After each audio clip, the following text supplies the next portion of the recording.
Hello everybody, welcome on into the stream here. It's your residential Derplander Linkus back from their Christmas vacation. Went down, spent a day with the folks, came back late Christmas Day, spent most of the day yesterday recovering from being a people, and now we back with apparently my 10th stream of Endwalker MSQ.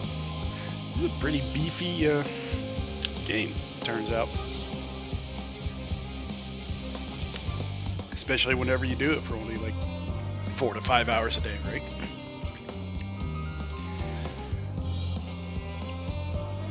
Anyways, I'm trying to think back to what we did on Thursday, and not a whole terrible lot.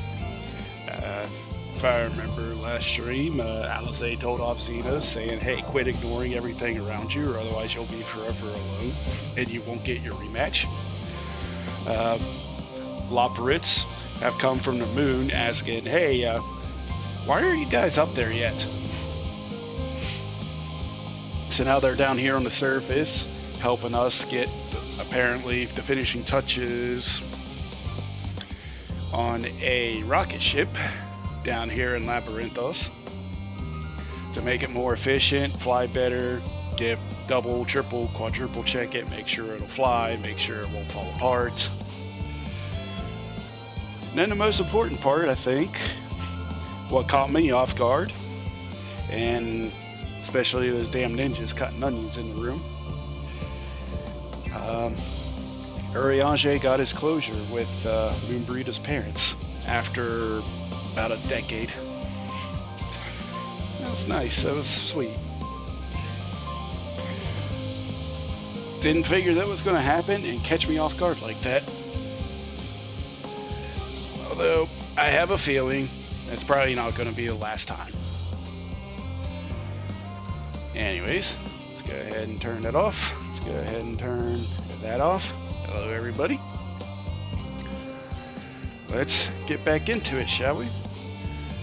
And I believe most of what we've been doing down here in Labyrinthos is waiting on the grand companies to find, I forget what the mineral was called.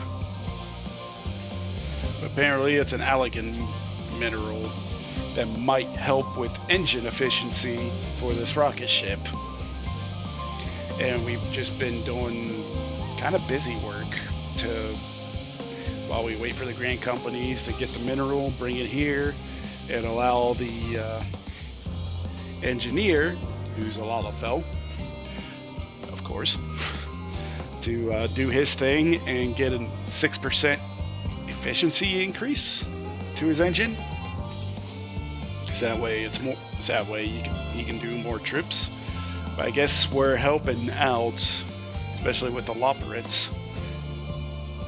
And we made Alpha Node cut a deal with his dad Portiono saying, hey, if we can help you out and be successful, then we want to use your ship for a sec.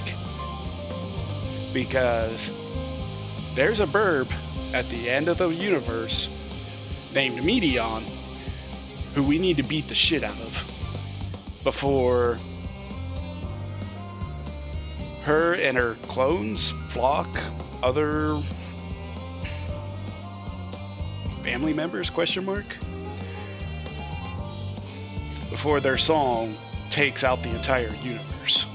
Not just our planet, but every other planet. I imagine that's what the deal's going to be.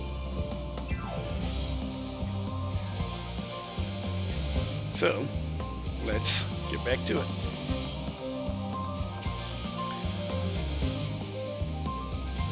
Oh yeah, we did learn a little bit about what the Fortuno, and that he super dearly loves his kids, even though he doesn't act like it, which we kind of figured.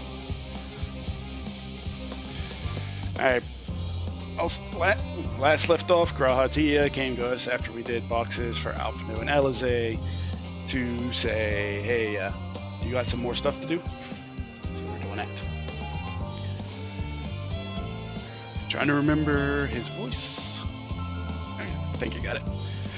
In the event that our, and I quote, promised heap of adamantite falls right out of the bloody sky and into my lap, Master Coco wishes to be ready to put the proverbial hammer to anvil at a moment's notice. To fabricate these parts, however, he needs the flames in Coco's forge to burn hotter. He sent me to increase the amount of ether being funneled into his furnaces. The flow of fire expected ether in Labyrinthos is regulated by an elemental reactor south of here, to which I have borrowed the key. The adjustment will require 2 people to carry out safely, but I can explain the process when we arrive. This is where we part then. We'll see you in Charlie and Hamlet once the adamantine arrives, if not before. This way then.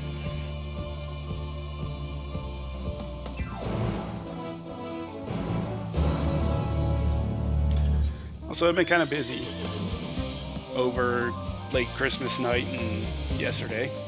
Got my first 90. It's a Reaper. Almost got Machinist there.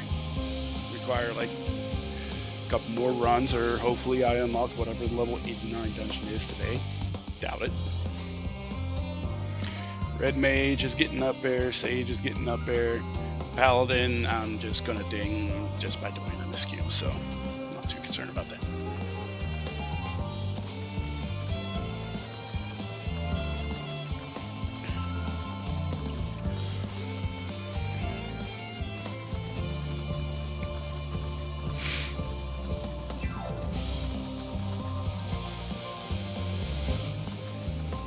Kind of want to switch to Machinist whenever I level cap on Paladin, but yeah.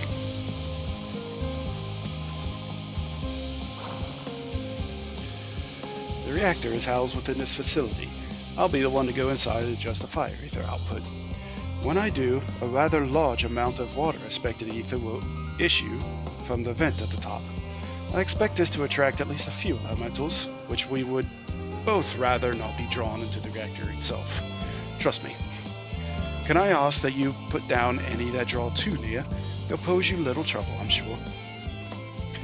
Alright, I got it. Wait here if you would.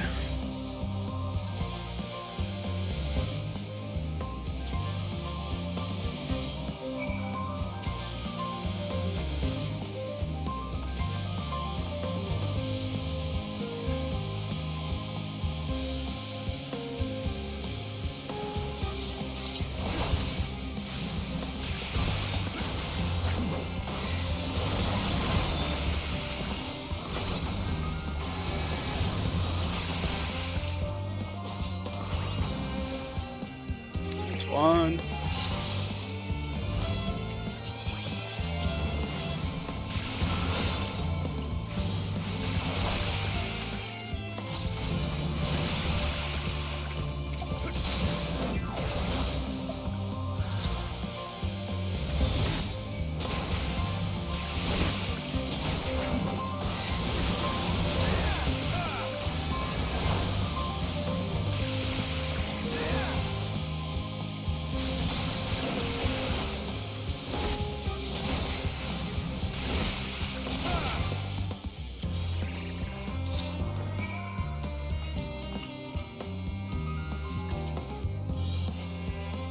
That all of them?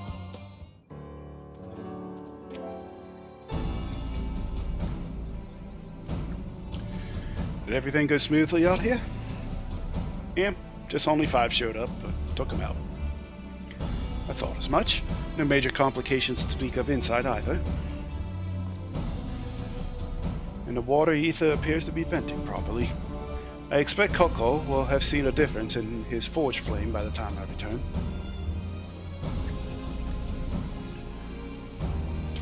Since I have you, there was another matter I thought to discuss with you.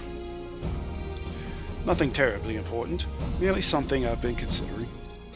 Part of this I shared with everyone, yet you, and only you, have been to Elpis. Yeah? As we have established, Refined adamantine is a product of Alag, of the Empire's twilight years, in fact.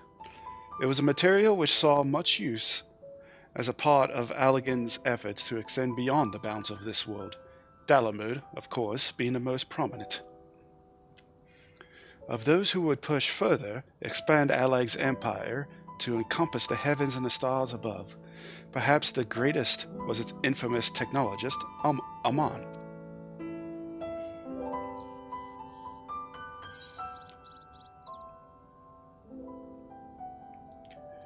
I had a theory on this, that whenever Amon inherited Hermes / Van Daniel's memories, that he remembered everything. So I'm guessing he remembered his life as Hermes. I believe he had his own reasons. There is no evidence to suggest that he retained memories of his former life. He only joined the Ascians once the Empire was all but dust, as you know. If not his memory, though, what drove him to pursue the idea with such fervor? This may seem far-fetched, but what if souls like minds have a personality, so to speak, natural disposition towards which they are inclined? We know with relative certainty that it was the gross decadence and inexorable decline of Allag that moved Amon to resurrect Emperor Zonde. The Empire's people spoke lightly of death and destruction, experimenting on those they deemed beneath them to fill the emptiness in their hearts. In facilitating Zonde's return, Amon provided these languid souls with the means to free themselves from the mire of their own indolence. Or would have, had not Zonde been convinced by his own death that life itself was meaningless. Amon's desire for his countrymen to conquer the heavens could only be a means to the same end, to instill the people with a new purpose. Like Hermes before him, Amon was appalled by how those around him lived, but could never bring himself to believe that those lives were devoid of meaning. And both of them sought that meaning, that hope, in the distant stars. Such is my theory, anyway. Ultimately, it is the consequences of their actions which matter. Their motives are of no moment. And yet, to reach those stars on wings of adamantine, to travel to the ends of creation and beyond, the promise of hope everlasting, that much I do understand. But enough musing for now. Why don't we see how Coco is getting on? Did I stop literally one quest before this boat was done?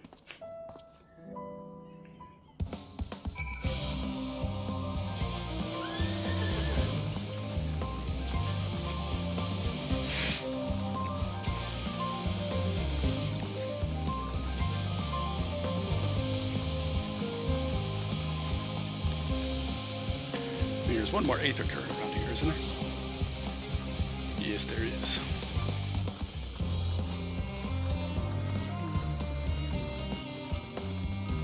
I want to know what that is.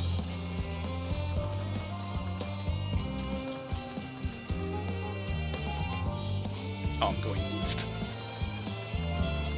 I ran by it.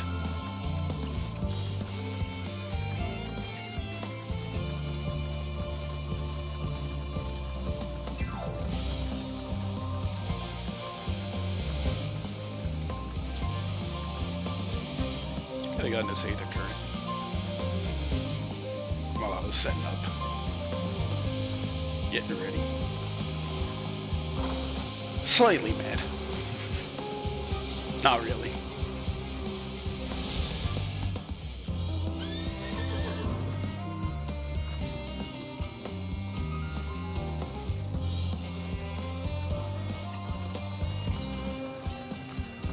Alright, that's all the aether currents. And I think I have just the one quest one, which will probably be the zone end. Yes, and then Edge of the Universe zone.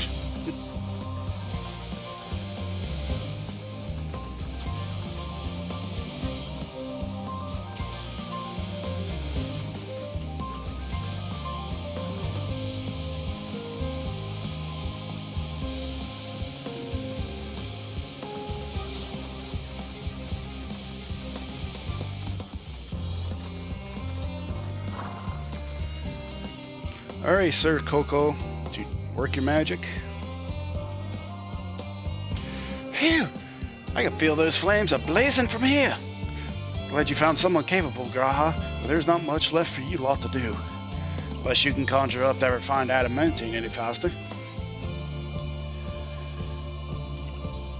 I am going to switch to Machinist and get that XP. There we go.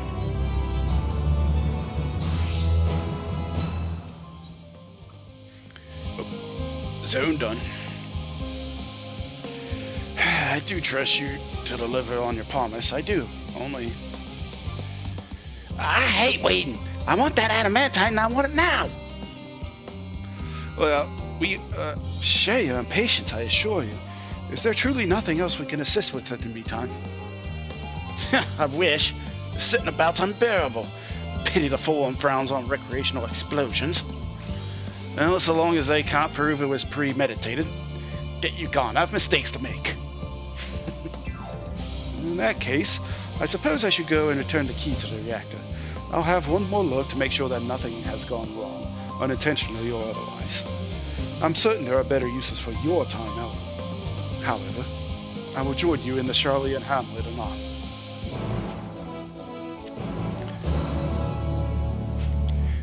Go blow stuff up, buddy. Have fun.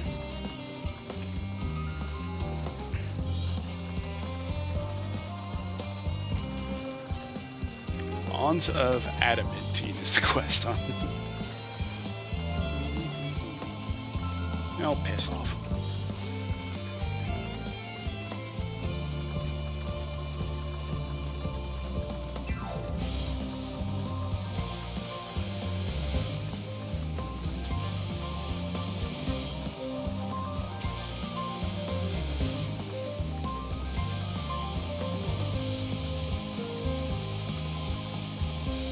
You'll miss this being its own music instead of whatever the hell the normal music is.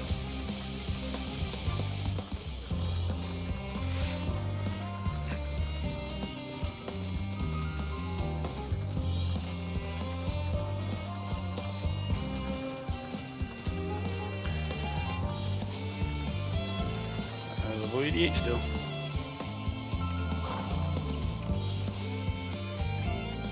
I was gonna say, is that a Poogie? If you wait here, your companions are bound to turn up sooner or later.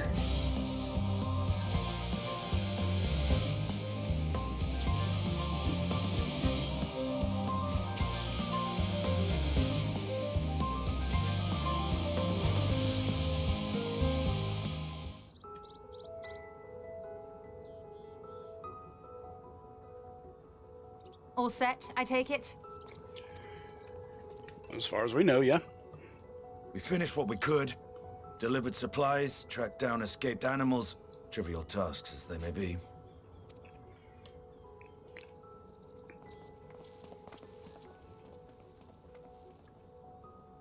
That's enough, don't you think? If there was anything more important still undone, that would be a problem in itself. The vessel is essentially ready for departure. All that remains is to load the final batch of supplies and see everyone on board. Once we've readied the ether burner, that is. Ah, had a feeling we might find you all here. One last heart-to-heart with everybody. Our consultations with the Loperates, too, have run their course. Pleased I am to say that our researchers' concerns have for the most part been allayed, though some insist on making adjustments to the very end. For their part, Livingway and her peers have graciously offered to stay and keep the people company, lest any lingering queries go unanswered. All that remains is to wait for the refined adamantite. Alphino, are you there? It's me, Cryo. Your special delivery has arrived. Round up everyone and come to the harbor at once. Sounds like it's here. Speak of the devil. Let us go at once.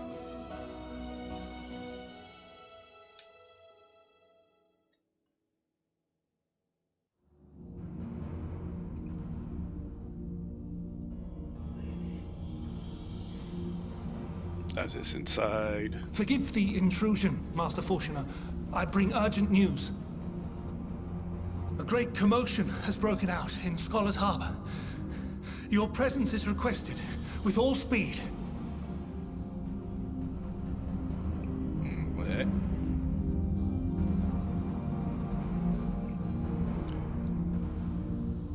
Oh, is this a uproar of people wanting on the first boat? Where might this delivery be?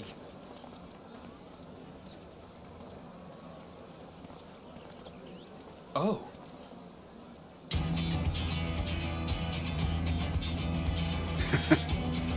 Or it could be that.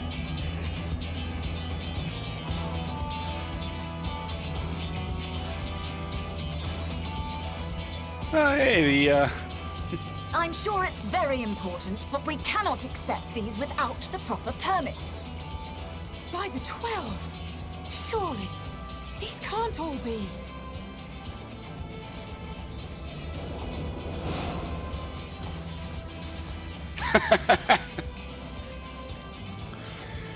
both a 60 and 70 rates. Nice. Bleeding hellfire! They're bringing them by sea and by air. All these folks in these crates.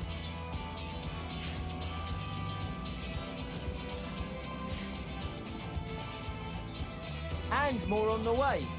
Got your adamantite right here. A bigger haul than any of these sorry bastards brought, and that's no lie. Yes, because you were charged with seeing the shipments from Gridania and Uldar here, along with your own. Give credit where credit is due. Sounds like the sorry whinging of a sore loser. And a hypocrite to boot. Ain't no way a scrawny whelp like you took a dozen steps inside a Dalaman shard. I'll have you know I went all the way to the entrance. Furthermore, 'twas my contacts that enabled us to enlist the cooperation of the Sky Pirates. These two. There's Rule 34 of them somewhere. Left you outside so you wouldn't get anyone killed, did they? Well then, credit where credit's due, you did a right fine job sitting on your ass. Take that back. Make me. I will not stoop to your level.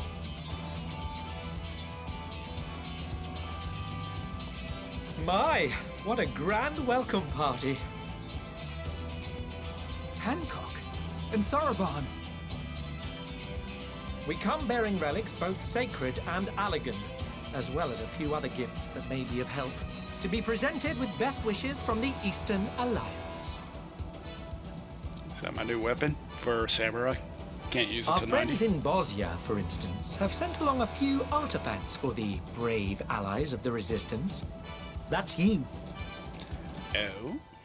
And we brought a number of items from Eureka as well, courtesy of one Ejika Sunjika. He says a little advance warning would have been appreciated by the by.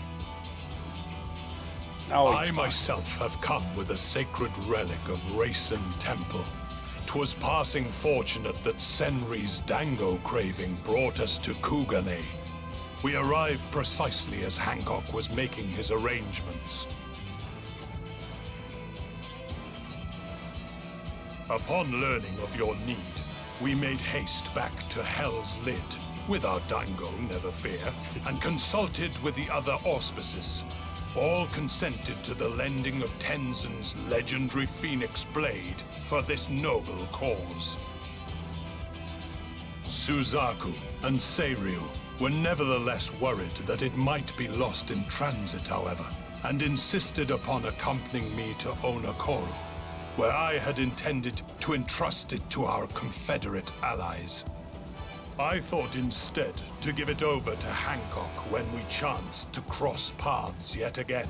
But alas, Seiryu remained ill at ease, and ordered me see the blade into your hands personally, or die trying. We did, of course, need quite the impressive vessel to get it all here in time. Fortunately, our majestic associates have been more than helpful. 'Tis an honor to join the Warrior of Light on another adventure, they tell me.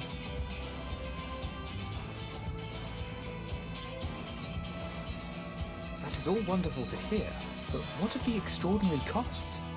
I shudder to think of the ransom we must pay for such a bounty. It's on our house. Fret not for your coin purse, young Alphino. Lord Lolorito looks ever towards the profits of the future, and thus the East Aldenard Trading Company went to some lengths to reduce the financial liability. And since the Scions funded the entire venture, not a gill need be rendered up in compensation.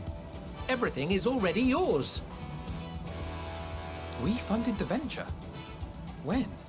Tataru? Don't let the name fool you. This coin keeper knows a thing or two about spending.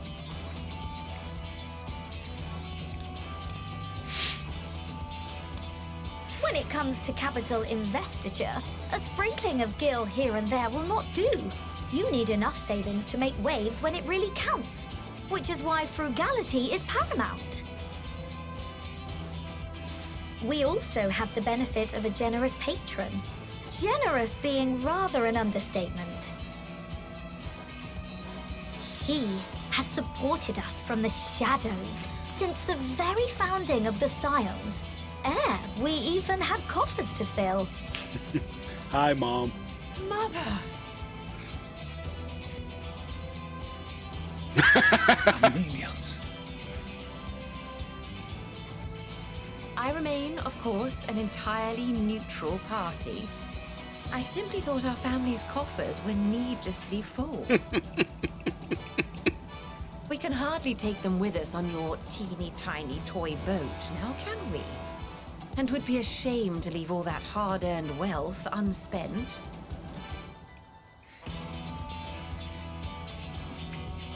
Waste not.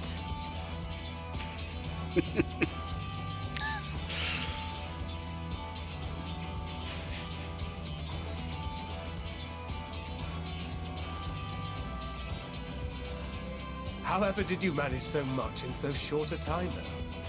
We expected word to reach only a fraction of our allies. Did I not tell you I have my ways? Also helps that we helped.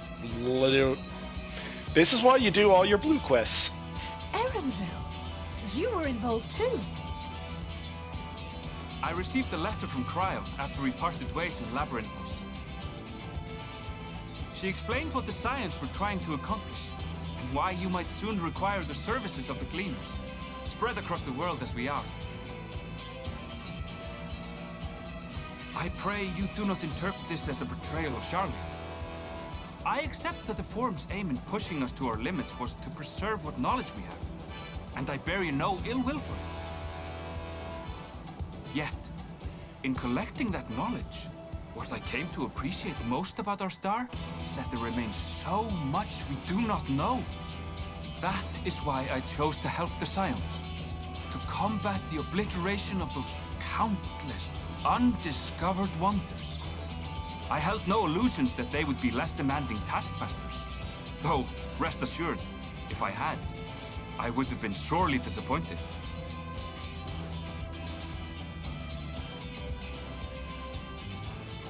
To make a long story short, the whole of the guildship cooperated to ensure your call was heard far and wide.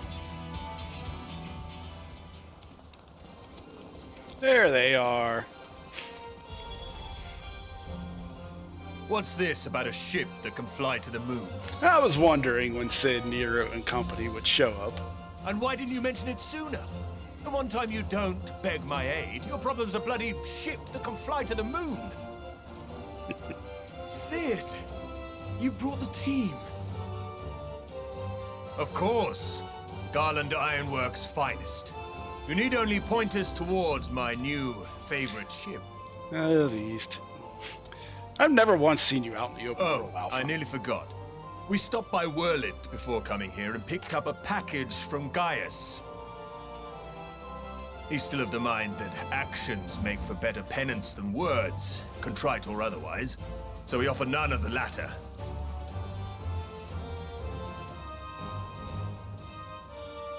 What he sent is an Allagan relic Valens used in his weapons experiments. Has a fair bit of refined adamantite in it, too. Oh, really? As you like us not suspect, we've also brought adamantite for Mordona's Dalamud shard. Well, some good came out of Valence, it would seem. I admit to some consternation upon first receiving Kryle's message. So few scions remain at the Rising Stones now. Far too few for such an expedition. However, the Gleaners were able to secure us reinforcements. Idleshire's treasure hunters, not least among them. I know. How the Gobbyflock fought. Slowfix's gratitude for the safe return of his daughter has not waned, and he gathered his kin to our side with an astounding quickness. The clash between their machina and the Allagan defences was a sight to behold. I wager even you would have been impressed by the magnitude of the gobby booms. Fascinating as all this is, I fail to see how it explains your presence here. Does Razat not have more pressing concerns?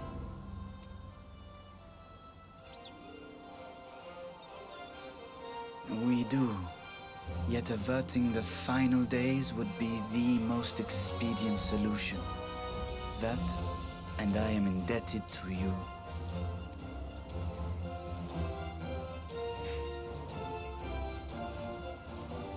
Though they chose to take their leave of Thavnair, those you saved in Galimund remain my people. My gratitude is beyond words. 'Tis appropriate that I aid you in kind. If in the doing we bring salvation to others of this star, so much the better. You will recall that I spoke of my father, Midgard Sommer, and his journey across the great expanse. As he traveled betwixt the stars, his resplendent scales drank of the ether in those nigh empty surrounds, and imparted to him the strength to persevere. Oh, is he back? Thinking they might further your cause, I called out to my kin for consent. Ashdai's answer was silence, as ever. Tiamat and Chrisvelgre, however, responded favorably to the suggestion. My sire, too, stirred from his slumber long enough to speak and say, "Very well." Thus have I brought you his own worm scales. Fit them to your purpose, and seek a worthier fate for us all. This all sounds like This all sounds like the job gear, is what you're telling me. You'd be hard-pressed to find someone else so familiar with the unique properties of dragon scales. So I invited myself along.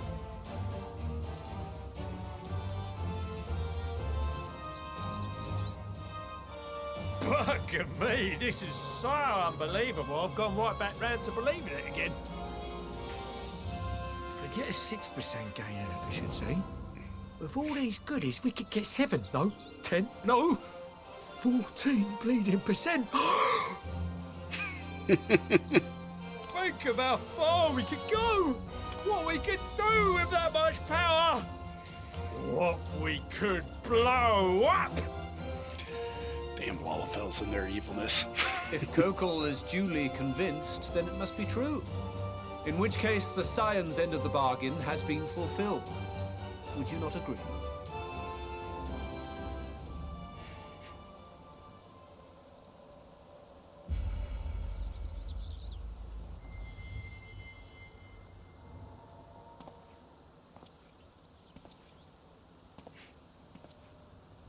Is he gonna get his dad moment finally? Yes, Father? Is he gonna shed the veil, so to speak? I know not what you seek of Hydaelyn, nor for what purpose you would take command of our ship. Yet this much is certain. To do so will be to dictate the fate of this star and the lives upon it. The lives of each and every creature, in their magnitude and their fragility. Do you understand? are you prepared? We have seen and we have felt how much each life shapes this world. And so we are determined to abandon none. We understand what is at stake, and we are prepared to bear this burden.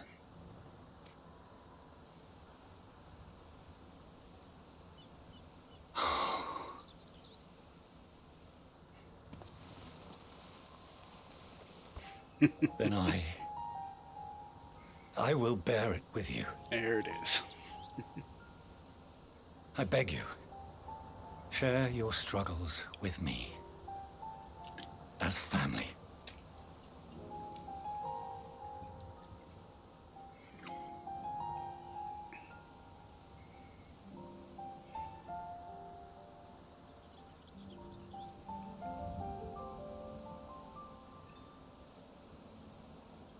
You grasped my fingers with such tiny hands the day you were born. I thought my heart might burst. 'Twas love and happiness beyond expression. Overwhelming.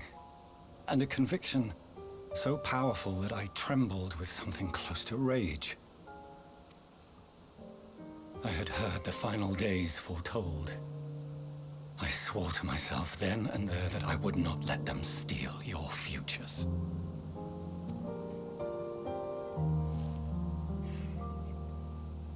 The great exodus would succeed, must succeed. No sacrifice or sin was worse than the alternative. If anything gave me pause, 'twas mine own father. The Archon Louisoix openly decried Charlian's policies, a perspective which I regarded with increasing disdain as I grew older. Yet even as part of me thought him a fool, perhaps I also hoped that he, of all people, would devise a brilliant means to save my children. A naive hope, but stubborn enough that I could never bring myself to keep you apart.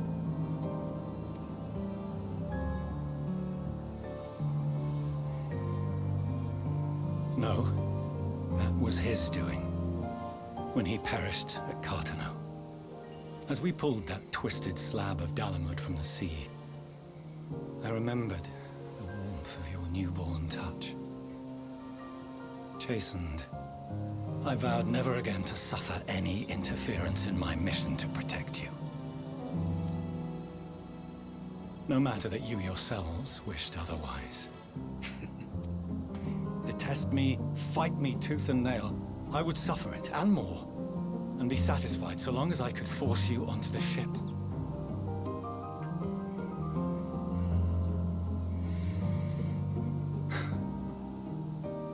I was wrong. You two have grown so much stronger and so much wiser than I dared dream. I was kind of hoping for a never have I been so wrong. But that meme's old as hell. You have earned the right to walk your own path, and already begun to do so. Good. Because there are things we care about, and people we love, and none of them is replaceable. Not a one. It cannot have been an easy journey for you to have come so far. We shall be glad to acquaint you with the finer details someday, once this danger has passed. All that we have seen and heard, that we have felt and learned in our travels. Ours is not a kind world, but it is beautiful. Always. Oh no. Are you quite sure that's wise?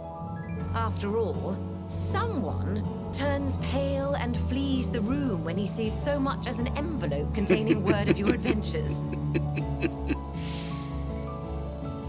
Whatever will happen if he learns what you were really up to? Millions.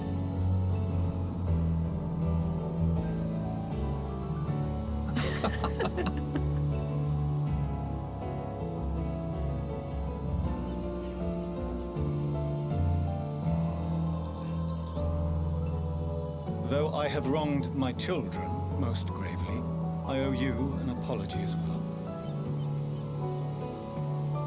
I assumed that it was the Scion's influence that made them so keen to charge headlong into danger.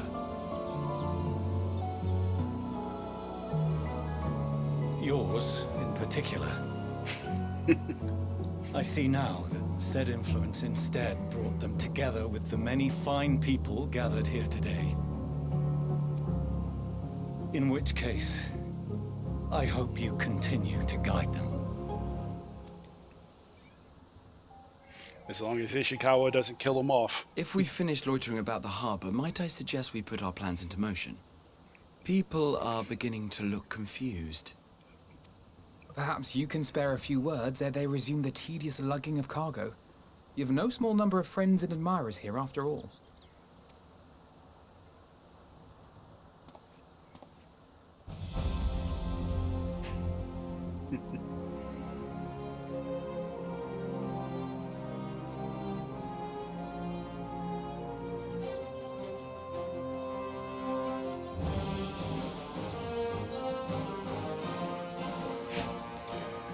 Seems like the moment of triumph is pretty damn close at hand, people.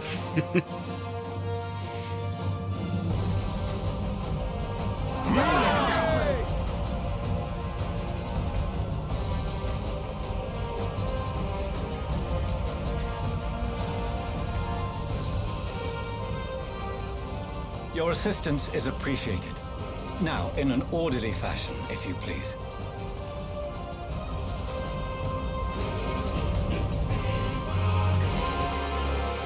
We got all the adamantine we could ever want. Sounds like we got job gear.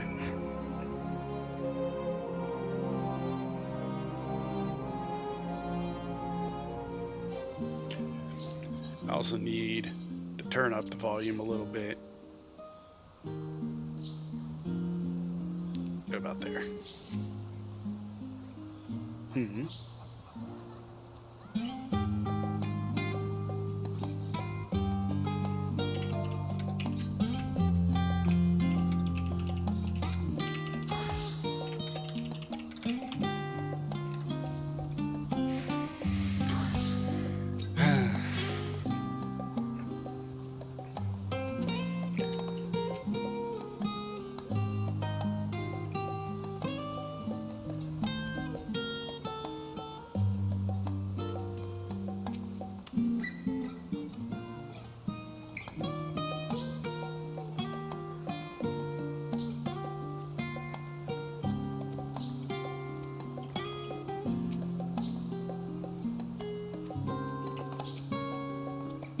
That was kind of sweet. Got the big time, everybody comes together, everybody you helped, from the level 50 raids, done trials, the level 60 raids, 70 raids. Wish the 80 raids could be here, but there's a very big reason for that.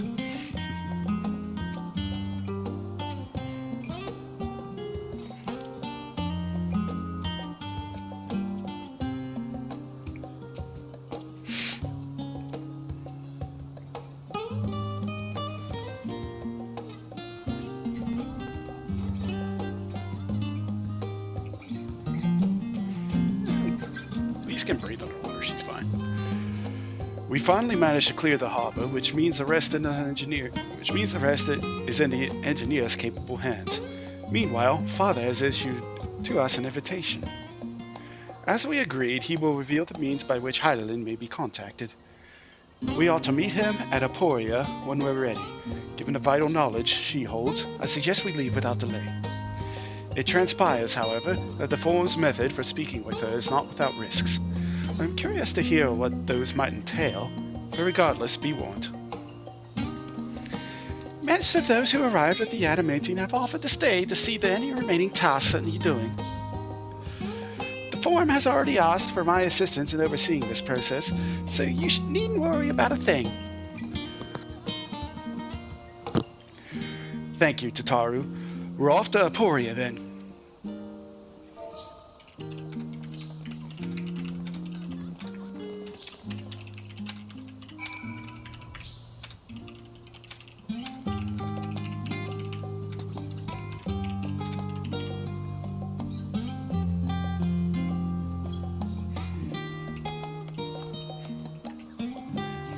That's Hans. Where to?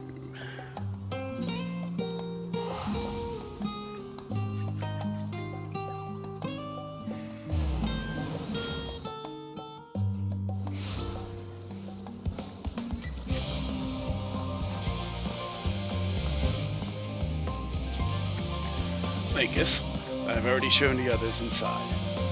You'll want to speak with Clarion. She has the key to the lift that can send you down after me.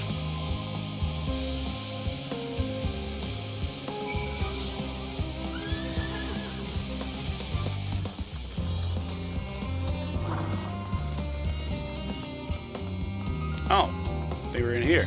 Okay.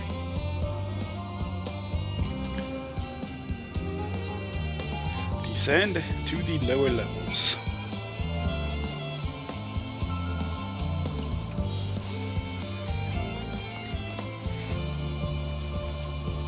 From here, we proceed to the heart of Labyrinthos, and its most closely guarded secret, the Museum. The Museum. It marks the beginning and end of our efforts, whence we delve to seek an audience with the star, and whence we will embark on our journey to the heavens. This way, if you please.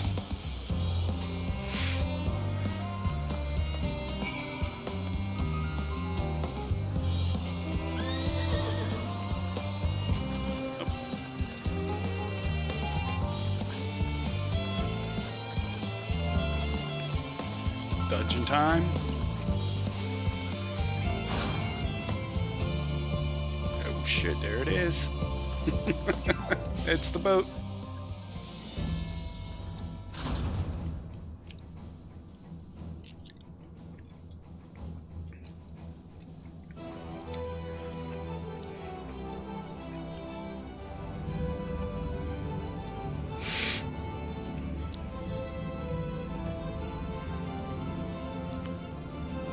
Logo boat, I think. Kind of looks like it. Let me see.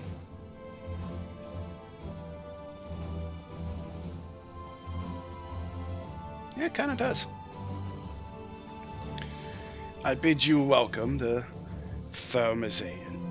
Direct your attention towards its center to behold the ark over which we have long labored.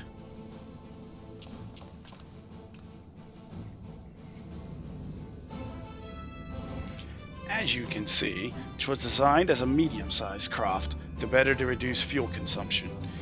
Miniaturizing magics have been applied to its interior to ensure that the thrust-to-weight ratio does not place too great a limitation on its freight capacity. The ether burner, as you know, has been removed for further modification, but we shall reattach it soon enough. I have received word that Kakal and several of your allies are working on it with an intense fervor. They are sure to see it done. 'Twas by their expertise that many a prior disaster was averted. If anything, I fear they will not afford us much time for speaking with Heidelin ere they finish.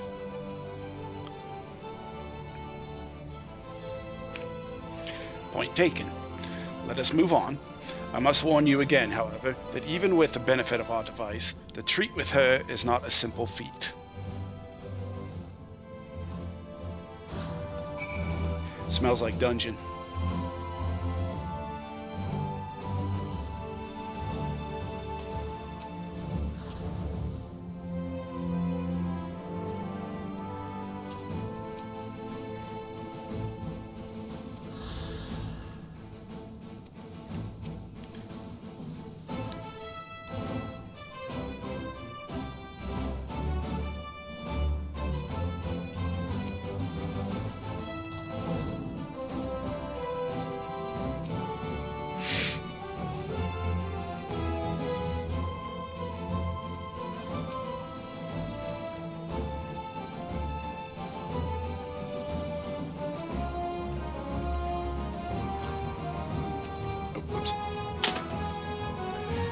There goes the light. 1 sec.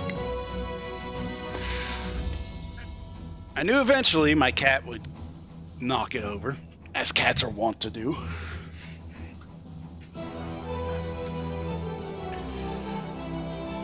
I have done what I can to impress upon you the gravity of what lies ahead.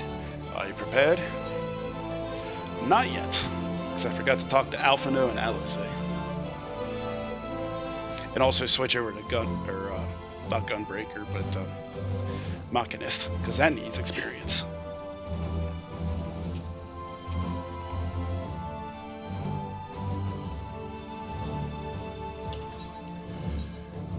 Give me Machinist experience.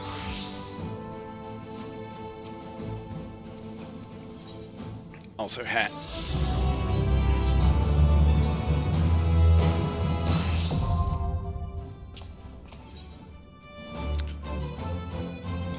Level 89. Stream info.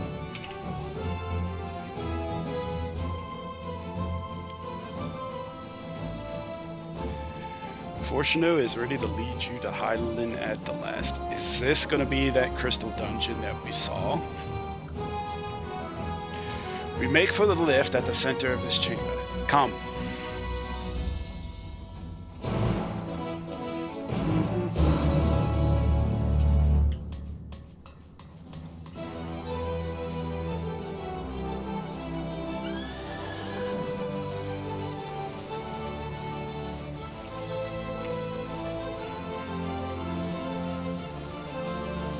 Oh yeah.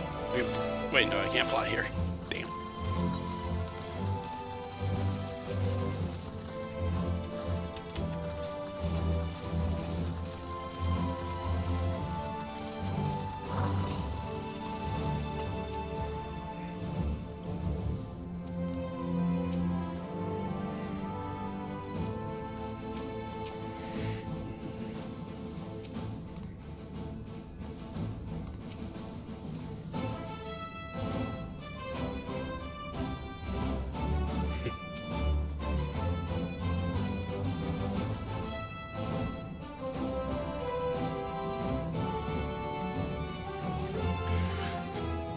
To them once and then probably speak to them again here shortly. As you all know, alongside our physical world exists an ethereal plane, what we refer to as the ethereal sea. At the heart of the star, the physical and ethereal are one and the same. Thus, the deeper we go, the easier it becomes to pass between said planes. We utilize this principle in constructing the anti-tower, and once more here in Thermazean.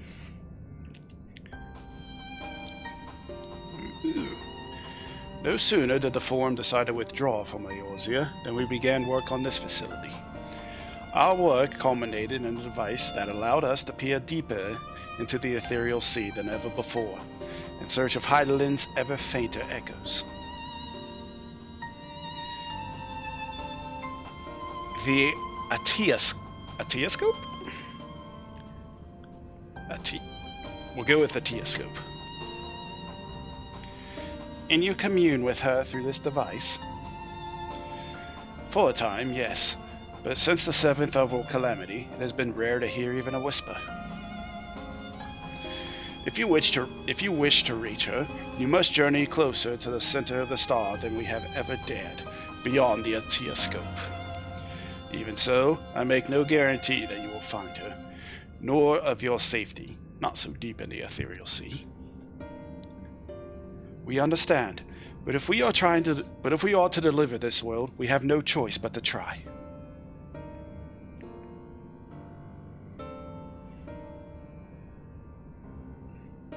I know. I only wish we could do more than observe your progress from afar. The Ateoscope's ocular lens, by which we may peer into the ethereal sea without placing ourselves at hazard, lies above us. Through it, we can watch and guide you. In those swirling depths, there are pockets of ether so dense and turbulent that they can unravel one's soul. If we determine that you are at risk of coming into contact with such a pocket, we will recall you with teleportation magics. To that end, it would be best if one familiar with the composition of your souls remained here to assist in assessing said risk. Otherwise, there is an increased probability that we will extract you too early or too late. So Grawha's staying behind? Oh, Cryo. Please, allow me. I have thought upon this much, and in truth, I do not believe I am fit to join you in the trials ahead. The events at the Tower of Babel drained me, yes, but even before that, your capabilities far outstrip my own. There is no time to have a weak link in our vanguard, no matter how much she may wish it were otherwise. If I assist in the matter that Master Fortuno has laid out, however, I may still be of some use. Will you trust in me to do so? I can think of none I trust more. Compared to all that effort you put into keeping us alive while our souls were in the first, preventing us from dissolving in the ether on a single expedition, ought to pose no challenge at all. Oh yeah, she did do that, I guess. And even if we did, I expect you would hunt us down and restore us to health somehow. You flatter me, but rest assured that I will be keeping a close eye on all of you. There is one more thing. Those in ages past referred to the ethereal sea as the underworld, our final resting place. In its embrace is memory washed away, leaving only the purity of one's soul, or so we believe. Yet what of these memories? Few think to ask what becomes of them, cast adrift on ethereal tides. Some theorize that they linger for some time, those associated with strong sentiment in particular. Are you saying we're going to see Hithalodius, MSL, Glaha Berea, Ego Rhythm, etc. down there? Are we going to fight some... Are we going to fight some people from expansions past? In those depths, memories of the departed may even coalesce around you, for hatred or for love. Thus do I caution you to be wary, but also to have faith. Remember those who did gladly extend a hand to you, that they may lift you up once more.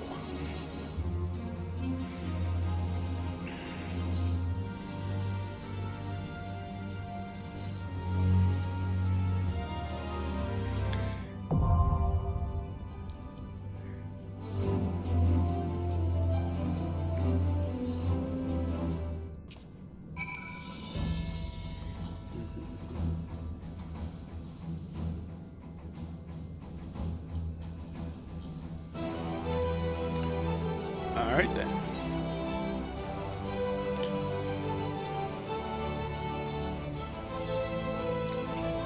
So now I'm trying to think, who the hell can we fight down there?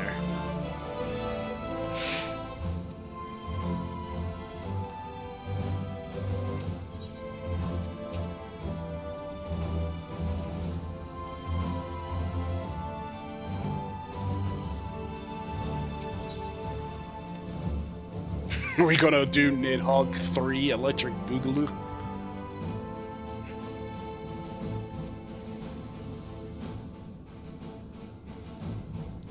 Gonna do Cape Westwind Extreme down there?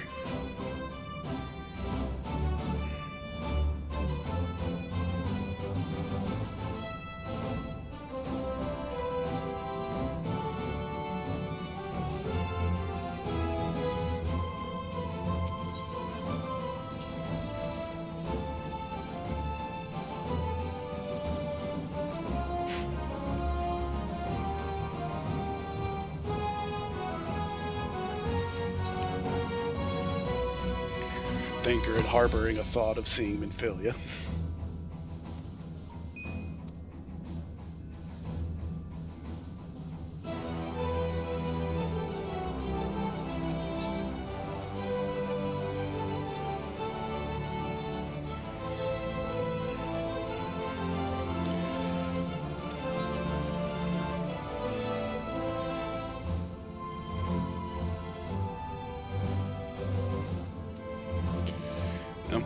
Urianger kind of gives more credence to a thought I had over the past 3 days.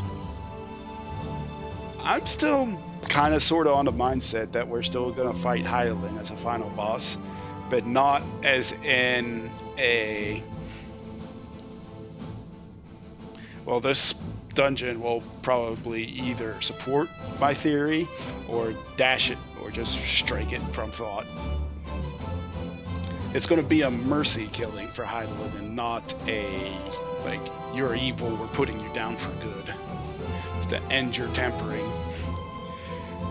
Because I had a thought, what if Medion's corrupting Hydaelyn now that Zodiark's gone? Because in that cutscene with all the, like, darkness surrounding her and she's barely coping with it.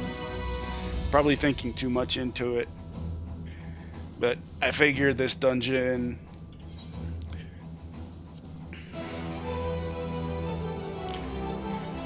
will either support my crazy thought process or it's just going to strike it. And I have to think of something else. The Atiascope. Deep in the heart of Labyrinthos lays its secret among secrets, the device through which the Ceruleans have peered into the ethereal sea to learn Hydaelyn's secrets. With their bargain with the Form fulfilled, the Scions of the Seventh Dawn are poised to journey to the Atiascope and beyond to beg her aid. But no depths are without their darkness. Unless it's going to be, we have to fight Hydaelyn at the end of this. That's a thing.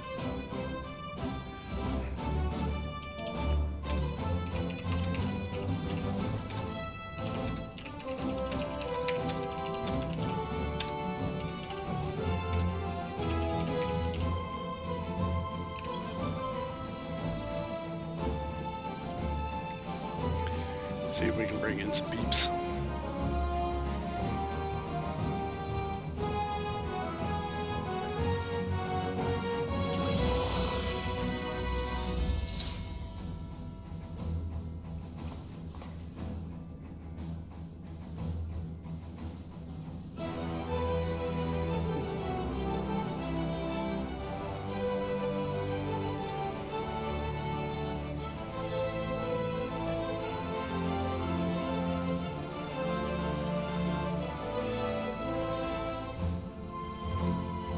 Maybe.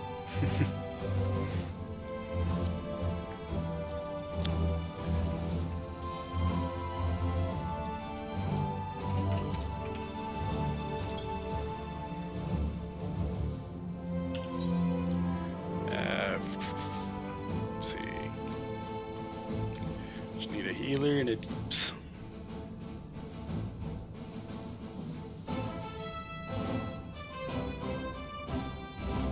See if anybody on the friend list.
It's a healer.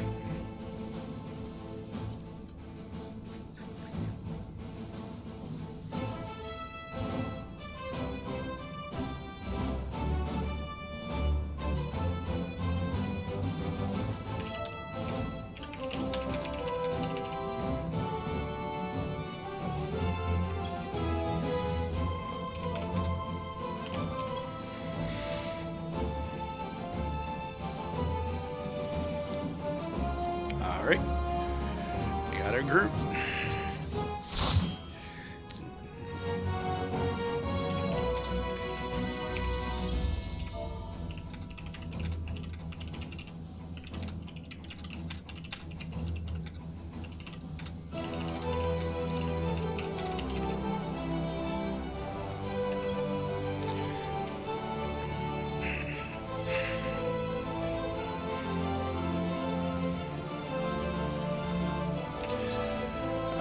So do the ready check.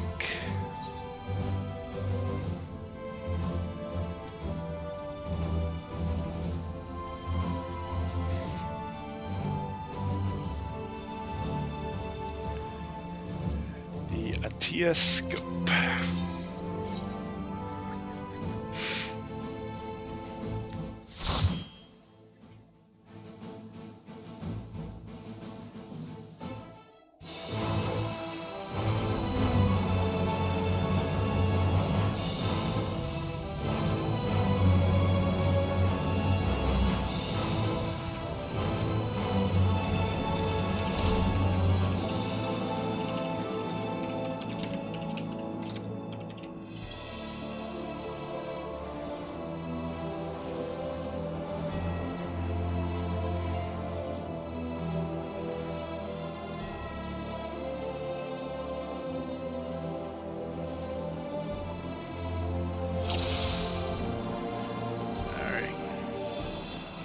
All seems in order with the lens, and I trust you can hear me. Those things are pure malcontent, the residue of lives unfulfilled.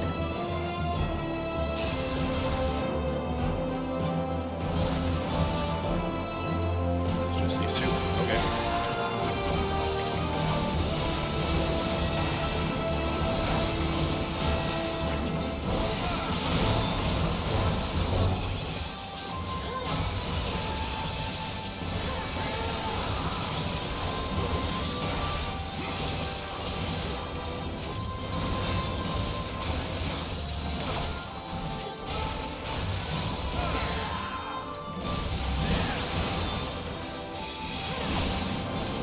We got double reap action too.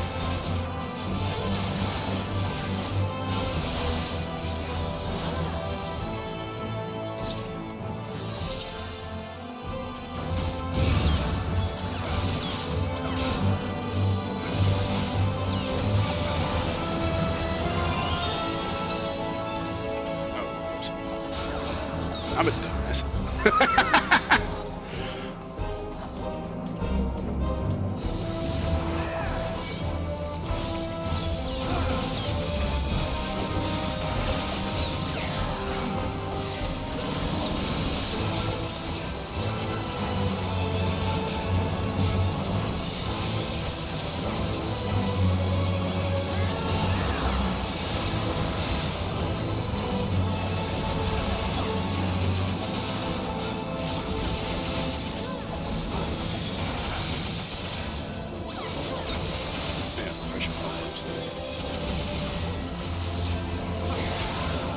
Shouldn't pop sign, though.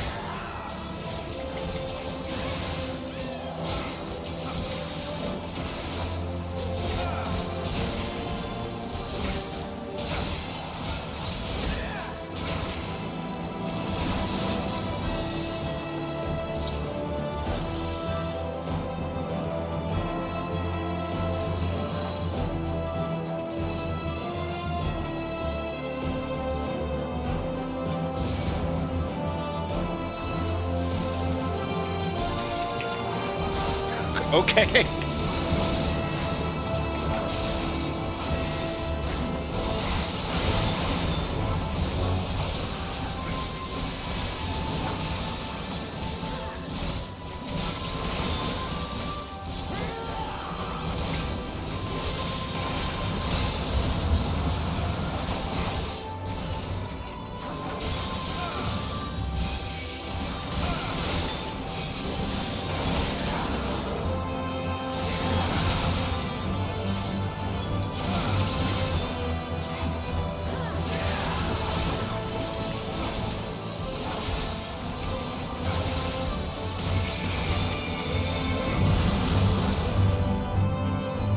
Papa Limo.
God.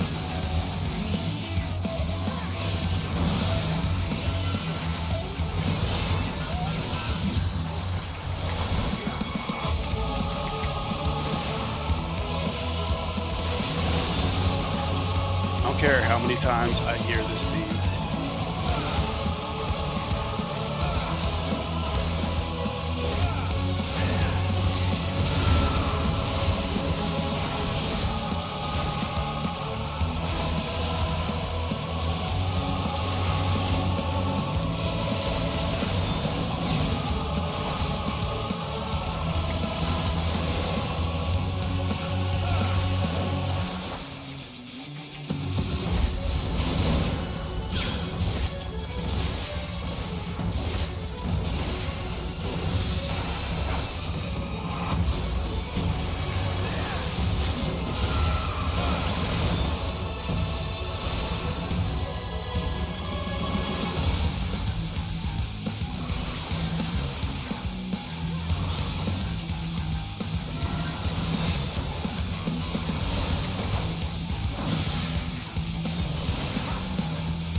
Ether. It will guide you.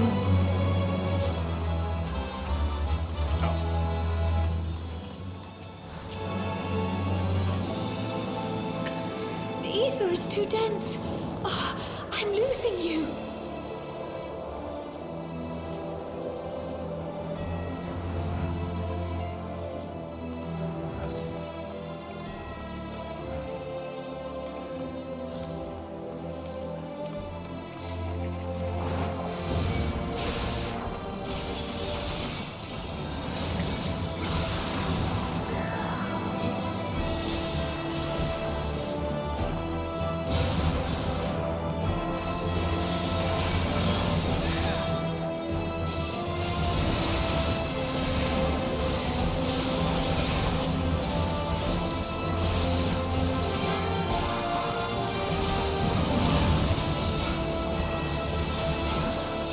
I missed who it was.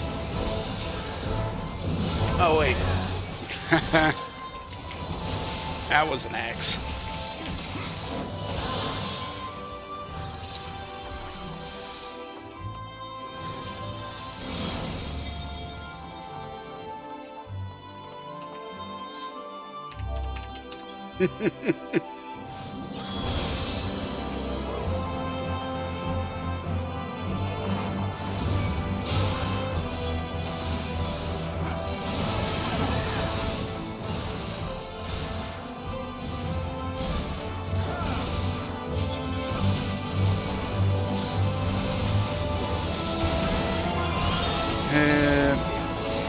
For you, harsher point, one tier.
Cape Westwind Savage, here we go.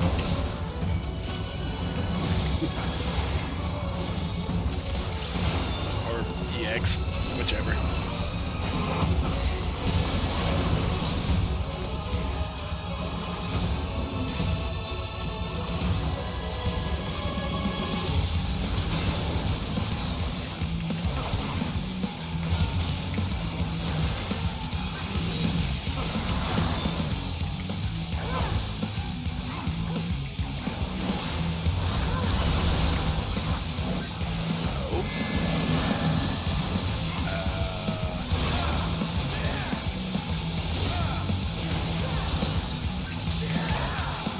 Oh.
Okay, I see how this works.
I will take all the fending here.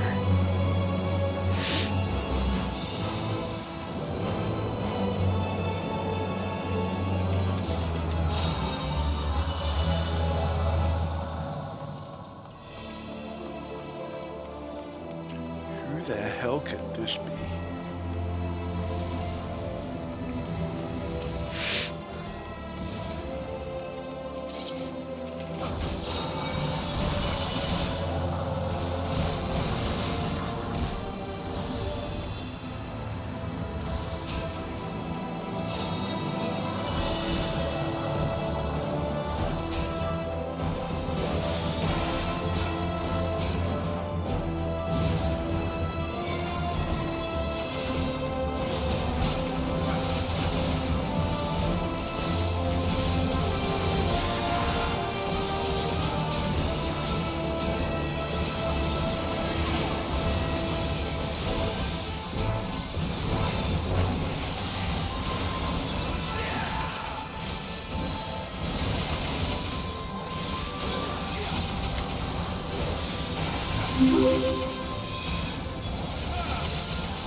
Oh, Lydia. Hello. I didn't even know you were there. Oh.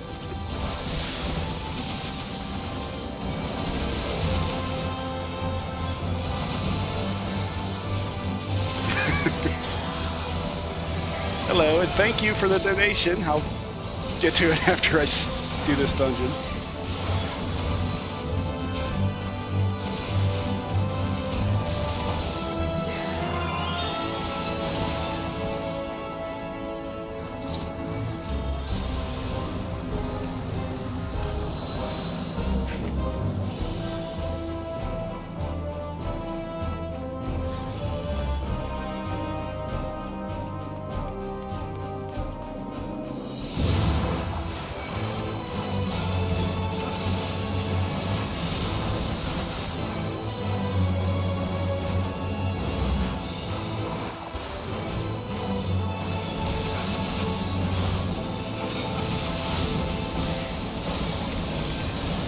That's a lot of damage.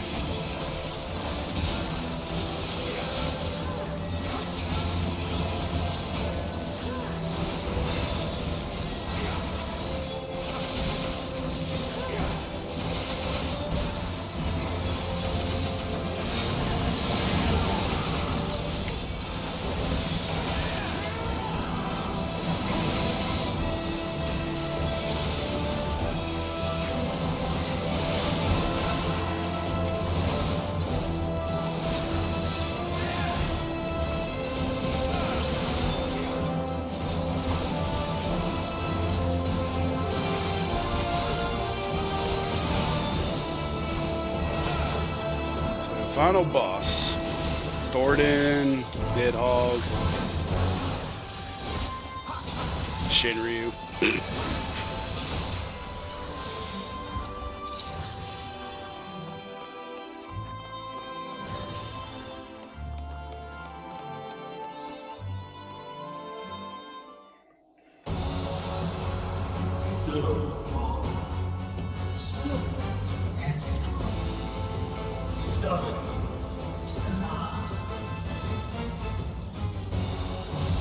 Is it Vin Daniel?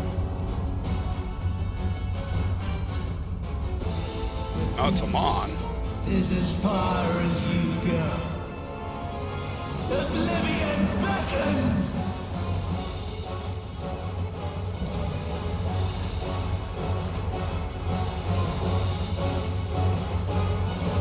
Are you unscathed looking ass?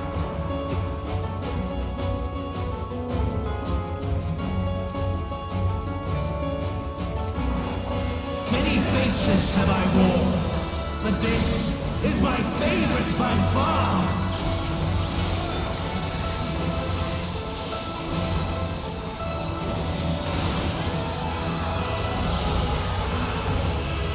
You will persist in this folly no longer.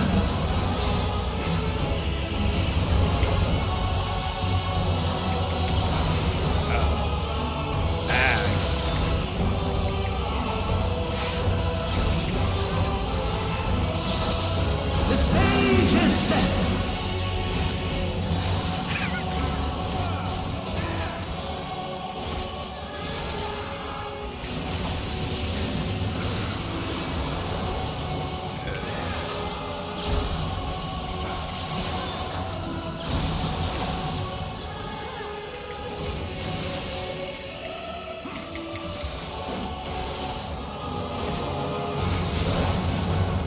Oh, his our left.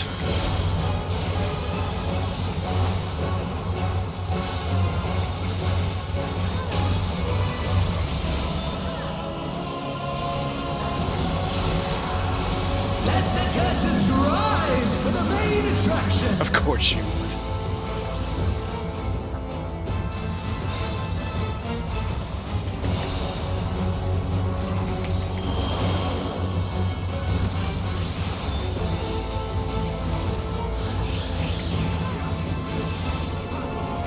Shit.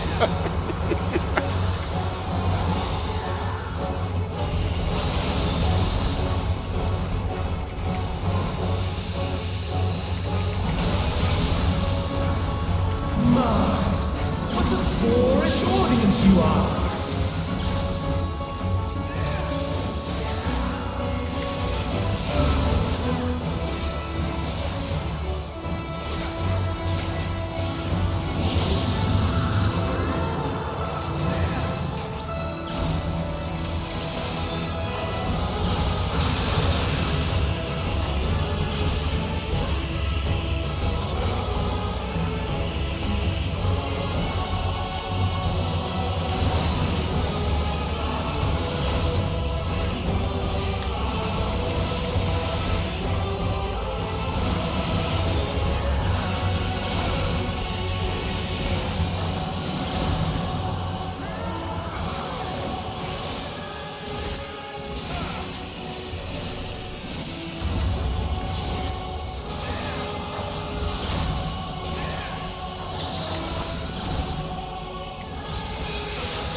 That's a level 90 paladin.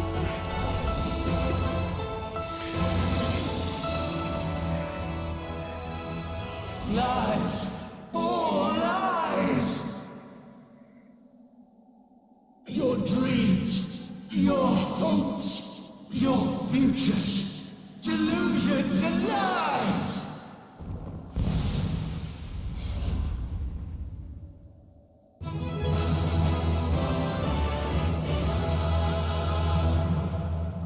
The hell are you running off to?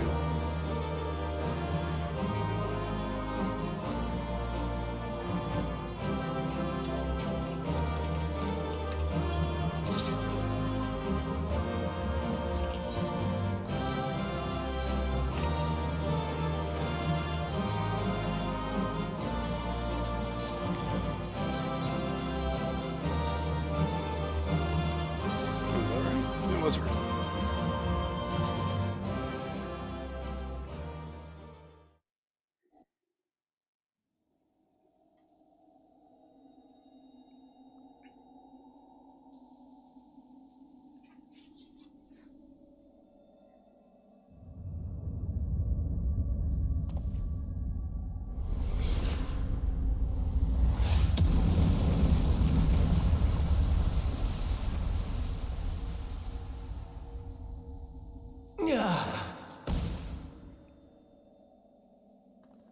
My very essence begins to wane. Sweet, sweet agony. Are you dead, finally?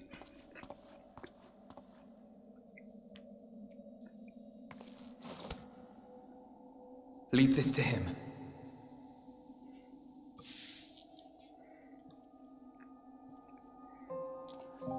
Come to deal the coup de grace. I'm thinking more like, do you remember me from Elpis? Watching you struggle against the inevitable is bad comedy. Erase me from existence, soul and all.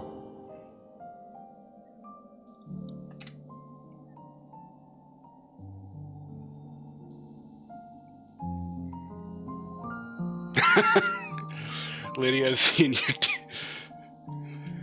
Are you sure he's alive? Hmm? Are you sure? Are you sure? Because I think we kind of killed him in 5.3 or 5.0. It's okay. You didn't say you said I couldn't tweet it, but you didn't say anything about saying it on stream. That wine glass is still going to quench your thirst.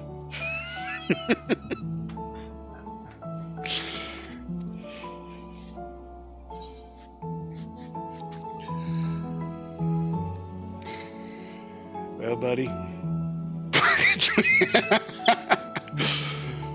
Maybe after this. So you recall your days as Hermes?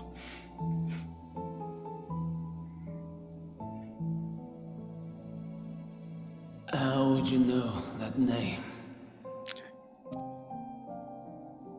Because I went back. We were there. Can you swear here? Yeah, fuck it. Swear. It's 18 plus. Then it was you. In Elpis. With Emet. The final pieces fall into place.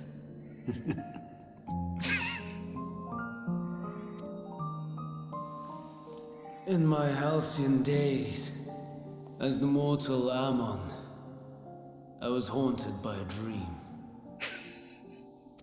Night after night, the faceless multitude, the voiceless cries, shards of shattered memories. But slowly, the fog began to clear. This was Elpis. And I was Hermes, Recurring though it was, I paid this dream little heed. It was only when I was granted the seat and memories of Fandaniel that I knew these visions to be true. So when Emmett made you Fandaniel, you did remember. Technically, okay. They were the memories of Hermes that he himself erased using the power of Kairos. Or so he thought. In his attempt to burn away the events of that fateful day, he succeeded only in searing them more deeply into his soul. My soul. Death failed to expunge them, no matter how many times it came. Rebirth after rebirth, from one Fandaniel to the next. I wonder, is Emmett Selk adrift somewhere in this ethereal sea? In defeat, finally remembering your time together in Elpis? Probably. How it must gall him to be entrusted with knowledge of the final days, only to be rendered powerless to act upon it. So many lifetimes dedicated to restoring his beloved Amaron in blissful ignorance. Oh, folly. But make no mistake, my life as Hermes is not the reason I invited the world's end. I have lived. I have struggled. I have dredged the very depths of despair. And in the detritus of existence, I found the truth. I served a great ruler, powerful beyond measure. The world his dominion. Yet even he and his vast empire were destined to fall, to become one with oblivion. You're fine with it. At the end of life's journey lies only death.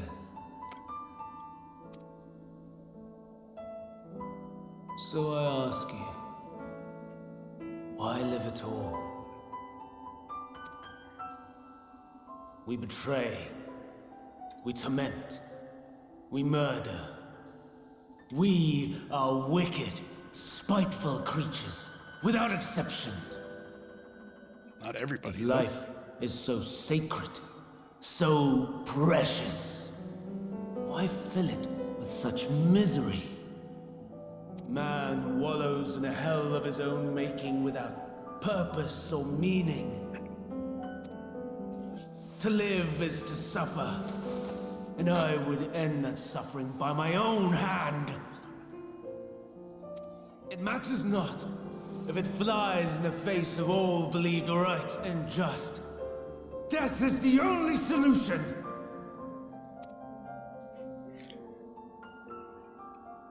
That is my truth, my answer to the question. And yet, even as the words pass my lips, I am filled with doubt. Has my search reached its end?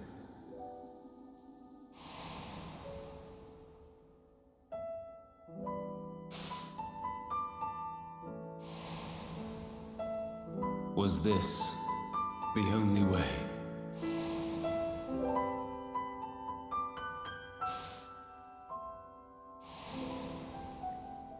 After all these years,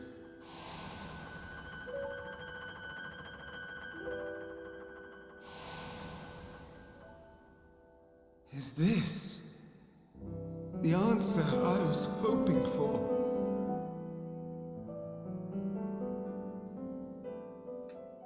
The lamentations of the damned. How it vexes me to see your conviction falter at the last. Fandaniel, still clinging to existence, I see. You, who champion death so fervently, unwilling to accept your own, refusing to be purified and swept into the sea of souls, as do I. We prisoners to memory, watching as the world turns. Though unlike me, you will be spared the ignominy of having your corpse made a puppet, dancing to another's tune. Is that Arcee? How very astute. Huh. But let me be clear, I have not come to consort with the likes of you. I thought you were Emmett. Nor have I come to bemoan the state of the world following my untimely demise. In fact, I delight in mankind's downfall and the anguish it brings the savior of the savages. If I played some small part in the chaos, all the better. Not that I was in any position to resist. But to be made accomplice to the betrayal of Lord Xenos. I see where this is going. You're pissed because you betrayed I would Xenos. die 1,000 deaths to exact my vengeance.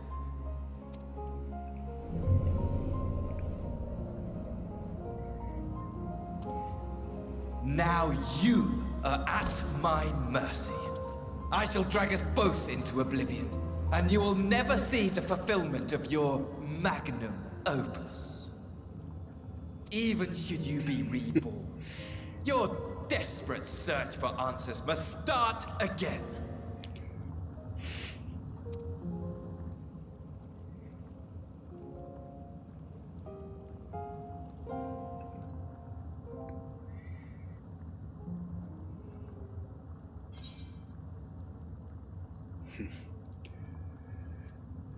Well, time to do what must be done.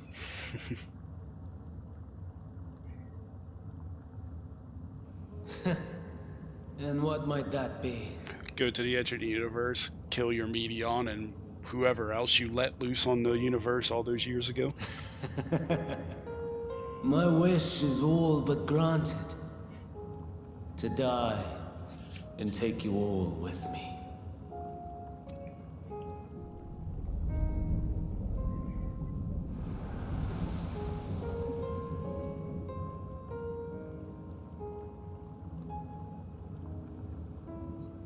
Don't try to follow me. I had more of you people than I could stomach in life. Never mind in death. Likewise. I pray we do not meet again. You had better hope not. I was gonna say, can we bring Yatsuyu in real quick and kill you again?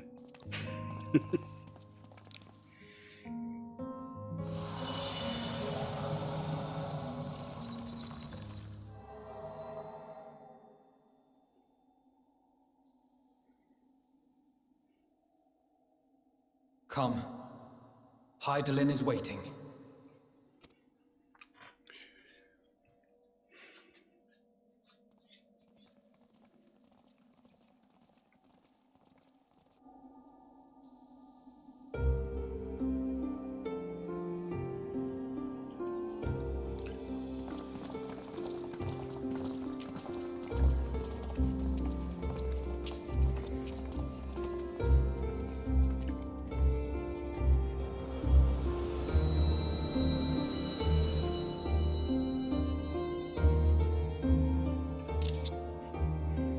Brave travelers, I welcome you.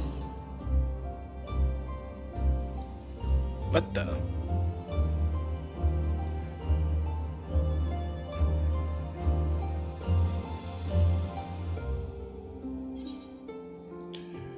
You look different.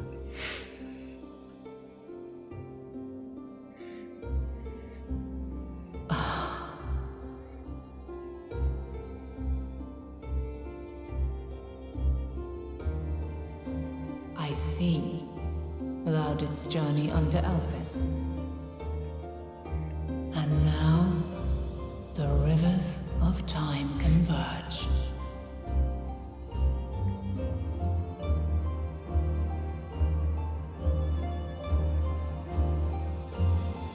I know why you have come, yet I would hear you speak your reasons all the same. You created the moon to deliver mankind from the final days. But is that really how it has to end? We do not wish to abandon this world. We want to protect the source and all of its shards.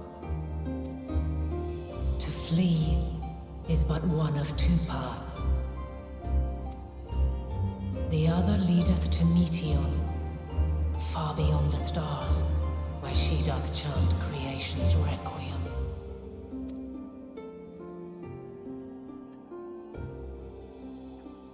Her domain is formed of dynamis, pure, absolute. Where emotion and memory govern all, ether will avail you naught. Meteon hath gathered the pain and despair of countless stars, and to go unprepared is to go unto your doom. We'll beat her. We'll win. I swear it. Is what I might have said once. After everything I've seen, all the times I've succumbed to my own anger and fear, I can no longer pretend that courage and faith will be enough. But are we truly so powerless that our only choice is to flee? Far from it, my child.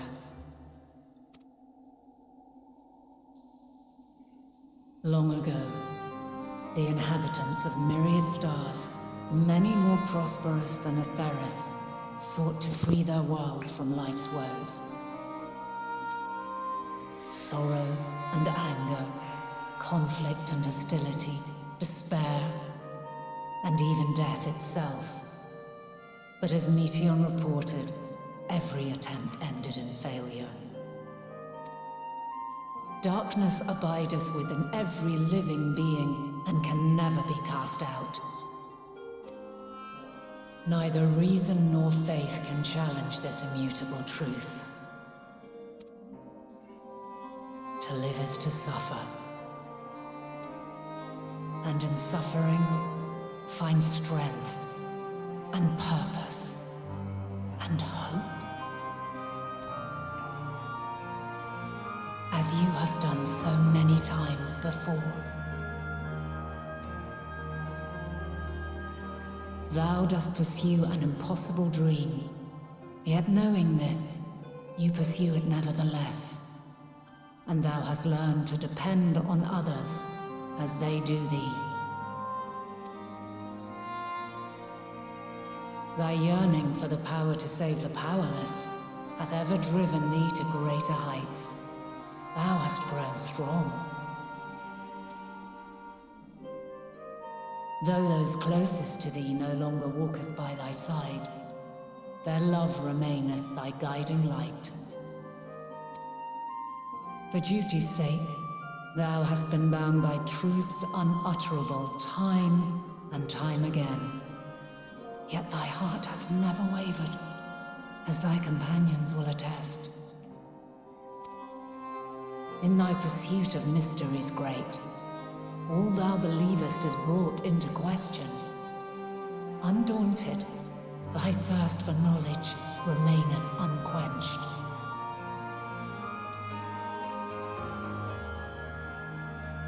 The fires of hatred that once burned in thy heart burneth no more.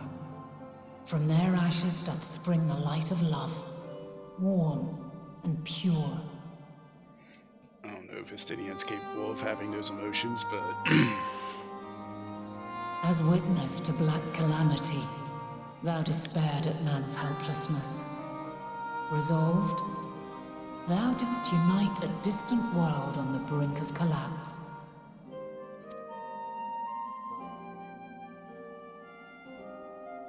And thou, my champion.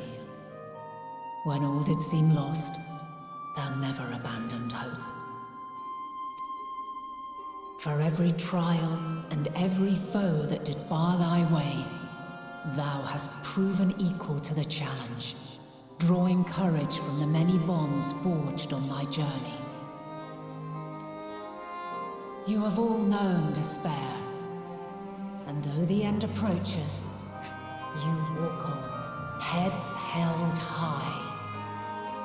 Therein lieth your power, the strength to silence the song of oblivion.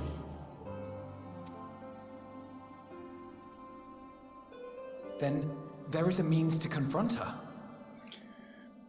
Is it going to be to fight you, gain a blessing, and then go on? Yes, if you should prove yourselves worthy. Hark!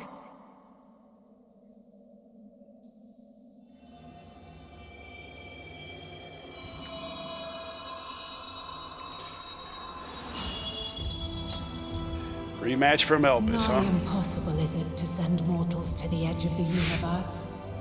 Should you fail, there will be no second chance. As the will of the star, I ask of you this. Do you possess the fortitude to stand firm when all around you does crumble? Do you possess the faith to vanquish despair itself? Should you lack the strength to best a supreme deity, I cannot allow you to make the journey. You must leave this star and never return.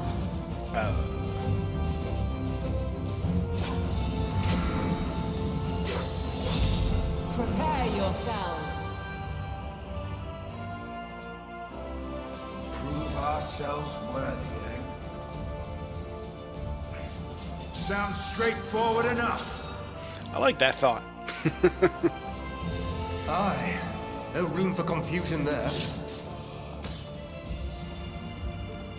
In any case, we've come too far to back down now. I am of the same mind. What power I have, I shall bring to bear. So I was right about fighting Hyland, just The three of you incorrect seem to on be the method of forgetting it. who we're up against. It's not every day we battle a divine being of untold power. Well, not quite every day. Do try not to get underfoot. Needless to say, there'll be no margin for error. Let us hold nothing back. For the people of this world and those beyond the rift.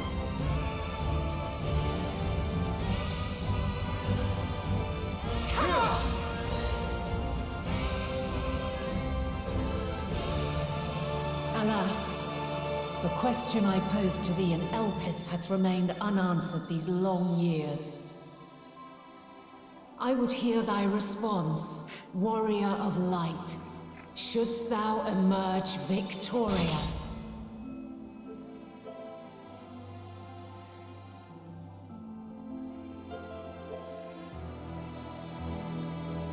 I beat your ass in Opus, I'll do it again.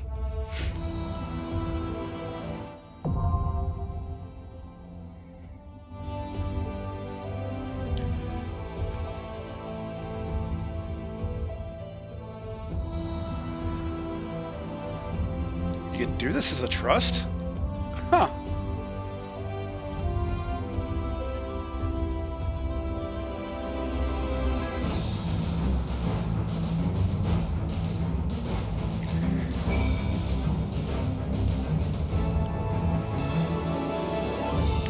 Whenever I do my New Game Plus run to save it on Twitch, that's gonna be a thing.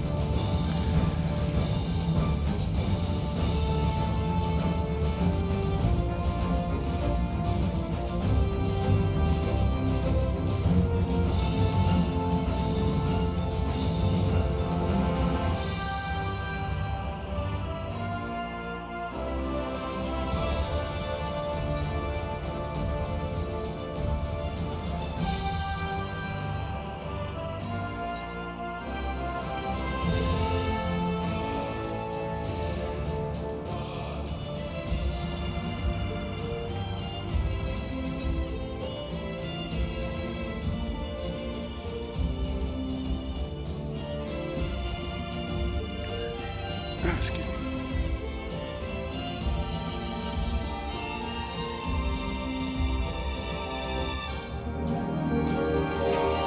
Yeah, actually.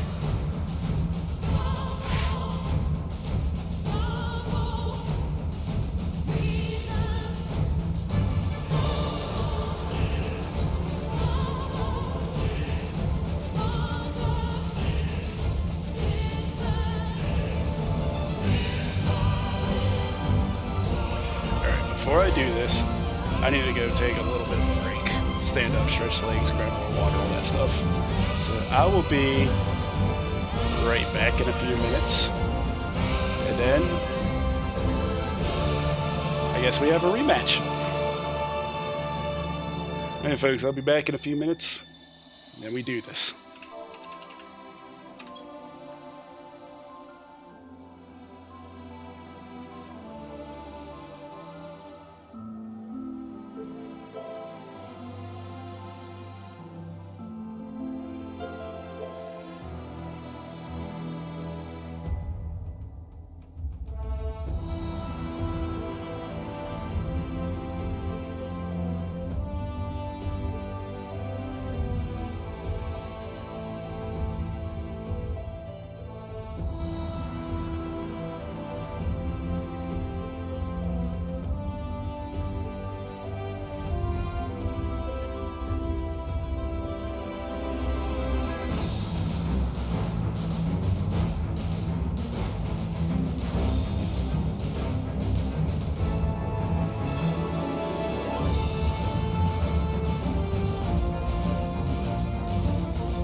Hey folks, back from break.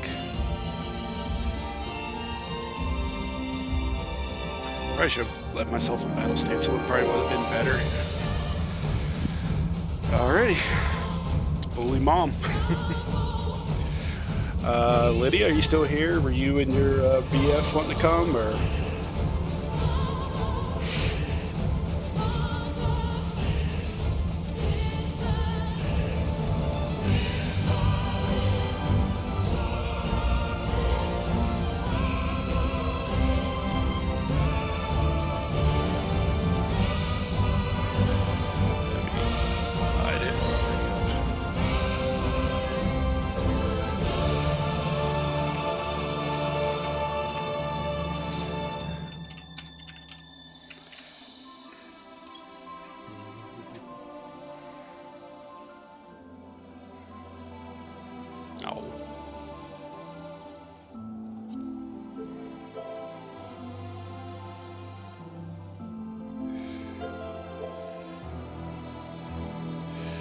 Alright, fine, I guess I'll message you.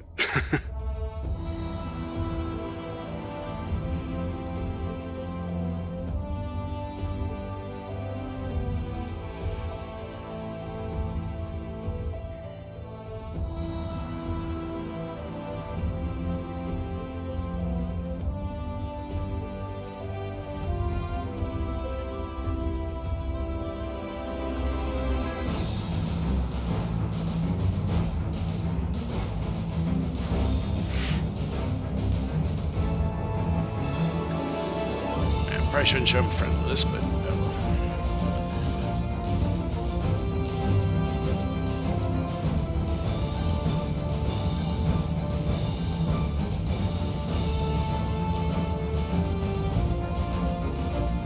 polarization. Oh.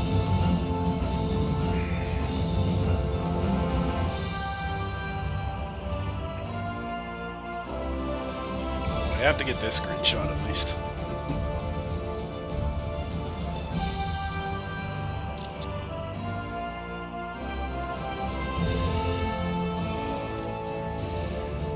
Wish I had my AF gear, but out of work.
There he goes.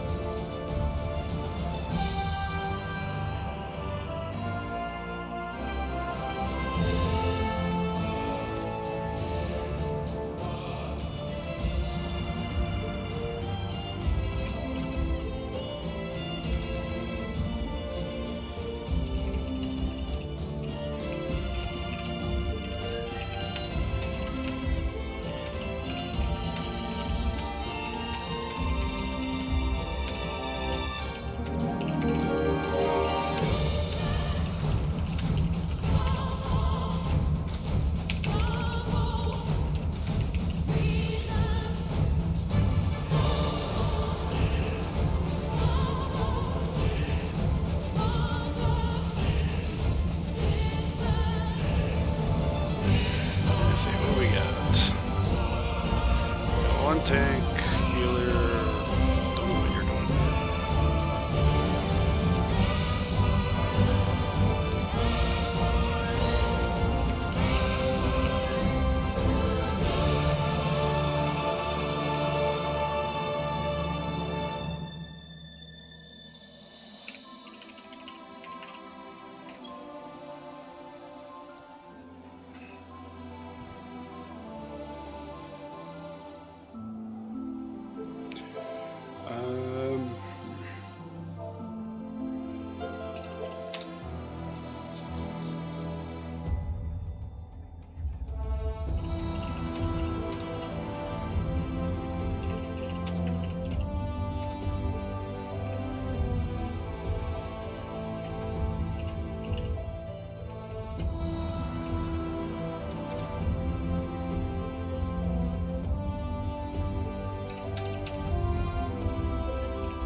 Goes through.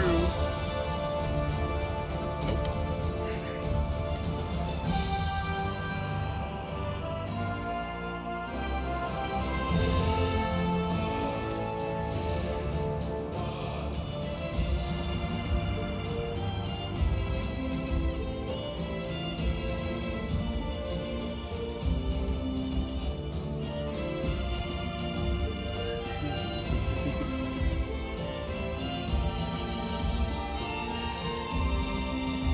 Three more spots to go.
Alright, gotta wait a couple minutes, and then 2 more people should be ready to go.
Can't do a search like it. It'll be on the server.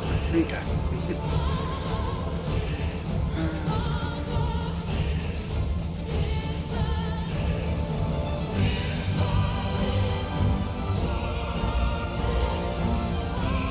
Oh, while we're waiting, what's the description of this? Mother Crystal, goddess of light, will of the star, Hydaelyn.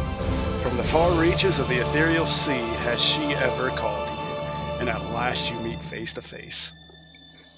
Though the Scions would traverse the great expanse in search of Medion to forestall the final days, you must first rise to meet her challenge and prove yourselves equal to the task.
After hearing this in the FC house, I now understand why this song.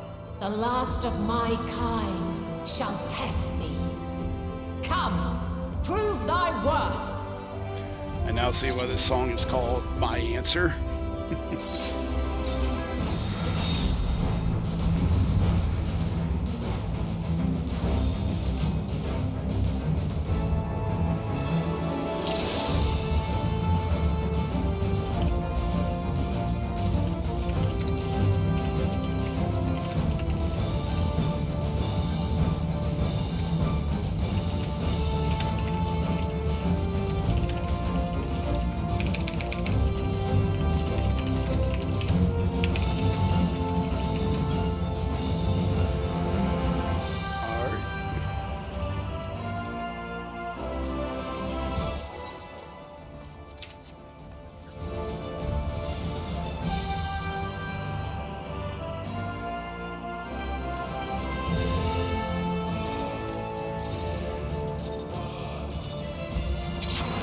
Have you the strength of will to alter man's fate?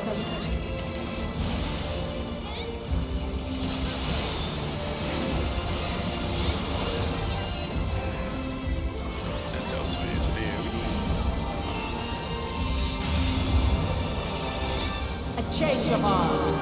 May the test continue.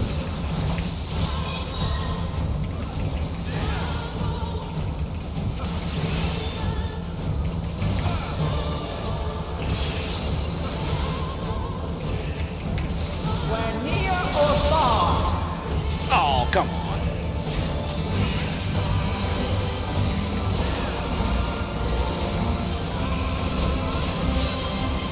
And now this.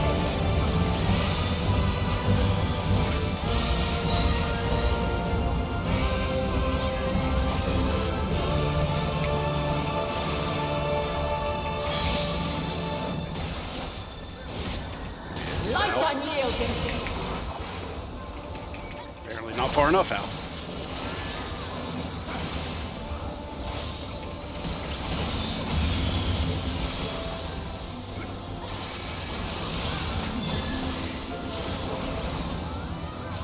Okay, so red is get way the hell in, green is get way the hell out. What the hell's blue? By blade. Corners. You know what? I'm just hologrounding that.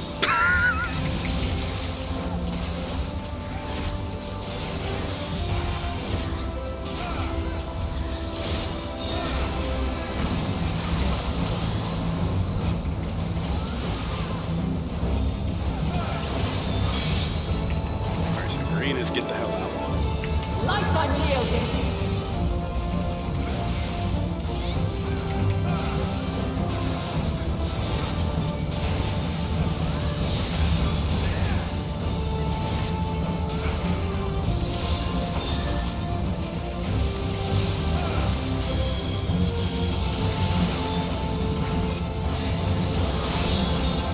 Blue's corners. By blade.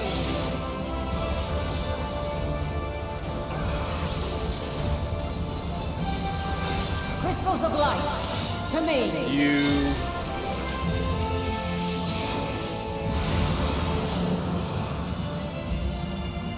Uh-huh.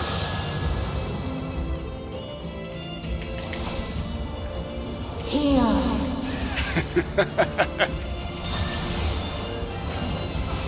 The song of creation's end. Feel.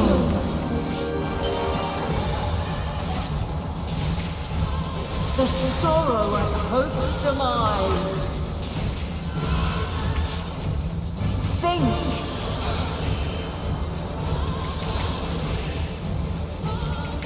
Find your way in the darkness.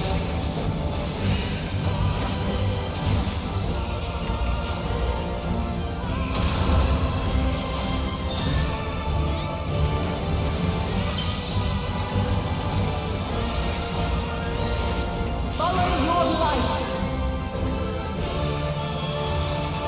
Or fly, my children. children and never look back. Go and assume it's this time.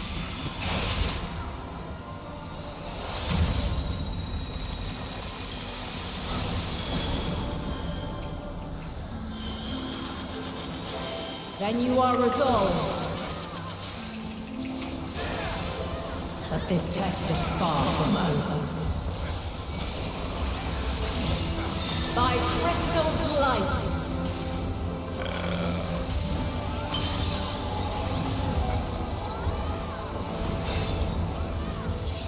It's gonna be a twofer, isn't it?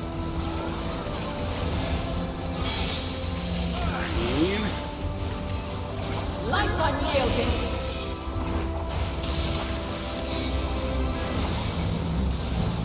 I was sitting still waiting for the second one to pop up. Refulgence eternal.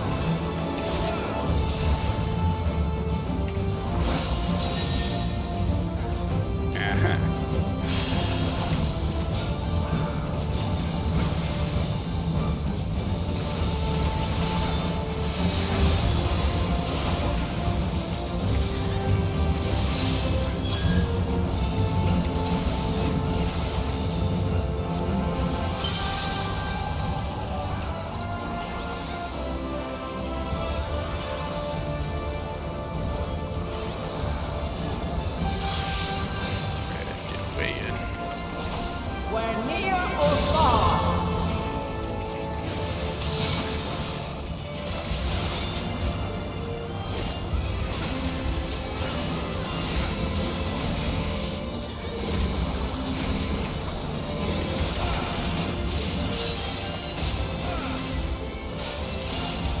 We're high or low.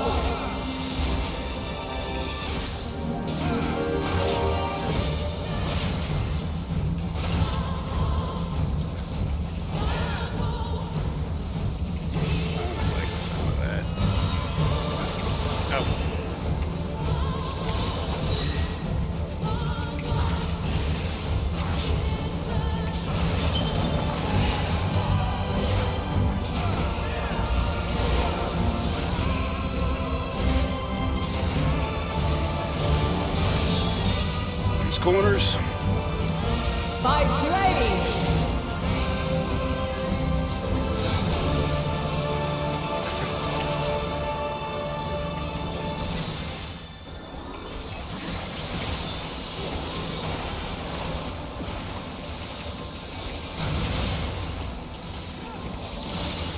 Succumb not to fear.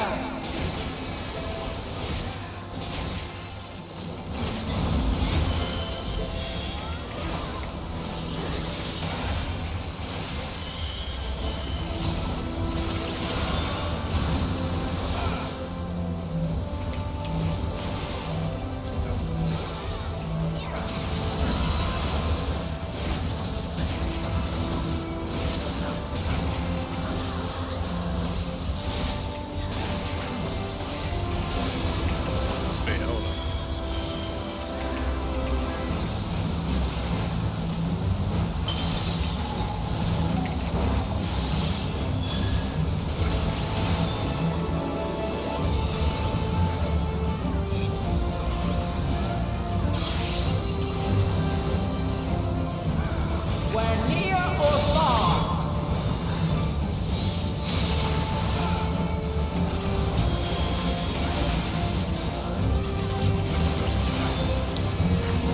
When that spell says light wave, I didn't think it meant a literal wave of light.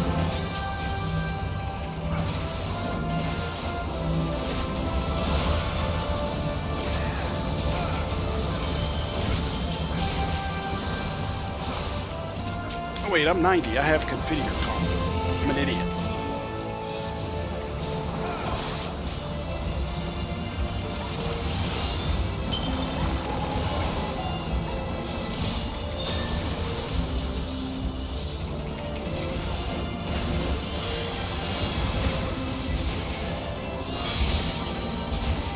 Green is get the hell away. Light unyielding.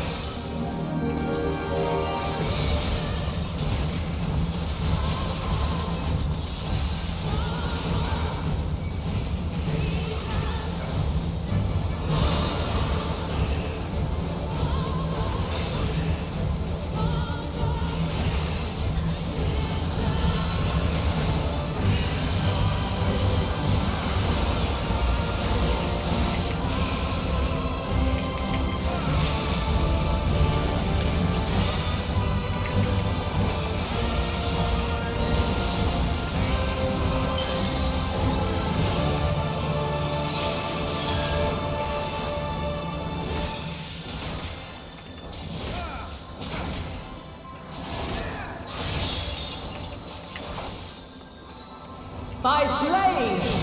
Ow.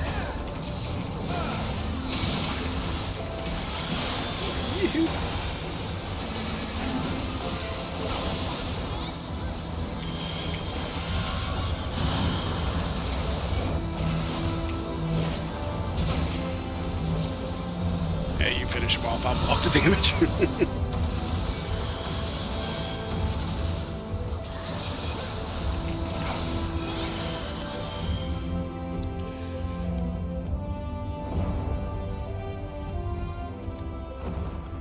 You wanted an answer, Heidelin? There you go.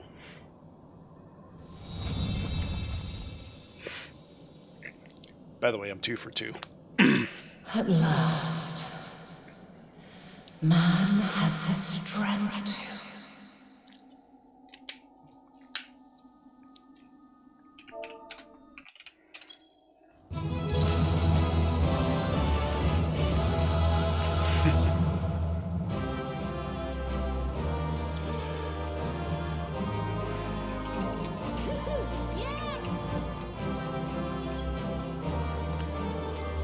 Well, if you guys are still in chat, I don't know if you are. Thank you. Well, time to get yeeted to the edge of the world.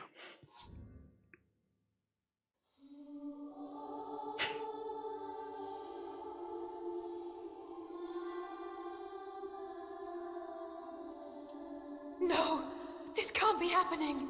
Oh wait, did we kill her? Oops.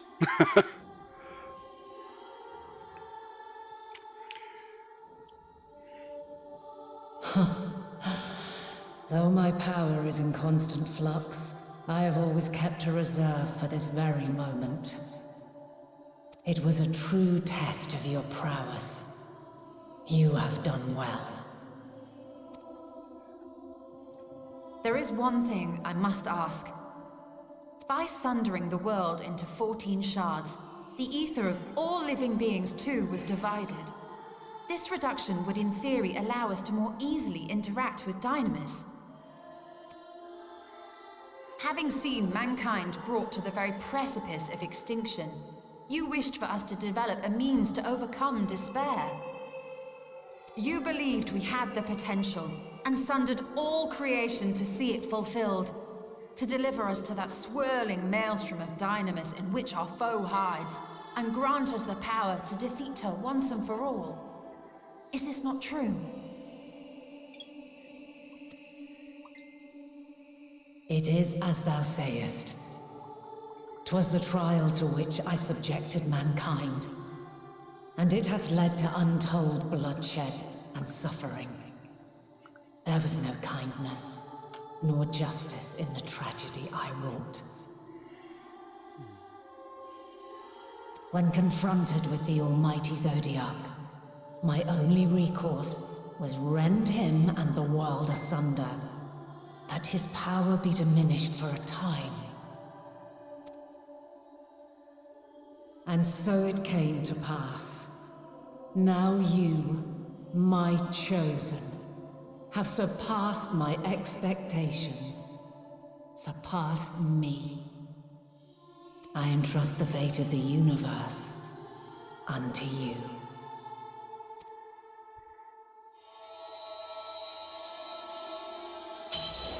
This crystal contains the memory of Meteion's passage through the stars. Deliver it unto the Loporets. They will guide you to her.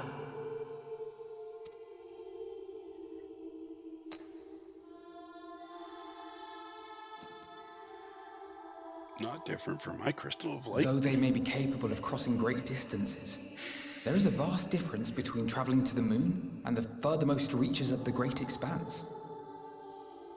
And unlike Meteion, we cannot simply soar on waves of Dynamis to our destination. Indeed. To make such a journey would require an astronomical amount of ether. Good thing we have a boat. But a solution lieth close at hand.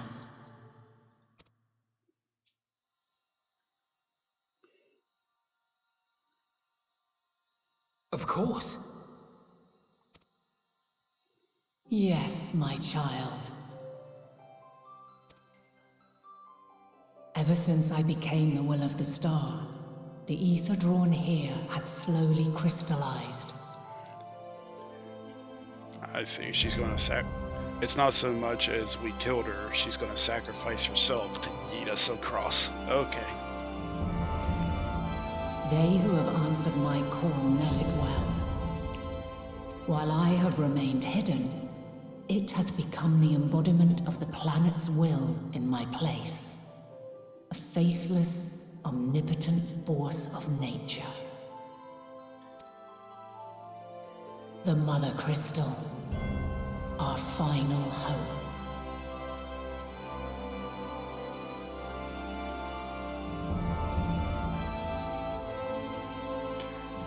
Alas, I can do no more.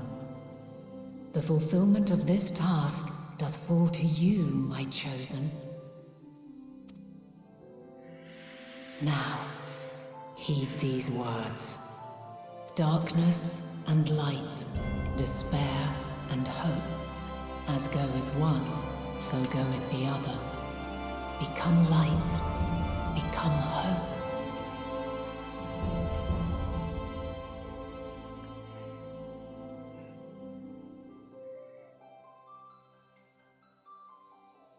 I have a gift for thee. Come closer.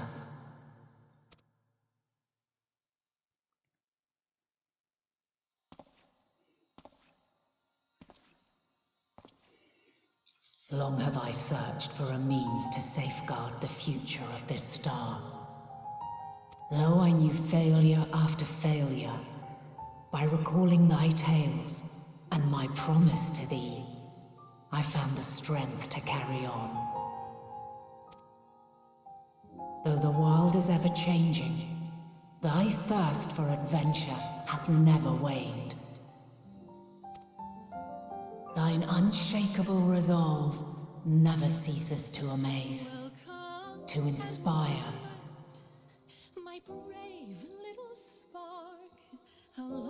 Is this the song that played when we fought her in Elpis?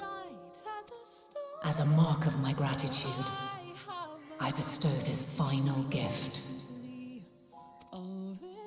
Thou dost possess the Crystal of Azum, yes? I still have it, yes. As Heidelin, I reside over the forces of stasis, tranquility, peace. The laws which impart stability to existence itself. I will weave this self-same power into the crystal, granting thee mastery over matter, to give form to the formless. Use it wisely, or it will not last indefinitely. As thou hast seen on thy journey through the ethereal sea, souls are drawn to thee. Mayhap this trait will prove to be a boon rather than a hindrance.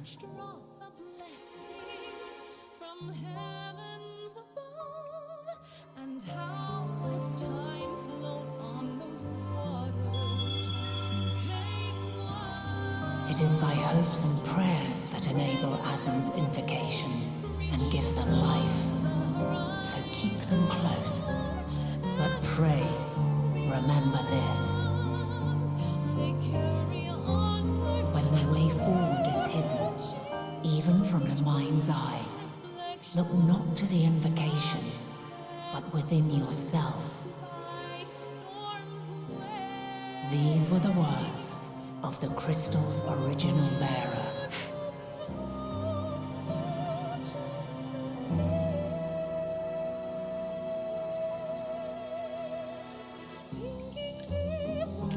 With that, my work is finished.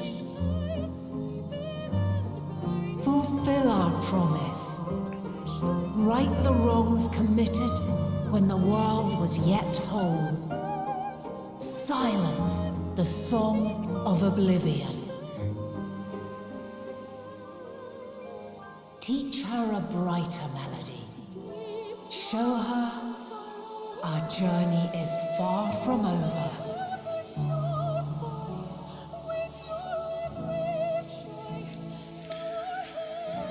We will find our way, but nah.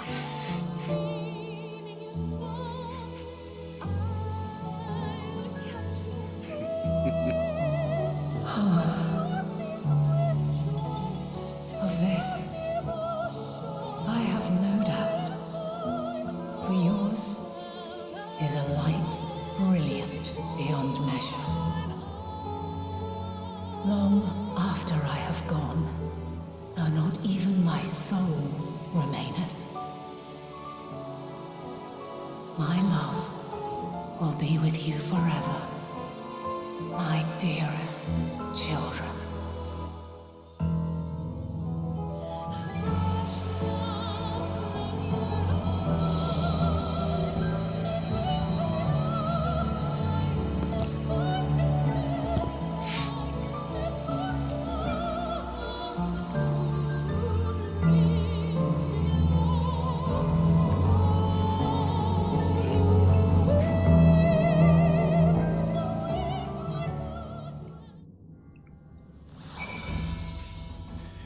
Just like that, huh?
Some stuff's happening in FC chat.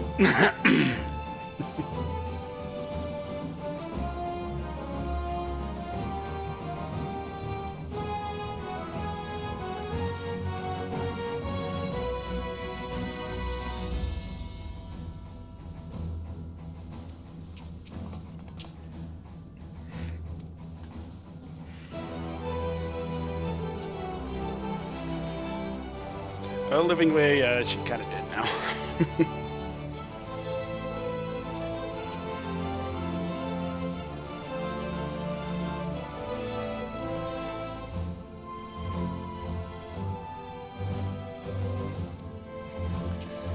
All right, Fortuno.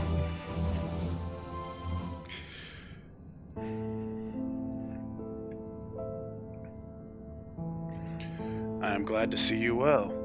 That we could roughly place your souls. Deep as you went, we can neither see nor hear you. The fluctuations in your ether near the end gave me quite a fright. What in the world happened? We kinda killed Heidelin.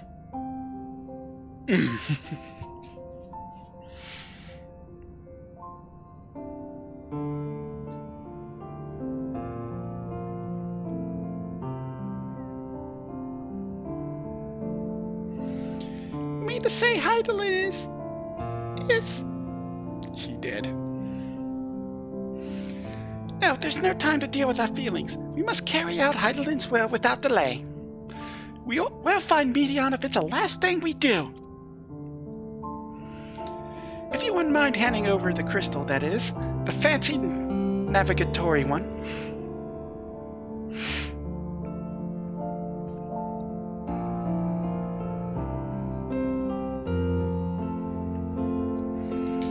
The edge of the universe, where it congregates the despair of countless stars.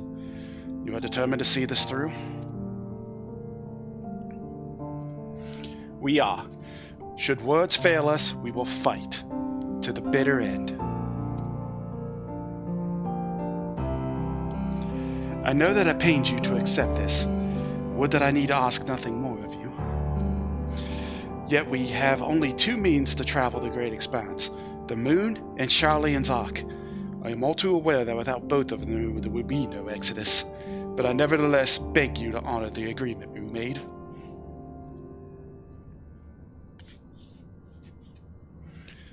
The Forum's decision will be honored. You have earned the right to use the ship as you see fit, and I could not rescind it even if I wanted to.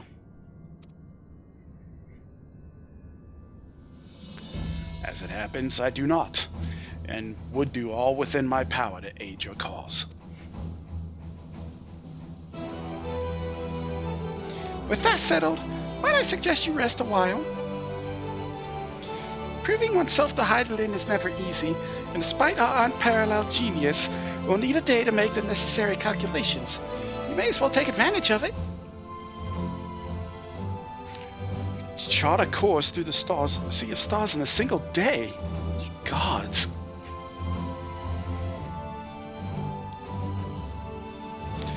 Shall we head above ground for some fresh air then? Perhaps a nap.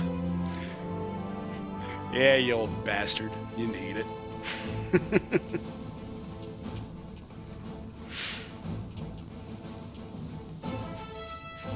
If I had the dialogue choice to say that, I would absolutely call him old.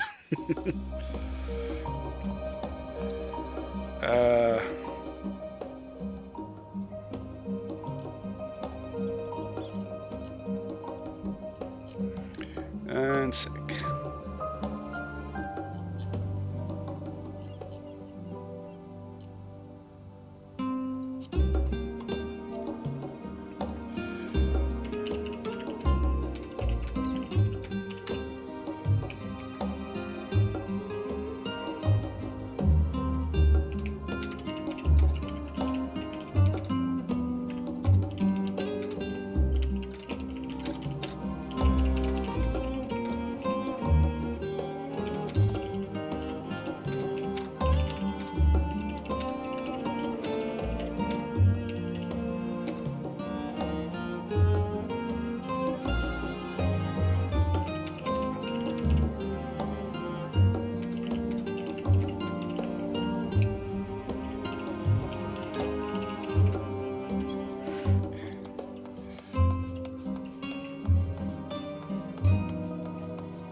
Where we headed?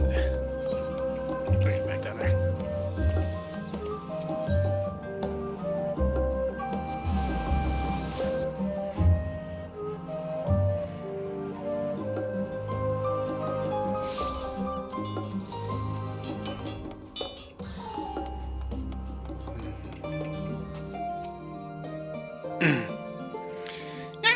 I've been expecting you. I heard about your foray into the ethereal sea.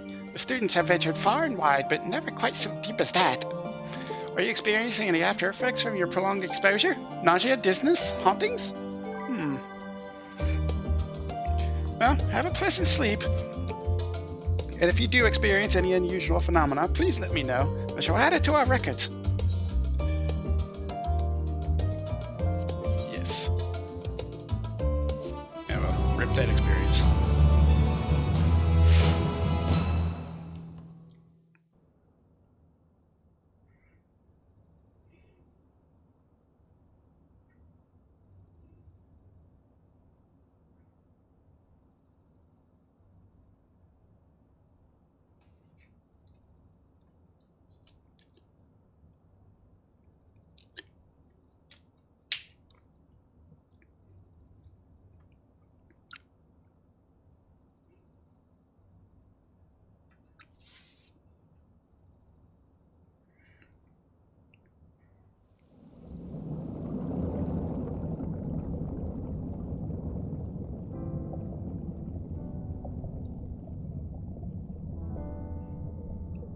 There you are. Yes, Hithelodius. Hithodeus, sorry. Some time, indeed, yes. For you, at least.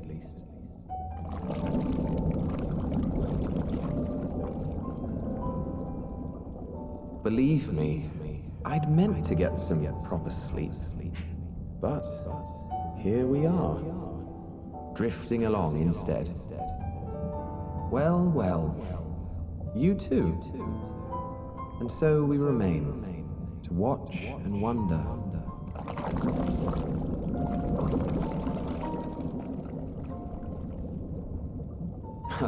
Yes, indeed. To begin, we first must see the end.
Cryo has urgent news, huh?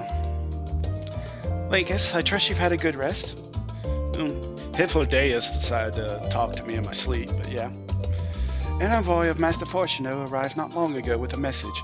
The Loporrits have determined Medion's location. We've been asked to gather at the Rostra. I'll meet you there, along with the others.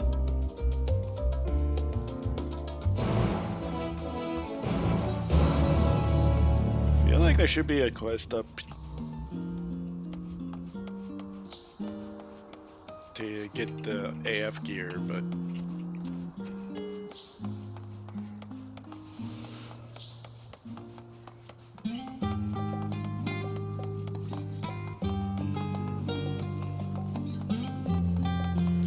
should probably repair before.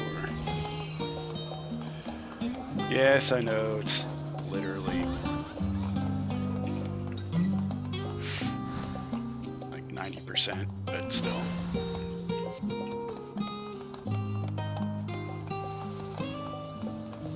This dork.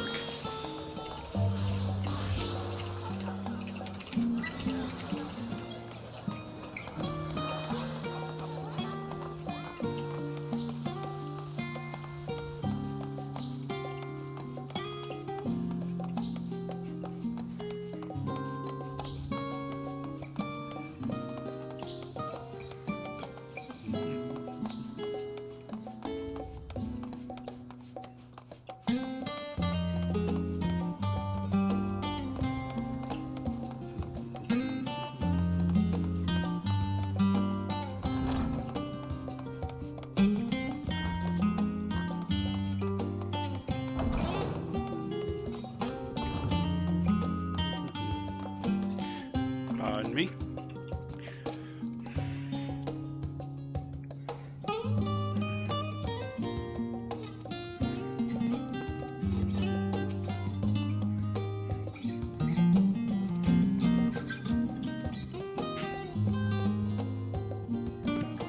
Did you stay up all night?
Morning, everybody.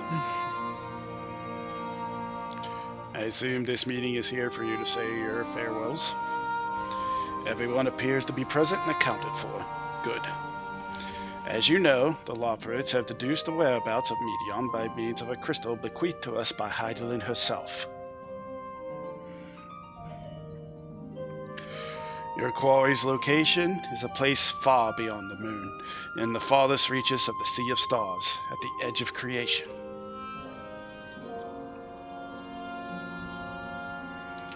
A veritable Ultima Thule.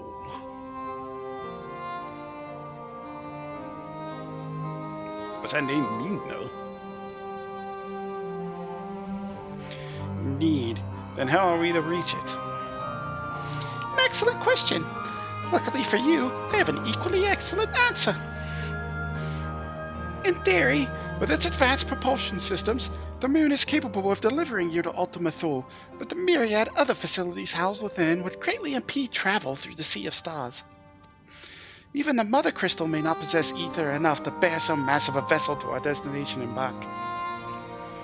However, if we integrate our Hyper Hopper into your Aether Burner, we should be able to fire things up and jump our way to the ends of the universe in no time. Father, does this mean? So we're combining the moon and the ship, as per the logo. Bear in mind that this decision was not made solely at my discretion, but with the consent of the Forum. Hearing the Loperid's proposal, the Forum was faced with a grave decision. To commit the Ark to this endeavor would mean abandoning both our plans to evacuate to the moon and to resettle on another star. Needless to say, the proposition invited fierce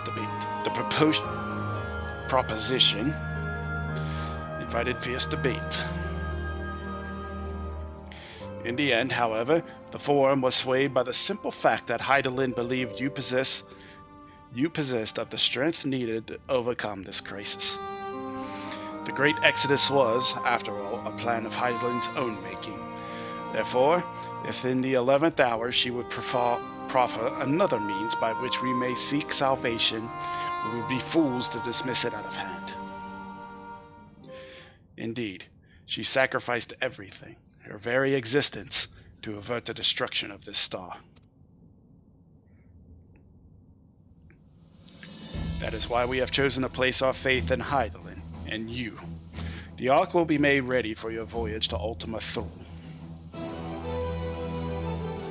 What of all the people that have labored so tirelessly to prepare for the evacuation? They must be furious. I would not be so sure. They have not forgotten your deeds on the Magna Glaciers, nor did your instrumental role in orchestrating the delivery of adamantine go unnoticed. No, the people do not protest, but contrary. They have expressed unwavering support for you and your mission.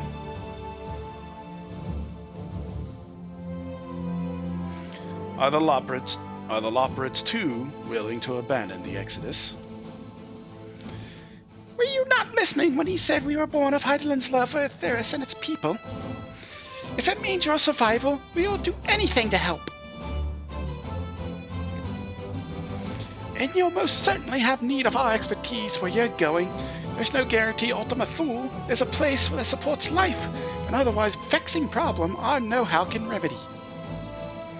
Besides, Hydaelyn chose us to lead the way to Medion. Why else would she give you a crystal only we can decipher? But more importantly, we were perfectly content to evacuate Aetheris until you brought us here, Urianger. And now we're enamored with the place, so what choice do we have but to save it?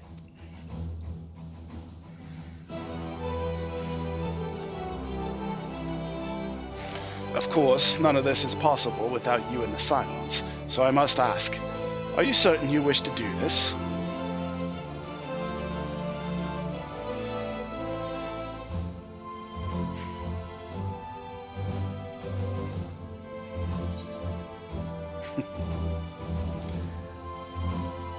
Well, we've come this far.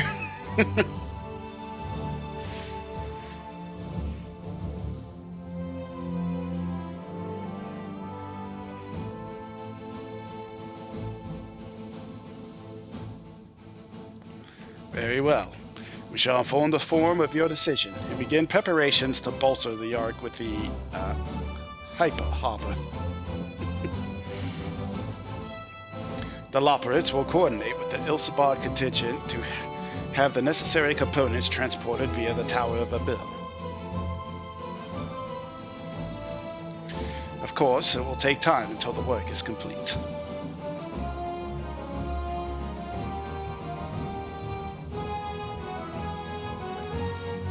For now, pray take your ease.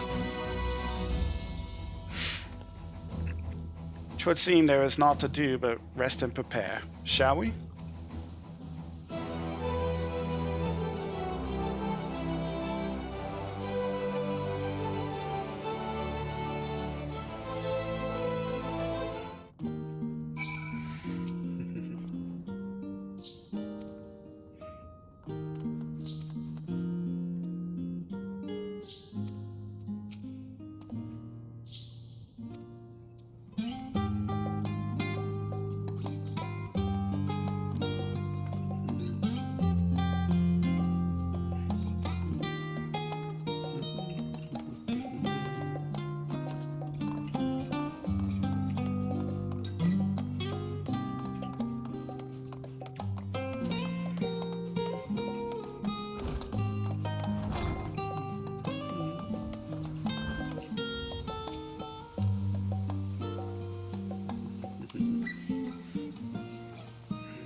Well, let's say I would hope get AF armor.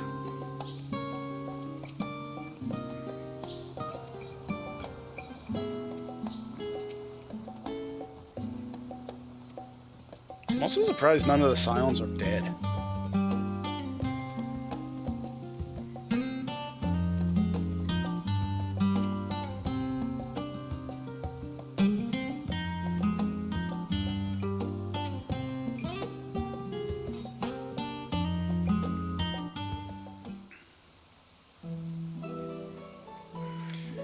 Ere we depart, we must leave nothing undone.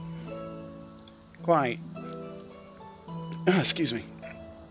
Though it is difficult to conceive of how one can best prepare to brave a domain where Dynamis governs all. Nevertheless, Hydaelyn deemed us worthy of the trials that await. For lack of any other feasible options at this late stage, let us trust in her judgment and face Medion as we are. Which leaves the not-so-small task of coordinating our efforts here to you and Tataru. If all goes to plan, we'll be back before you know it. I certainly hope so. We will be praying for your safe return. Mayhap it will affect the Dynamis for the better. With that settled, we should get some rest and make the most of the time we've been afforded.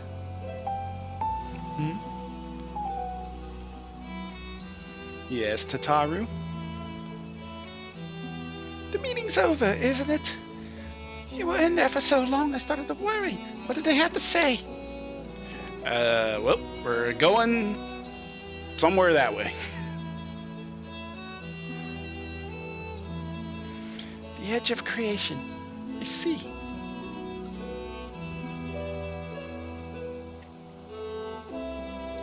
Rest assured, everything will remain in order until you return. And you will return. Actually, Linkus, can I borrow you for a moment? Looks like your plans for the interim are decided. When the two of you have finished, let us meet us back at the Baldassian Annex, alright?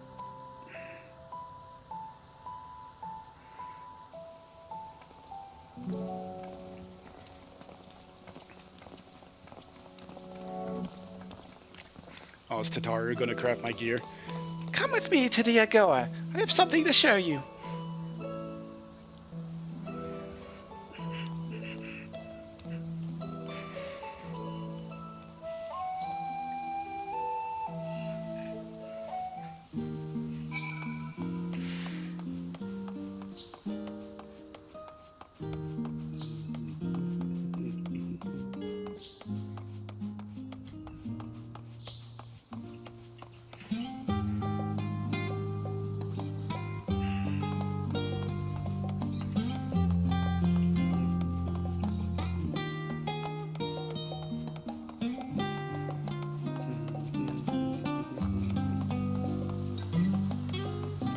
jump up here?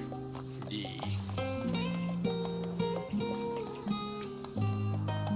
Welcome, Linkus, to Taru's Boutique. I've always done my best to provide the Scions with fashionable attire, but in your case specifically, I made an extra effort to strive for the most functional yet stylish clothing one could ask for. Not that I'm playing favorites, but you are the warrior of light. Faced with this unprecedented crisis, I knew you would need an ensemble unlike anything I've created before, and that I wouldn't be able to do it alone.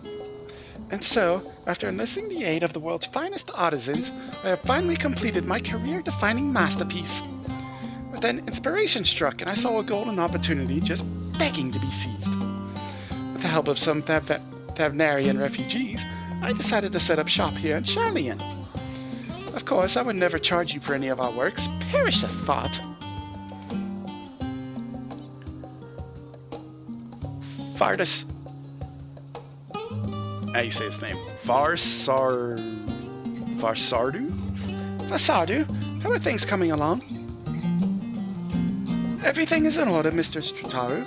We'll be ready to open shortly.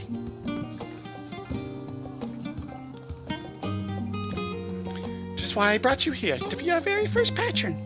Would you mind waiting here a moment longer?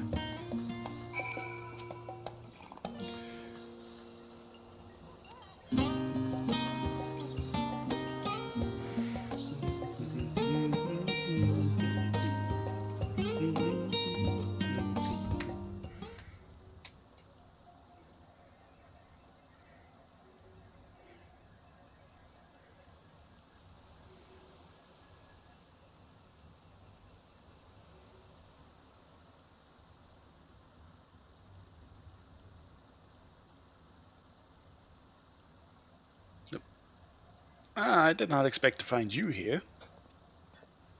Who? No.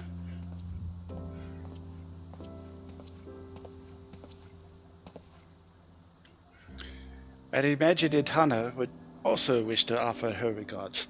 Alas, after delivering our dragon scales to the engineers, she remained to assist with their work on the Aether Burner.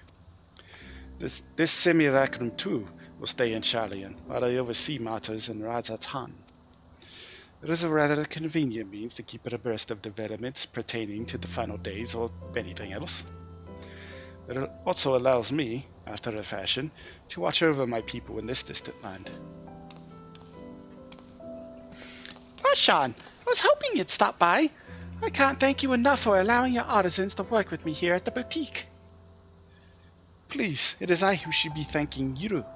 This establishment has restored a sense of normalcy to their lives. You have blessed them with newfound purpose, and a means by which to support themselves in these troubled times. What's more, when they at last return home to Razatan, the experience and knowledge they have gained in your employ will no doubt provide a boon to the artistry and commerce of our land.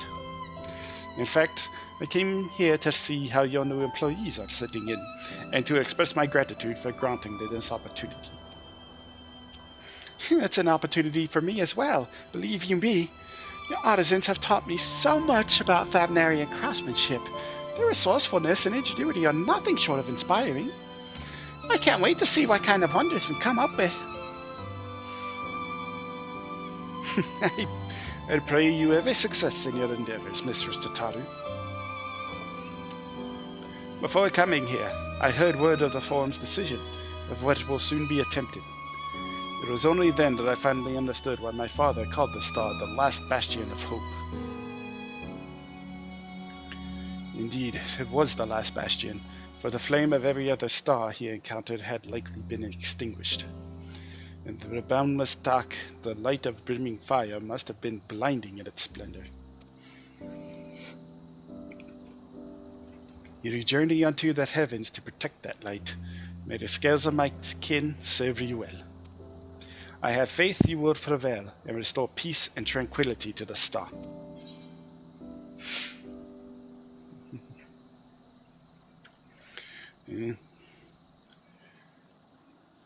I'd like to visit Razatan again when this is all over. And we should be honored to receive you. There is still much of Razatan you have yet to see. Forgive me, but I must take my leave. Very well, and remember, the people of the star have not yet given up hope, and neither must you.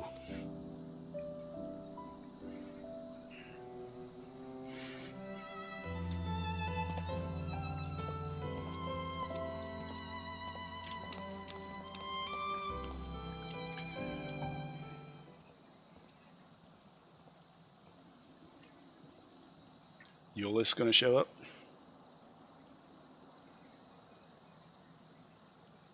What's going on there?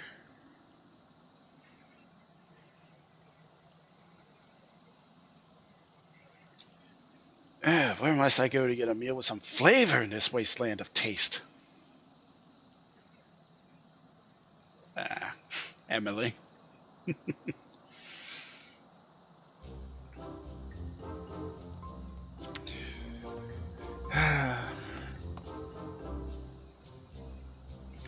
Lucas, old boy. Why, whatever are you doing here? I'm just waiting for that shop to open. A new boutique, you say? I had been meaning to expand my wardrobe. Yes, something with a little more flair, perhaps, befitting a man of my station. Though I have nowhere to flaunt said remnants, so long as my confinement continues indefinitely. Aye, the young Lord Fontaine insisted that so long as there is work to be done, no matter how trivial, I must abide here in Shalien. Thus do I toil, with every fibre of my being rails against it. Why, I've even suffered the company of that brute Sicard to see supplies transported in a timely fashion. Yet he was the one granted leave this morning to participate in some supposed covert operation. Wow, I brain farted. So I suffer instead for this otherwise welcome absence, now burdened with extra busy work, and without Honoroi here, there was no one to prepare my meals. I came here in the hopes of finding a nice cafe, perhaps. Alas, the Charlian delicacies I've sampled were lacking in every respect.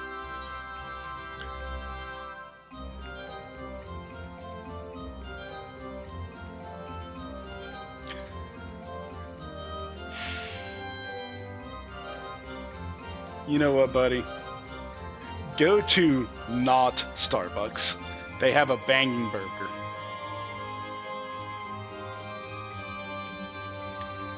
The cafe over on the pier. The cuisine didn't appear all that appetizing, but if you vouch for the cooking, then perhaps I will give it a try. Thank you for the suggestion, and ta-ta for now, old boy.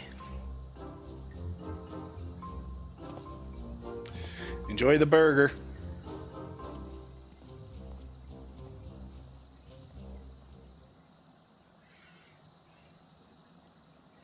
What is this?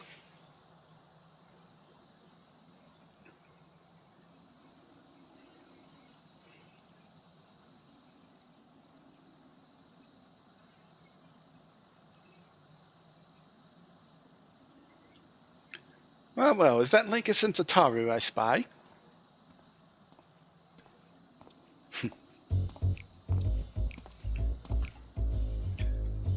Hancock?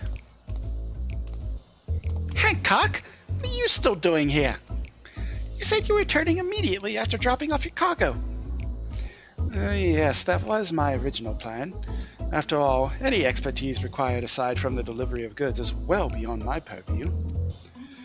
But what manner of entrepreneur would not squander an opportunity to study the markets of the northern seas? Worry not. I will return straight away to Kagane once I have finished. Of course you would find a way to turn this crisis to your advantage. Now she wounds me, the industrious woman running a new boutique. I am not blind to the travails of one whose fight on the front lines to deliver us from ruin. Indeed, I have every confidence they will succeed, and I would make myself, in my business, ready for their return. If you believe in them so devoutly, then why not put your money where your mouth is? Fair enough, Tataru. Fair enough. There is not more I could do to help Ready to Ark and her heroes for their maiden voyage, but on your return, I shall host a grand celebration for your honor at the Bakaru Inn. The accommodations are quite costly, given the reputation of said establishment, but the East Aldenar Trading Company would be honored to foot the bill.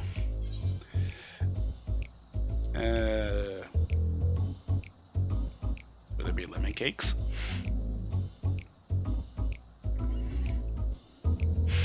Oh, a man of taught tastes, I see.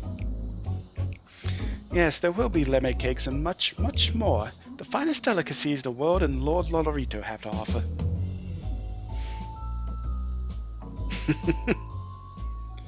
He said the magic word, Tataru. Free.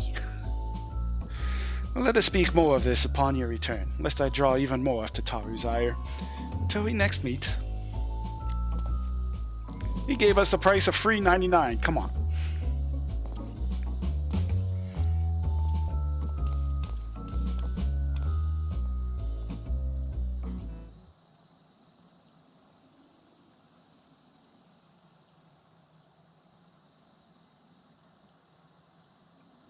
What is... I still want to know what this is. That dude's been panning on the floor for about 5 minutes now.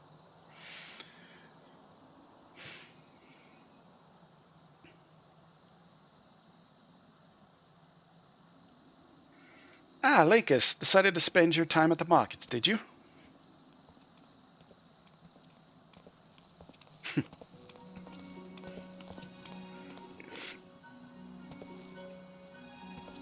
Hello, you two. Tataru! Oh yeah, those two have a kind of a thing going. Big Switch! I take it work on the Ark proceeds apace? Aye, it does indeed. Collaborating with the greatest minds of Shalian and Rajatan has been a rewarding experience, and that's to say nothing of what we learned from the Loppers. I forget what Big's voice is. Yark is unlike anything we've ever had the pleasure to work on. Even Nero has rendered speechless on more than one occasion. I can't wait for you to see it. And you'll never guess who paid us a visit before we came to Shalian. Alpha! I think he sensed the coming danger and returned a check on us. He was always one to turn up in a time of need, and I suppose that's why he decided to join us here in Shalian. Good thing, too.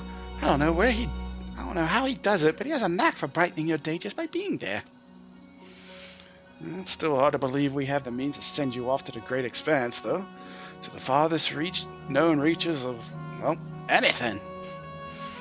I never thought I'd live to see such marvels, yet here I am. More often than not, you and the Scions are the catalyst that sparks the need for these great innovations. To think how much I'd missed out on had I not been a member of the Ironworks. An awful lot of work, to be fair, and the privilege of being worked like a cot chocobo.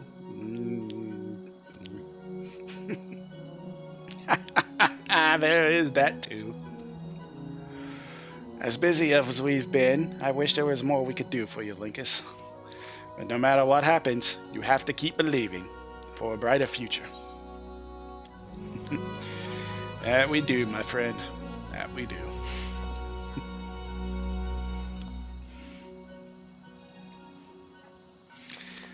When you head back, would you tell the engineers I'll be along shortly with refreshments? That's very kind of you, Tataru. We'll be glad to hear it. And on that note, Wedge and I should get going. Still a few more supplies to gather before we return.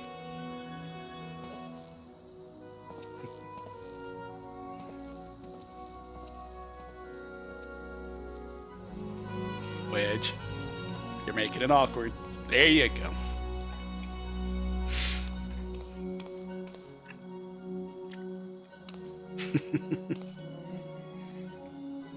Terribly sorry for the wait. Right this way, if you please.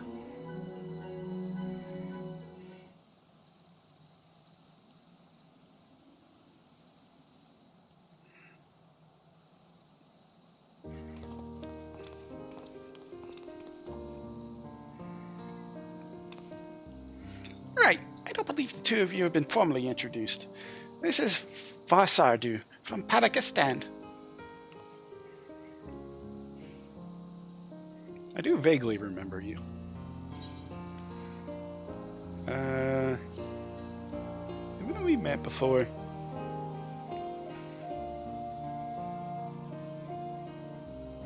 Yes. It was you who helped us at Perusa, and again when crossing the ice fields, was it not? I doubt we exchanged a little more than glances then, but it is kind of you to remember me. Thanks to Mistress Tataru, I and many of my friends have found gainful employment in this foreign land. It is only natural to feel fear in the face of calamity. At such times we must look to one another for strength and succor.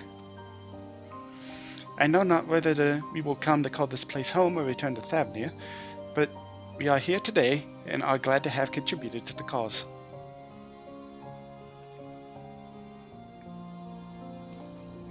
And contribute they did by helping to make your new garments as durable as possible. We put our hearts and souls into them, and I have every confidence they'll keep you safe in the battle to come. Give me gear. Gods, to think how far we've come since our humble beginnings at the Walking Sands. From the rising stones to the falling snows, even a certain insufferable someone's Ruby Bazaar. Excuse me. You were always fortunate to find friends along the way. Even when you were swept away to the first, Graha was there to grant you sanctuary. I'll never forget the relief I felt when you all returned to us. I thought my heart would burst. Yours has been a long, long journey, and I've been privileged to watch, often with bated breath, as you persevere time and again. For all the joy we've shared, there's been much sorrow as well, but I've long since learned you can't have one without the other.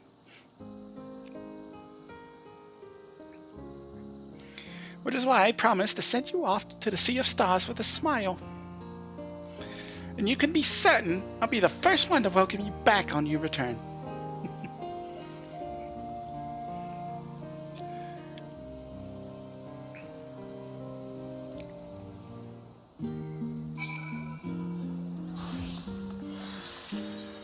Alright, yes, no cutscene. Switch. In addition to the new ensemble, we have remnants and weaponry for every need, so please feel free to browse our stock.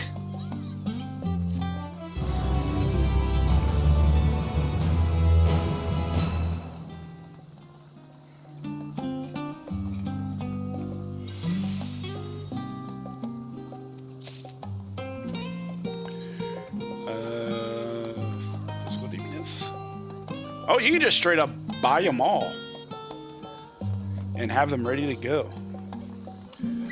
Okay. Give me gun. Well, if we're doing this, give. Reaper.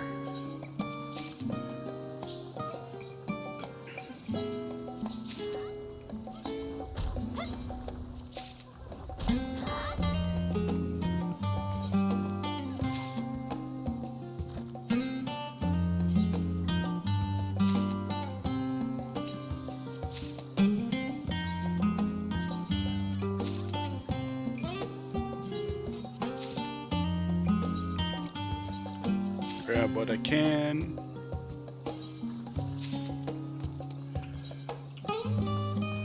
There it is. Equip.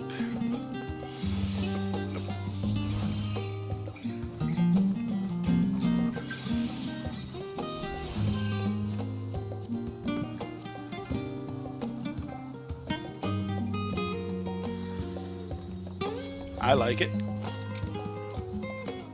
I like it.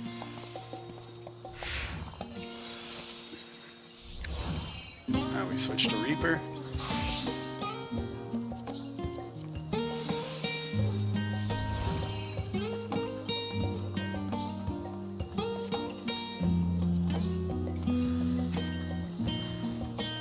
Straight out of Bloodborne.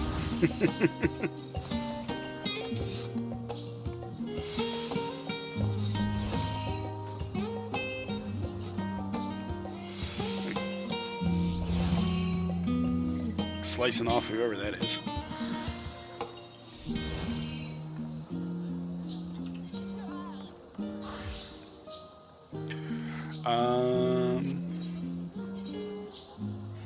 What's the Malkin's hat look like? Oh, it's just goggles. Eh. Yep.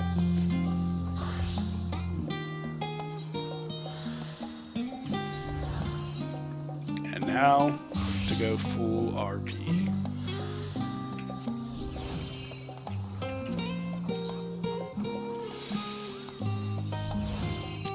Lightbringer, huh?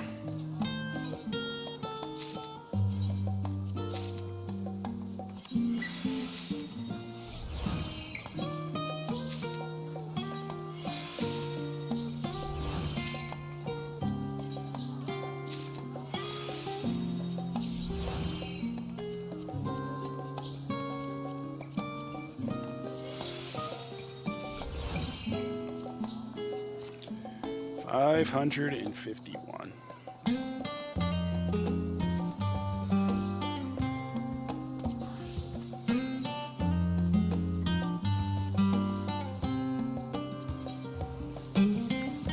The coronet is good and all, but I wear glasses, therefore my character does too.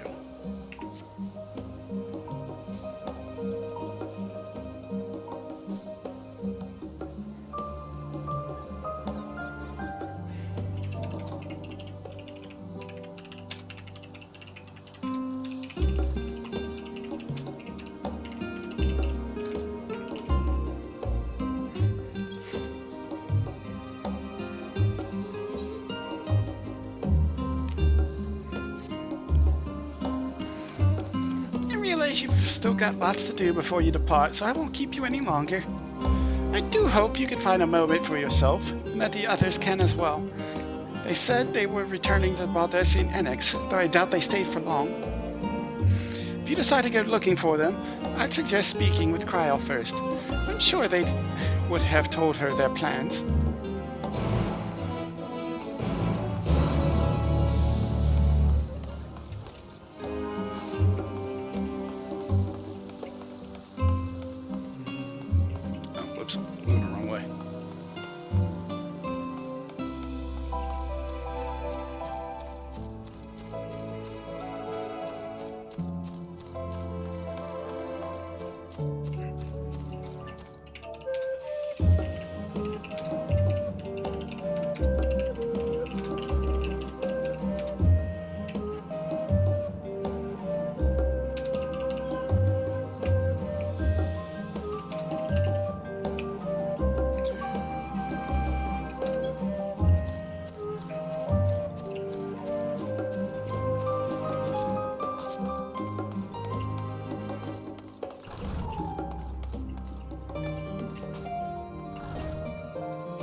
You're back!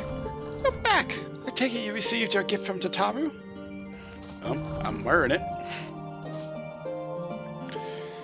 It was a surprise long in the making, with many long hours of fretting to get everything just right. I'm glad to see it realized and with great success.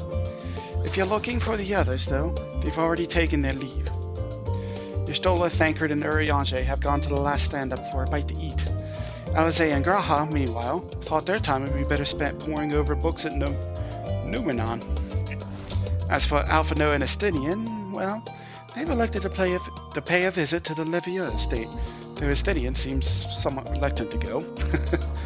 I'm sure they would all be glad for your company if you would mind to seek them out.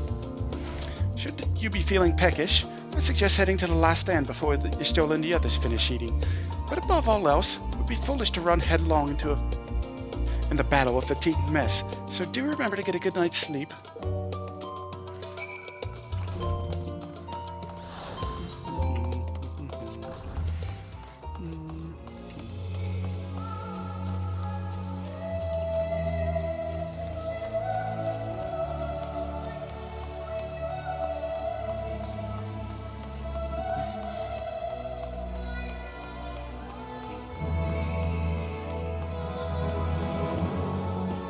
What? How's Nero still in here chilling? No, I am not neglecting my duties. Honestly, am I not allowed even a moment to myself? A genius needs time to reflect on his thoughts, you know. The Ark truly is a marvel, and I count myself fortunate having had the opportunity to help build it. A pity I did not come here sooner. Oh, the things I could have done with the fruit of the research. Not that it is any of your business, mind you, though I suppose I could have found a way to apply that knowledge to further improvements to the Ark as well. Oh, Nero.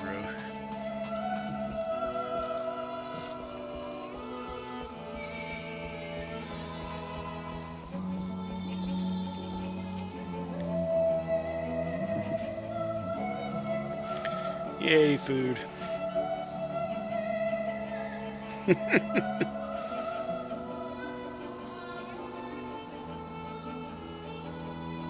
No pudding way. Lucas, come to make our trio a quartet, have you? Please have a seat. We'll see about getting you a drink. Part of me hopes this is voiced. Probably not, though.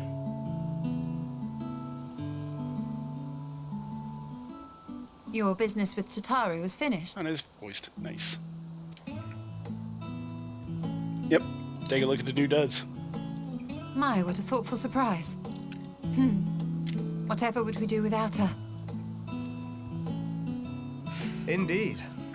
And she's right, you know. It hasn't been all doom and gloom. Feels like a lifetime ago that Master Louis Soir gathered us together to form the Circle of Knowing. Since then, we have experienced much. But rather than feeling wiser, the more I learn, the more I find my knowledge lacking. Forsooth. As a student, vainly did I believe that I held the secrets of creation in my grasp. Yet that which I had seized was but an insignificant sliver of what awaited in the wider world. Every encounter, every experience hath served to open mine eyes, enlightening and humbling me in equal measure. Even from those whom I called enemies have I learned many a valuable lesson.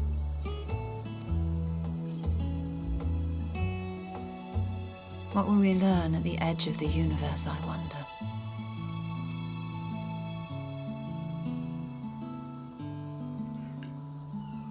Ultima Thule, where the bringer of the end makes her nest. I, for one, can't possibly imagine.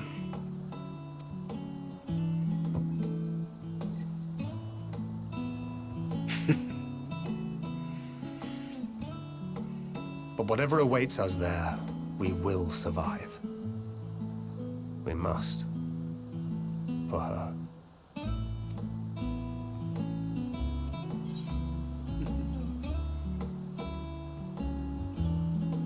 Just make sure. Well, You know what? You've nothing left to prove, buddy. Not to Reen nor Minfilia.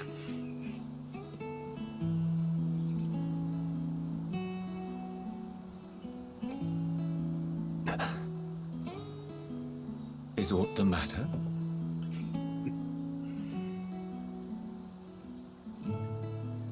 No, it's nothing. I just... Well, lately I find myself surprised at how much I've changed. How much we've all changed.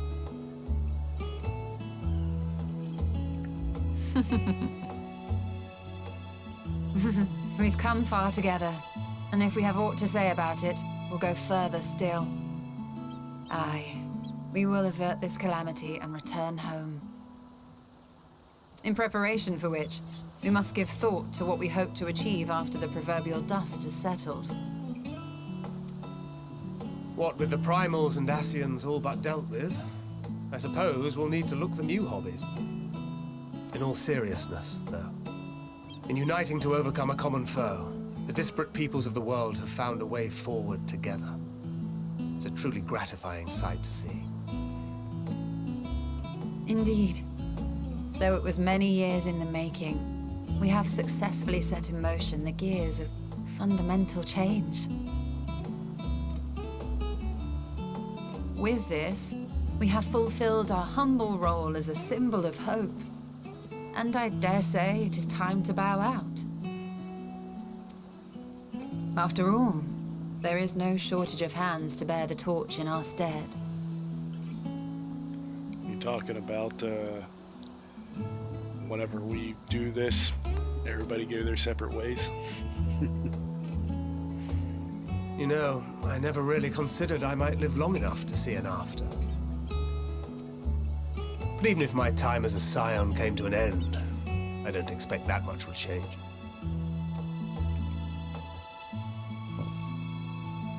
Traveling the world, going wherever the wind blows, lending a hand to those in need. A journey for journey's sake. It doth suit thee well. I must confess, I too have yearned to see more of the world. If thou art amenable to the suggestion, I would accompany thee. Mine ability to effect an air of normalcy through artful disguise is much improved, thou must concede. Aye, well, improvement is relative. You still look suspicious no matter what you wear.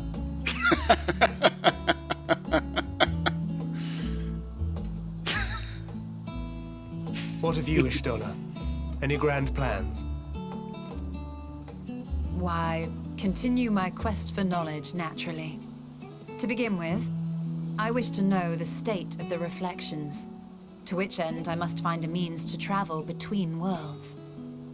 You gonna hit up Graha It is Tia the then? least I must do if I am to keep my promise.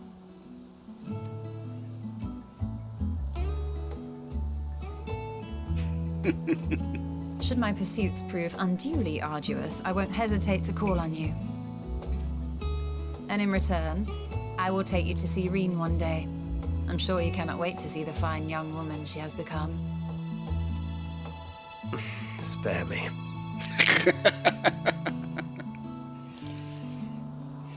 And what of thee? What wouldst thou pursue at duty's end?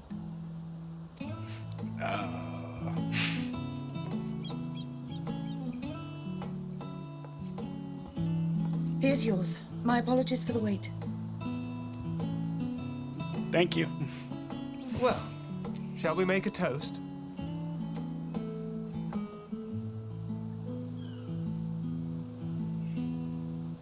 To victory. To our comrades. To the future of the star.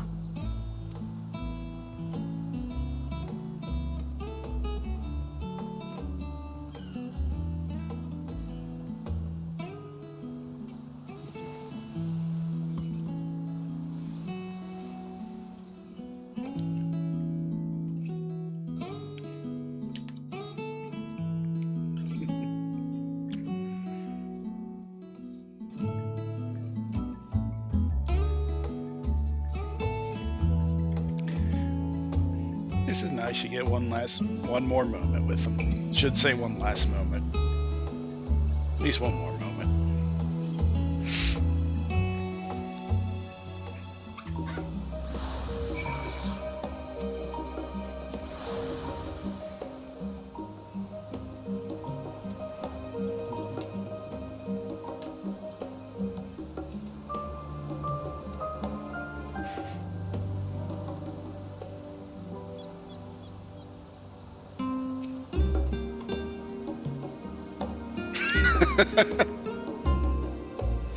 Oh god, Ariange's drunk.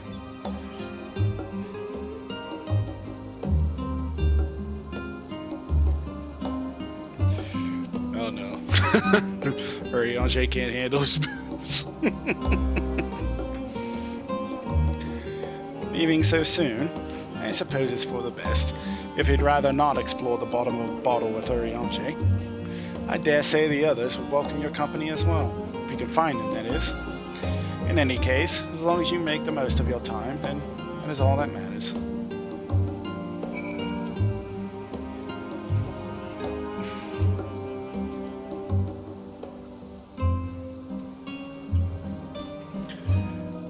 Oh no.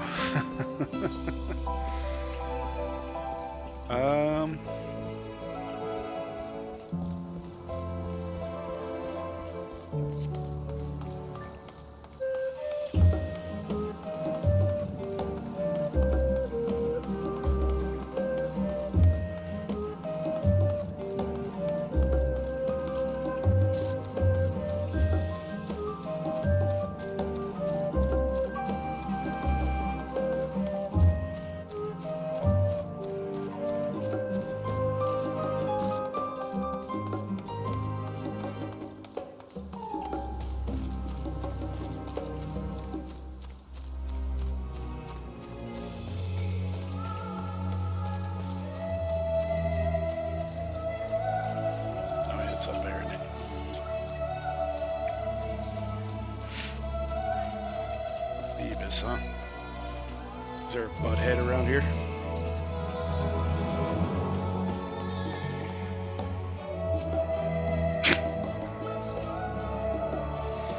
Alizé? Oh, you're asleep too. They're both out.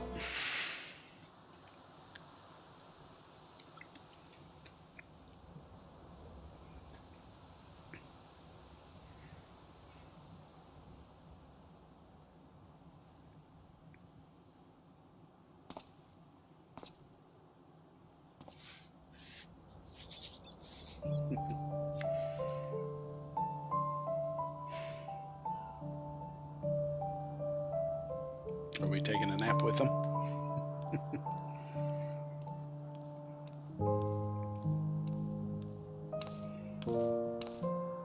Oh.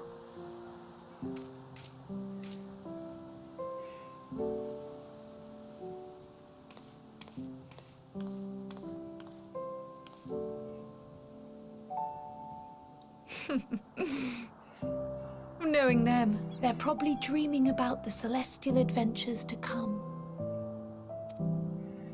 Just as well.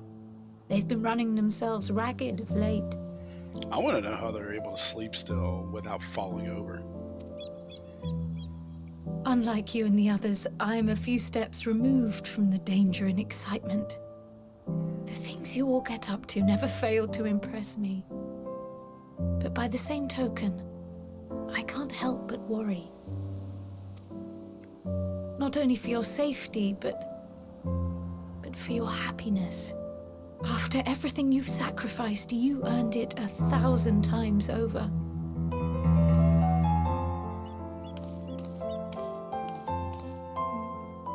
From the simple pleasures of tucking into a hearty meal or collapsing into a comfortable bed, to the grand triumphs of visiting legendary lands or finding true love. You deserve all the joy in the world.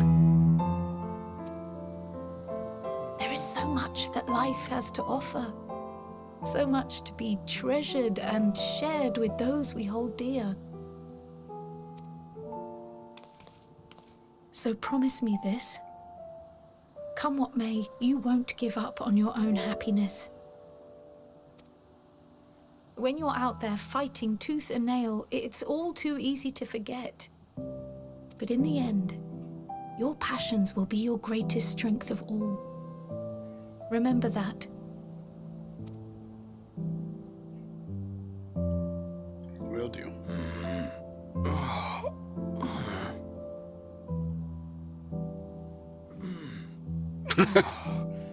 This feels familiar.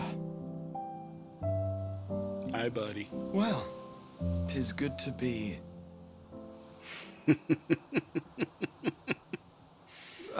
wait. What am I... Gods, don't tell me I fell asleep. Not that there's any shame in it, but you were sleeping like babies. Oh, how embarrassing.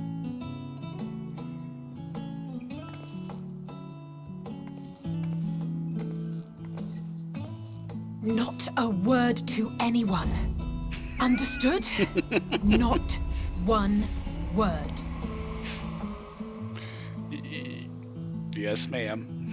I'm told that sleeping in proper beds of your own choosing is a much more effective way to prepare for battle.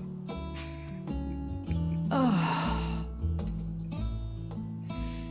So, what were the two of you doing here? I came just to see I had how a you few guys were. books to return to the library. Thought I'd take care of it while I could. And you?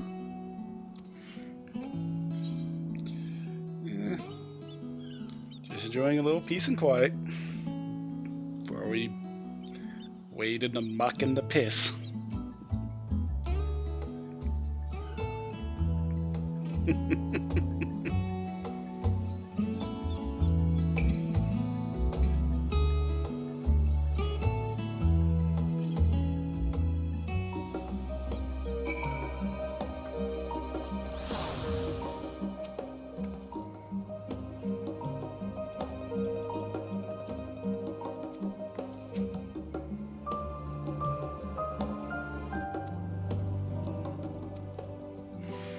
Well, if you're hungry, I'm pretty sure they're still down at the pier.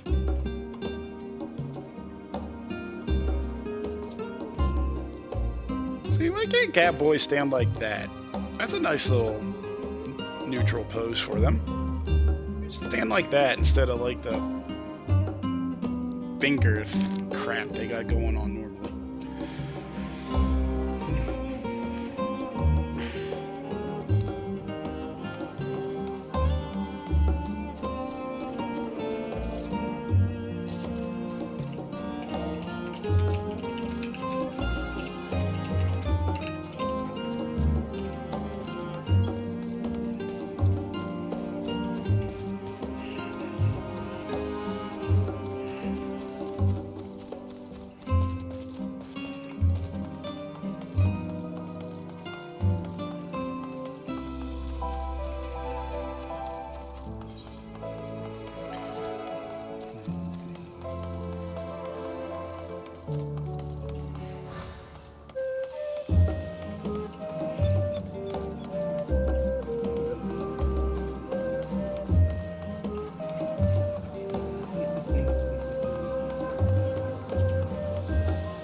See, I know I can do the Aetherites, but I just like going through the city. Yeah.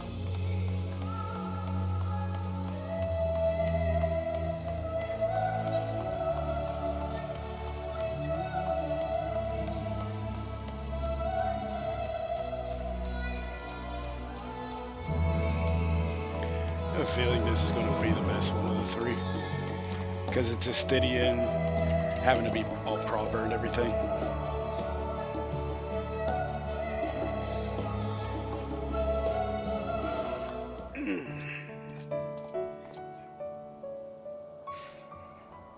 Oh. What brings you here? You're just saying hi. Ah, so you were worried that the Levier household might again be gripped by turmoil. All is well, I assure you. In my letters home, I had made mention of Estinian, you see.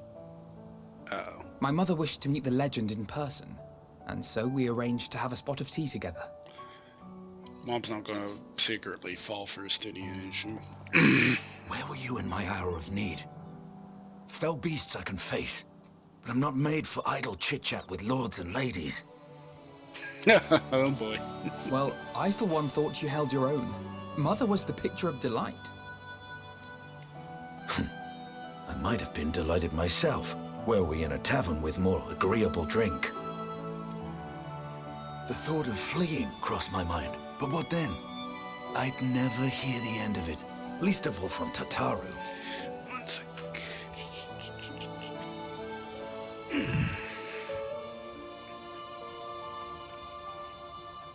I'm sorry. 'Twas not my intent to cause you such distress. It's just... it was one of the things I didn't want to leave undone ere we set forth. Don't look into a ring light, by the way. You get blind. That's not to say I think we won't be returning.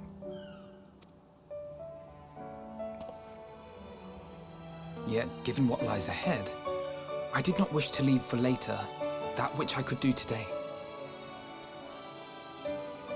After all, tomorrow is never promised.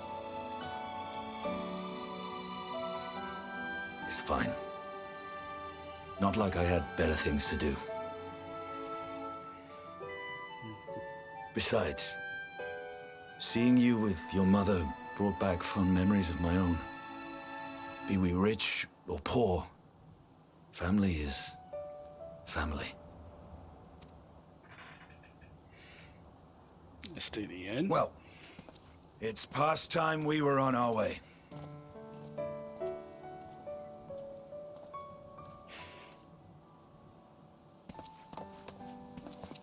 Wait. Estinian.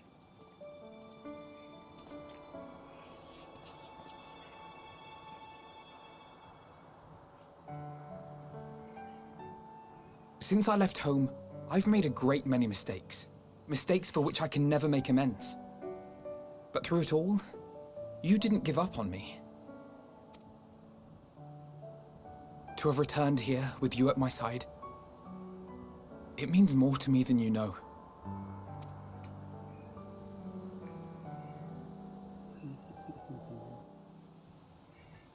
Thank you. From the bottom of my heart.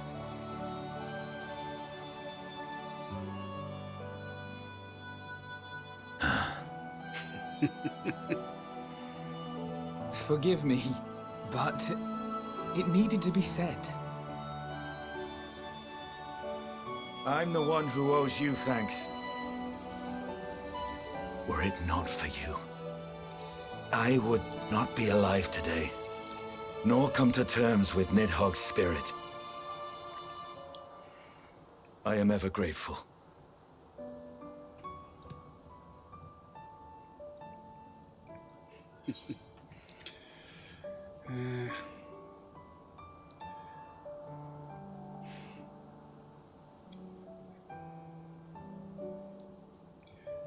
You know what? I suppose I ought to thank you both as well.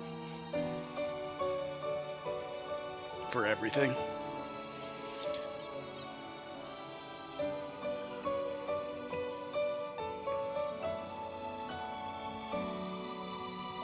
Well, we needn't make it a competition.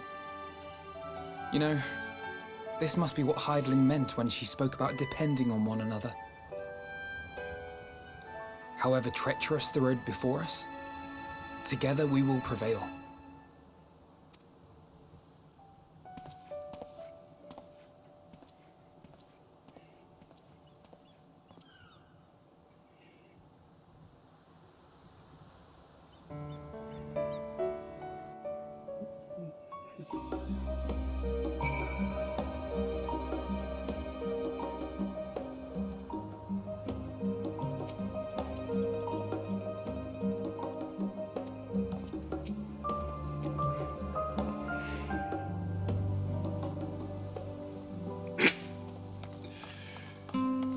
Now that Alpha Node mentioned it, I did come across Nero. I wonder who else is here.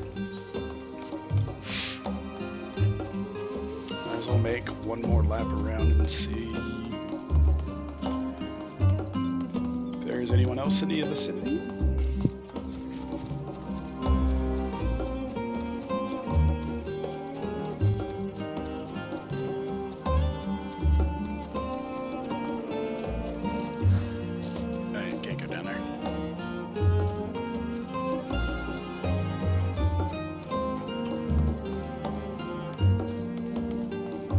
If we can't get in, how are the people supposed to get out?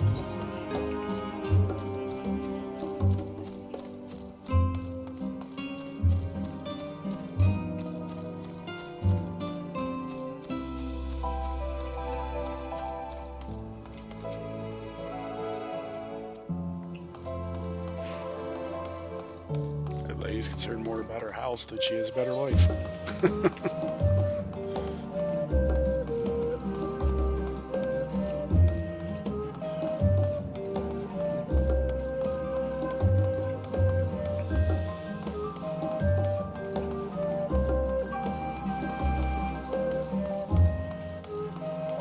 Dance competition.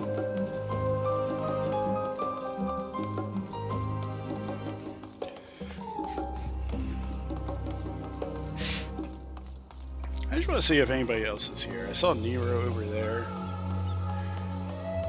And now that Alpha Node mentioned it, now I'm curious if anybody else is around.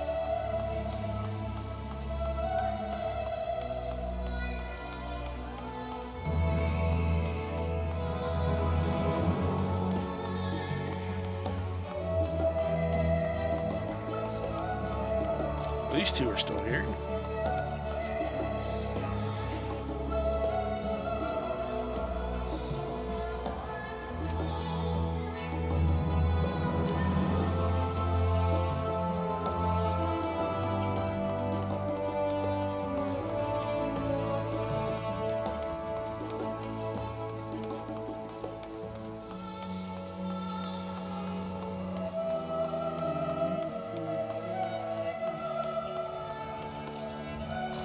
So a shame they made all that water and you can't swim in it.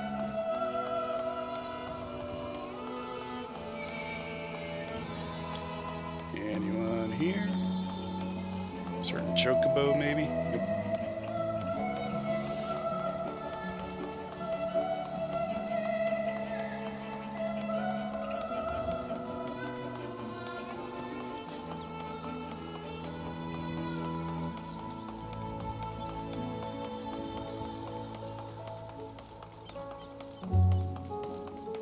Same thing.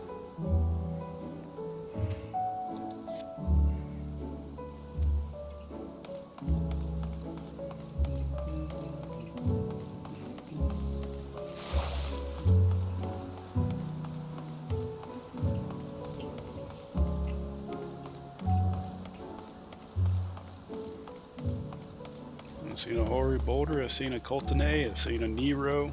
Is there anyone else? No? Goblins. There they are.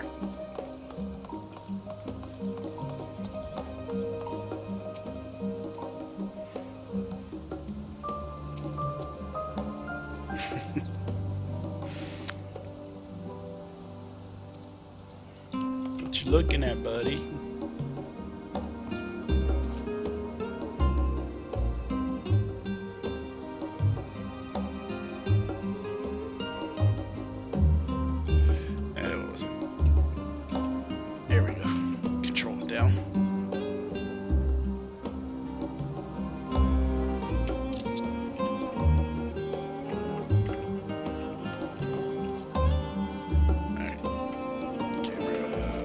There-ish.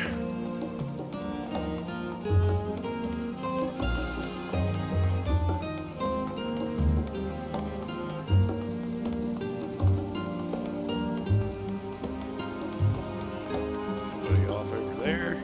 About over here. Yeah.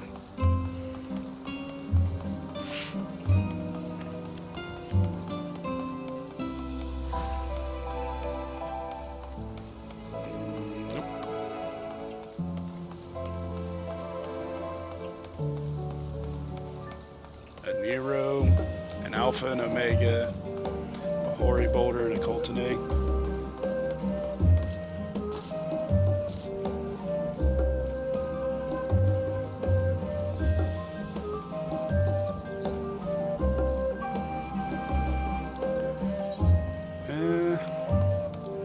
Run around here, I guess, see if there's anybody.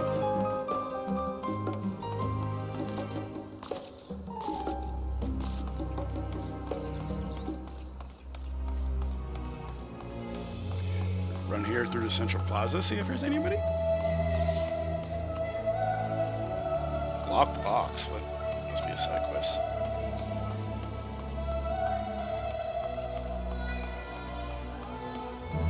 Not seeing anybody.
I have a feeling we've seen the ones that are here, unless for some reason people were in here or in there, which I doubt. Oh, pudding way. Oh, this rabbit.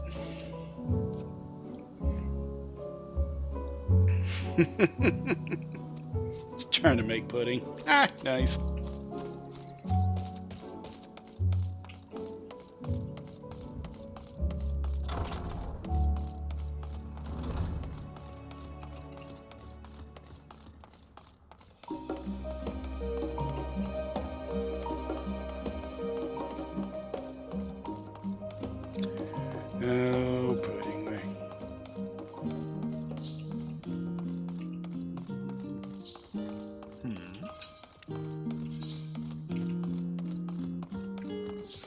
don't think it really matters who I give this to. Looks like Dragoon's the lowest, so switch.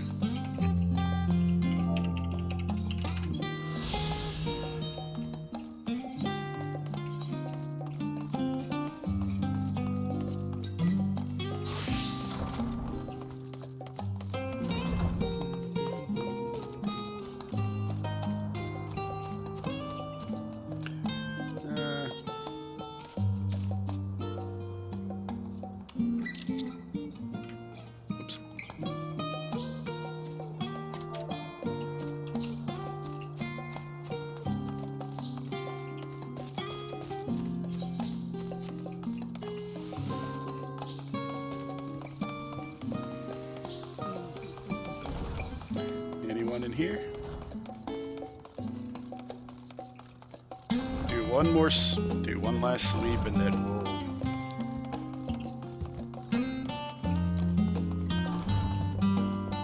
turn in Equest.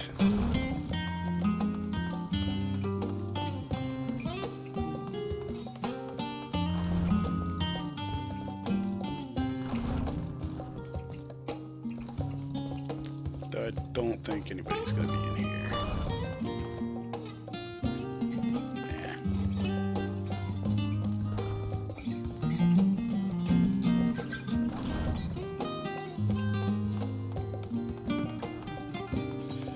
Alright, to the Enix.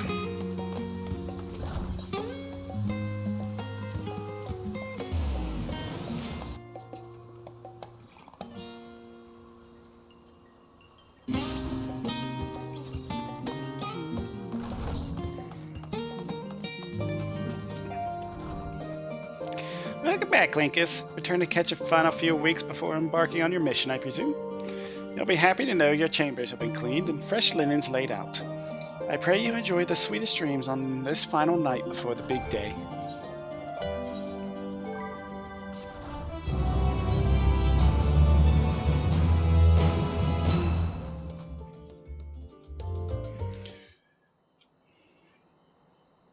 That night at the Royal Menagerie in Alamigo,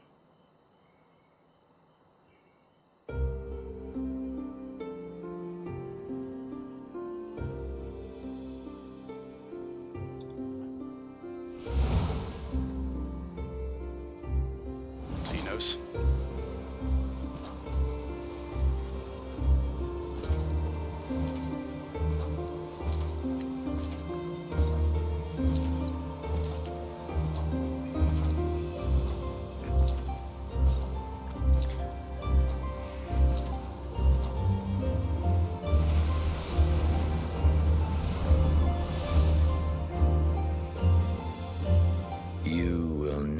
Get what you want.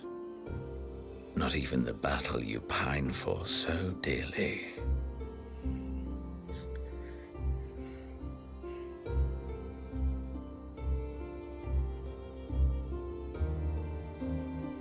In that transcendent moment, what was it that I sought in you?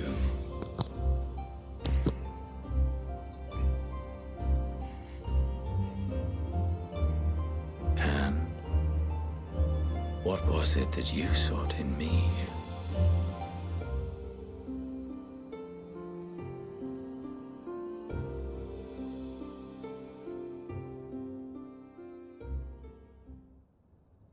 And thus it dawns. What's your game? The Day of Reckoning. What's your game, Xenos? Are you reflecting on everything?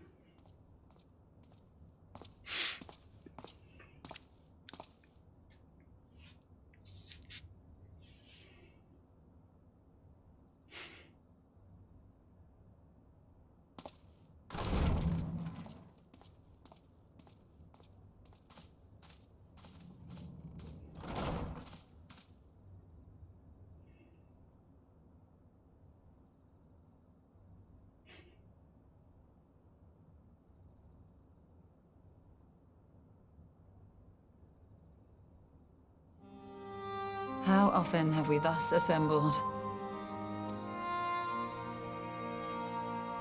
To combine our knowledge and seek solutions to the problems before us.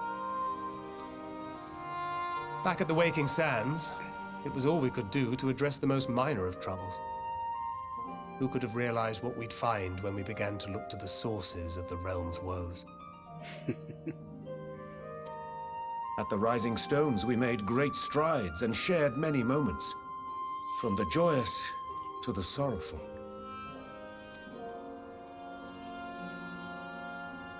We've had occasion to call other places home too. Be it Ishgard or Kugane, we were fortunate to find sanctuary wherein we might take stock and continue our fight.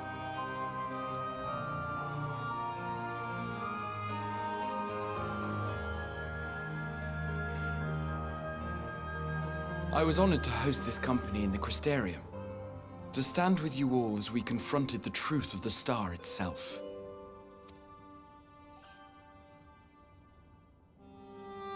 And now from this place, we go to fight the most important battle of all.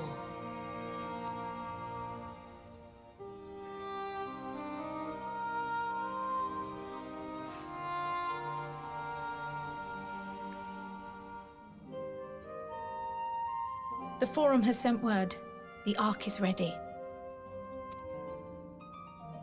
The Loporrits naturally will be commanding the vessel.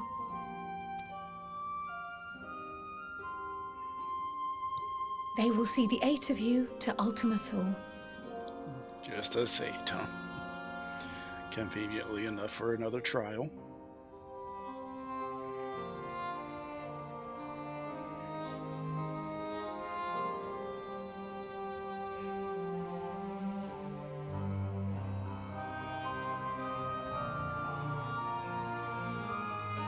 Upon arriving, your objective is to find and vanquish Meteon. As a final formality, the Forum bade me ascertain your resolve. So, are you certain you wish to do this?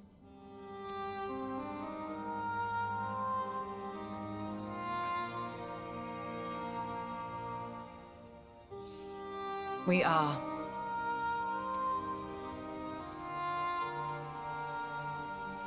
Then, ere you report to Thalmazane, I leave you with these words.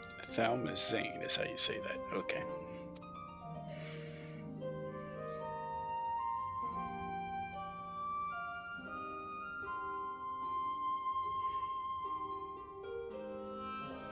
You must triumph. What that means will differ for each of you. To make it back home, or to simply avert doom, or perhaps something else altogether. Yet whatever it is that drives you, I have faith in its power to see you through. So please, triumph.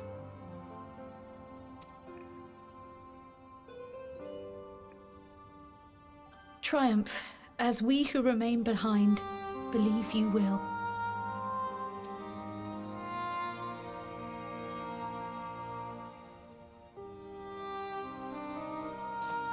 Let us be off then.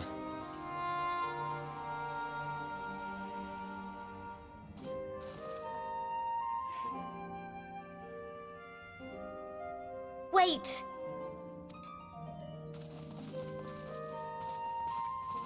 Yes, Tataru?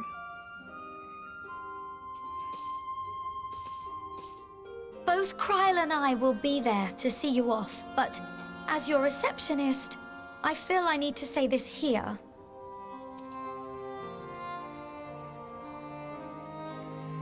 Safe journey, all of you, and be safe.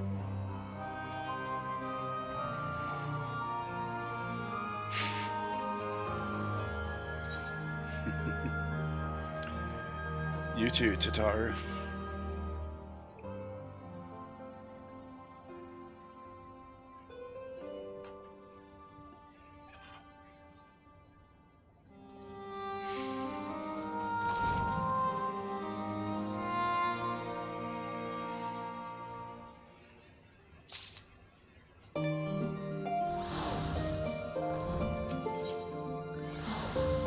into the heavens.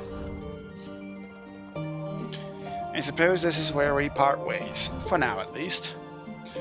Would that I had sage words of wisdom to share ere you depart. Mayhap the teachings of Gallo Baldessian will suffice. Surrender not to anger or hatred, he said. Look beyond them, and there finds true strength. What one sees beyond is open to interpretation, I think. But for me, it would be the things I cherish most in life. Things I believe are worth fighting for. Something to consider as you venture unto the Sea of Stars.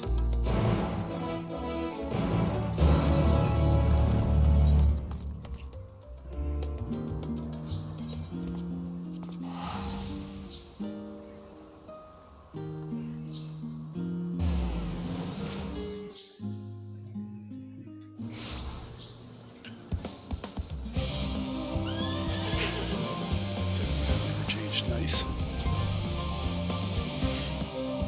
I hope it stays like this.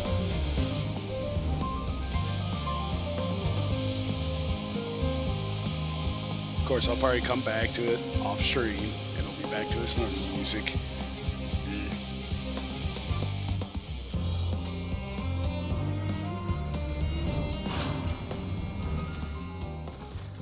Literally shut offline.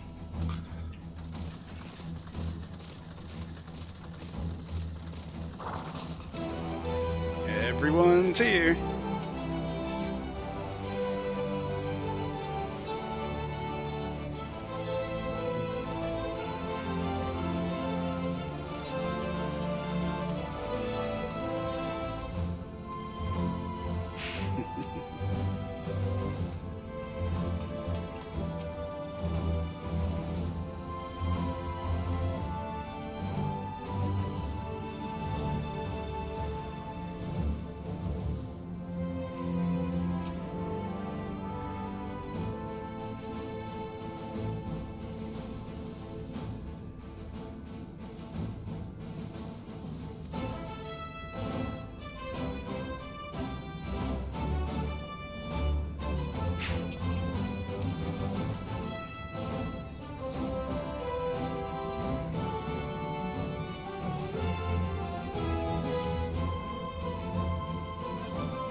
To everyone.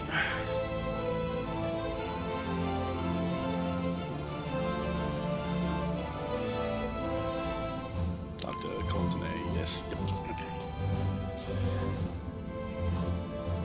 Boom Breeders pants.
Kind of want to take a picture, but this one person's in the way.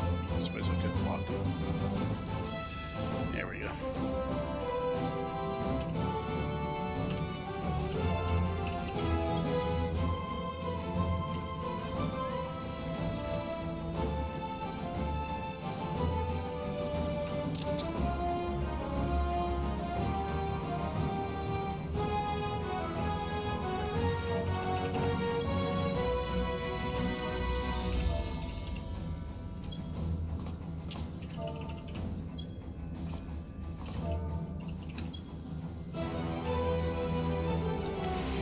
Hope it's random. Yep, okay.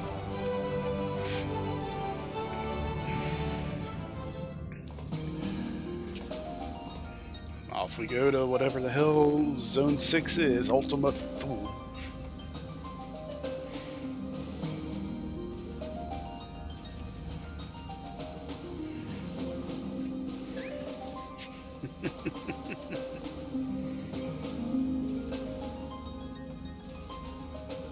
All present and accounted for? Good. As you will have heard, the Ark is ready. All that remains is to board and be on your way. You sound a lot happier. I've seen my fair share of tight schedules, but this was bloody murder. But we did it. We finished the ship. It's safe, fit for purpose, and looks good to boot. Aye, it's a garland through and through. I really don't know what we'd do without you. Thank you for everything. Don't mention it. Ever since that episode with Omega, I've been toying with the idea of star-faring vessels. And as they say, necessity is the mother of invention. We've learned a lot, let me tell you. Is this why we were asked to do the Omega raids before doing Endwalker? In case you're wondering about payment, the ongoing existence of the world ought to do. But feel free to throw in a colorful recounting of your journey on your return. So, have you thought of a name? A name? Wasn't everyone just calling it Father's teeny tiny toy boat? Need a better name than well, that. Seeing as its purpose has changed, I thought a more eloquent name was in order. I suggested as much to Fortuno, who seemed quite amenable to the idea.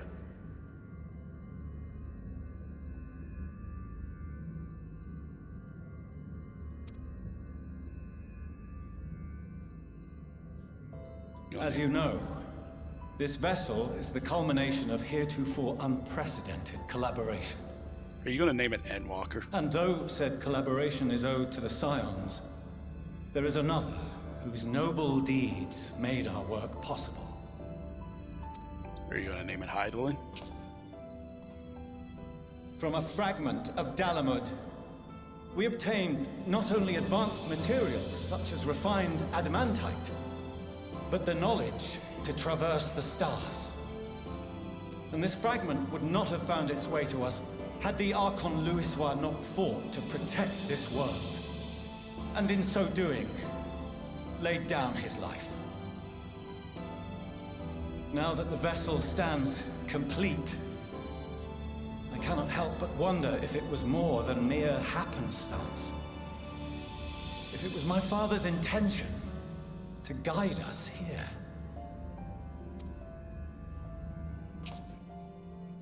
In the hopes that his guidance will see you all safely home, I name the vessel after that self-same fragment of Dalamud he delivered unto us.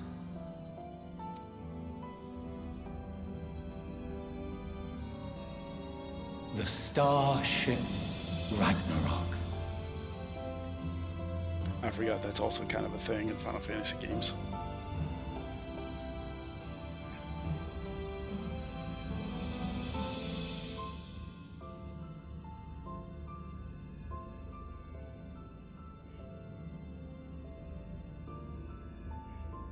Sorry for the wait. I got everyone you asked for, and not a one less.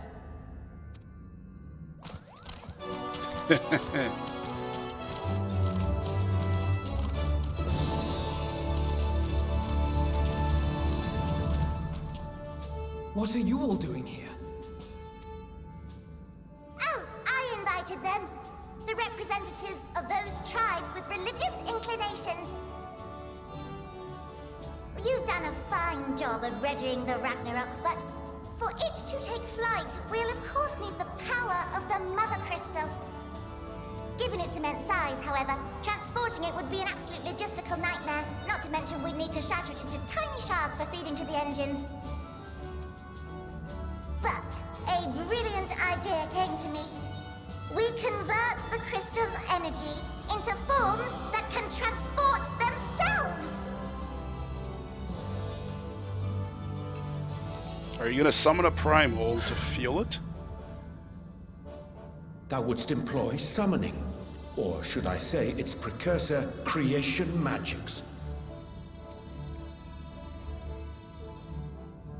Care to explain for our benefit? As you may have witnessed at Bestways Burrow, the Loporrits are capable of creation magics, which they use to shape the moon's environment. Yet simple though they make it seem, 'tis a highly advanced and exacting art. To perform it correctly requireth that the wielder holdeth the object in his mind's eye in clearest detail. Hence the ancients' meticulous management of concepts. Drawing upon this art, the Ascians conceived of summoning as we know it. A derivative that replaceth the complexity of concepts with the simplicity of zealotry to make manifest a creation.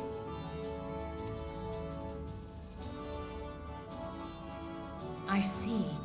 By combining the Loporrit's magics and the tribe's faith, we convert the Mother Crystal into primals of purer form and greater obedience.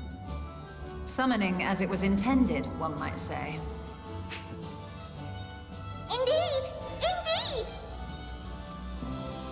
While Heidelin gave us the ability to use creation magics, she forbade us from using it to make anything possessed of a soul, or similar. She didn't say anything about fulfilling the desires of others, though. So, borrowing our friend's faith, we'll create deities using the Mother Crystal's power and send them to the Ragnarok! Am I the only one here concerned about the risk of being turned into a tempered minion? Still got the dragon scale, you're fine. Oh, right, I was getting to that. From what I've read in Sharlayan tomes, it appears the Ascians incorporated an additional nasty element into their summoning method. The fervent desire to assimilate others into one's belief. Beings thus created are instilled with the self-same desire and use their powers to enthrall people, starting with the summoner. In contrast, our creation magics, the original and the best, except no substitutes, don't incorporate any of that rubbish. So there's no risk of tempering. I mean, if the being was on the scale of Zodiac, you might feel a little tug, but I think we'll be safe enough. Fake, huh? Truth be told, I do not understand the intricacies of this plan. But none of us would ever turn our backs on you. When the avatars of our faith ran amok, you intervened without decrying we who birthed them.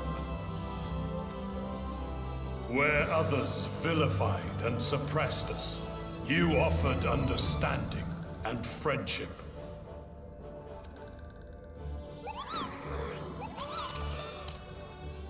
In gratitude, we will share with you the true expressions of our gods, not malevolent deities, but benevolent saviors.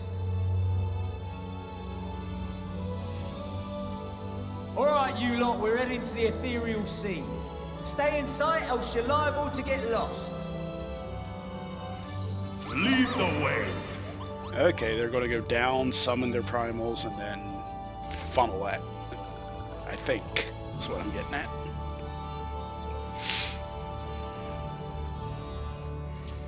May we have a moment? In anticipation of the day man might journey to the stars, we developed these.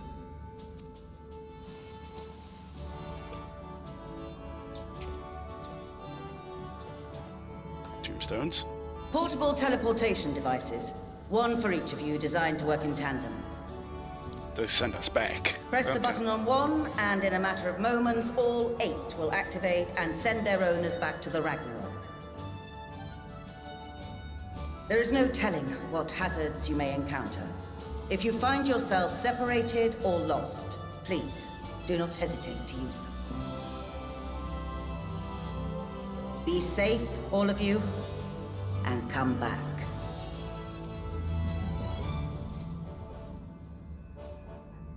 You as well. I pray you take care. Looks like everything is in order, so I'll go ahead and board. A few of my fellows will remain to assist with the summonings, but rest assured, the vessel won't want for competent crewing.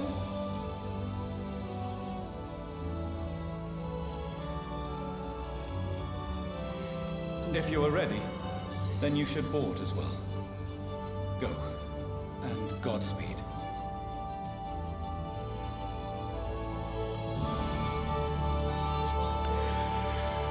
Nothing like saying the end of a JRPG than the last farewell.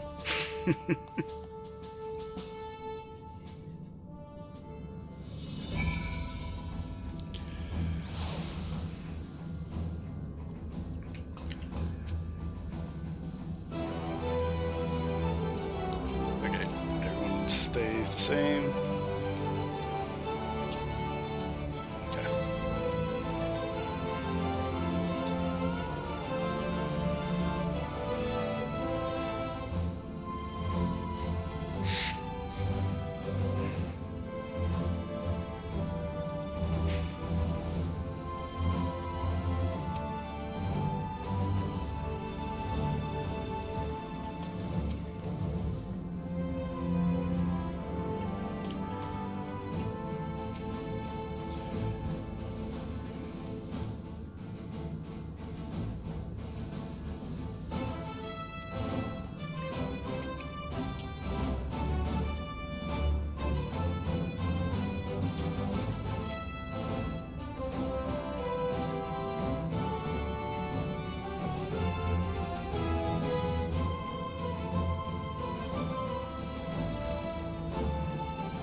Some of these changed.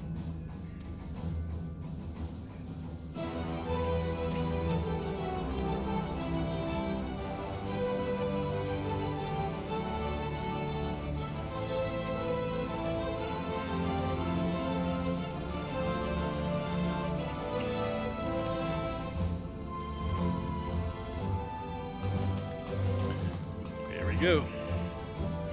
If you will come this way, I will direct you to the bridge.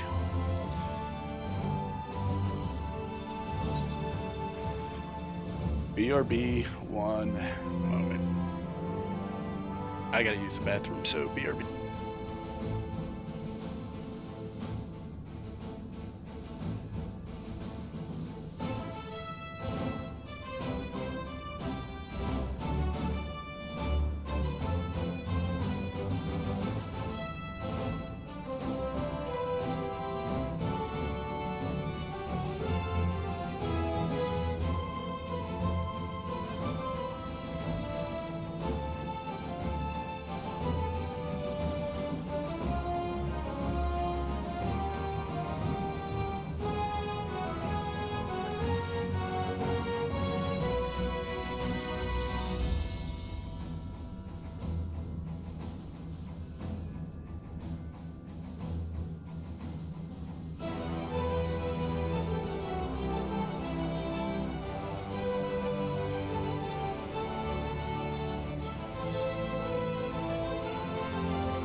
Alright, I'm back. Let's watch several cutscenes.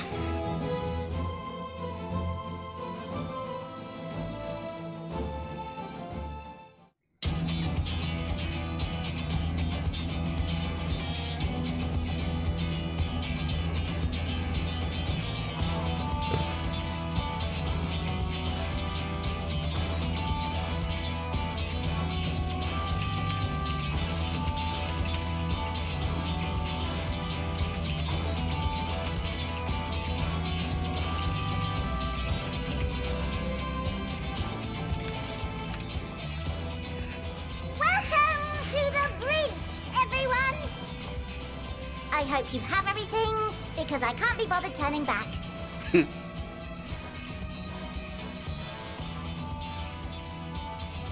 Right then, make yourselves comfortable. We're setting off in just a moment.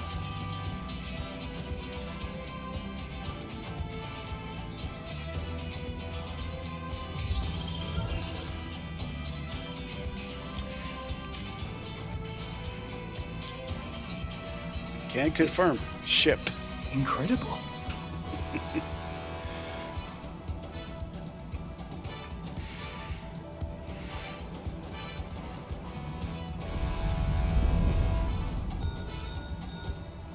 This is Fortuno. Can you hear me?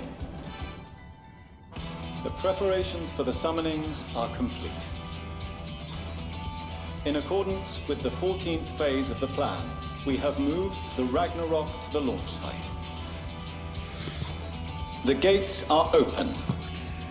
You may depart when ready. Throw wide the gates that we may pass. Here we go. So, are we ready? As ready as we'll ever be. Let's get going. Oh, come on. The burned out star's got more fire in its belly. Try it again, with feeling.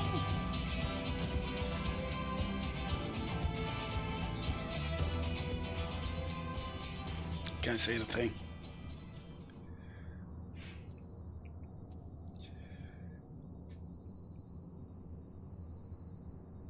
You know what, Alphino?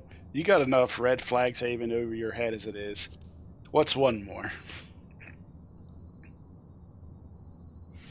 Me? But I... No need to be coy, brother. Do it, and do it well.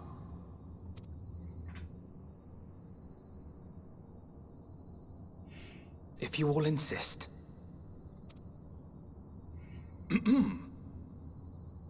Onward unto the distant stars and beyond! Ragnarok, engage!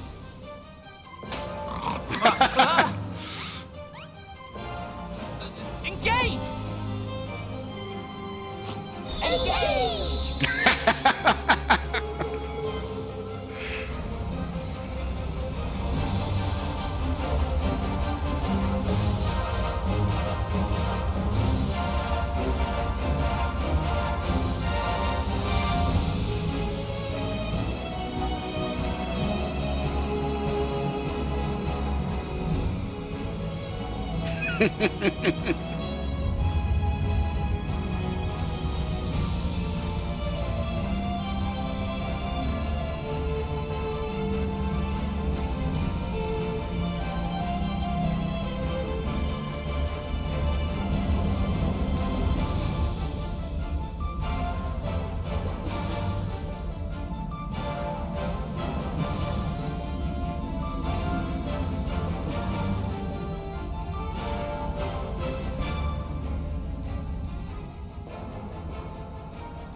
Just runs out of fuel when crash lands.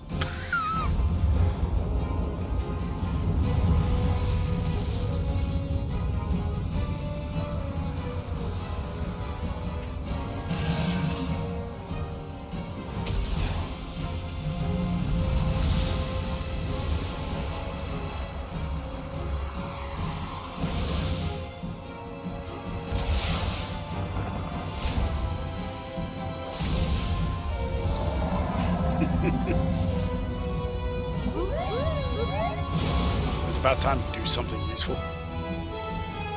Damn Google. Ah! That I must carry landwalkers into the sky! I cannot imagine a greater indignity! Do not sulk so. For thy mighty winds exist not only to buffet and batter. Nay, they may serve also to thrust forth with vigor. Such is thy glory, and thus it is an occasion to rejoice. So come, let us revel!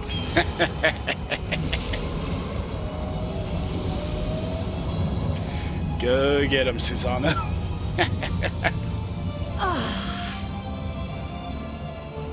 So long as the wind blows freely, I suppose all is as it should be in creation.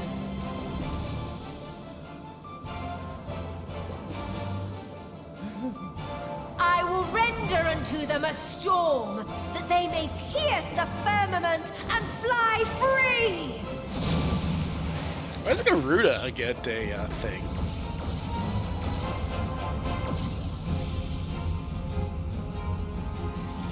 And none of the others do.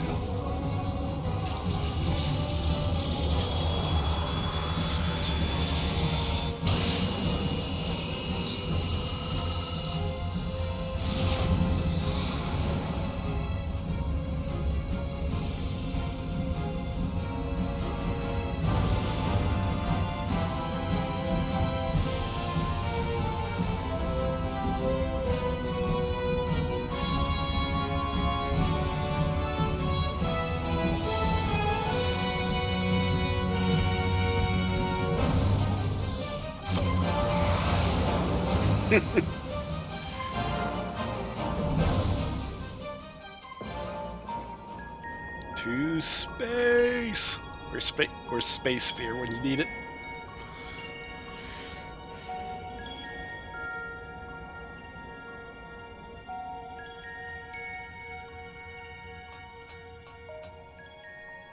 Still in one piece? Good. Sleeping way? Report? All's well. Fantastic, even. Why the hell's Sleeping Way crewing the ship?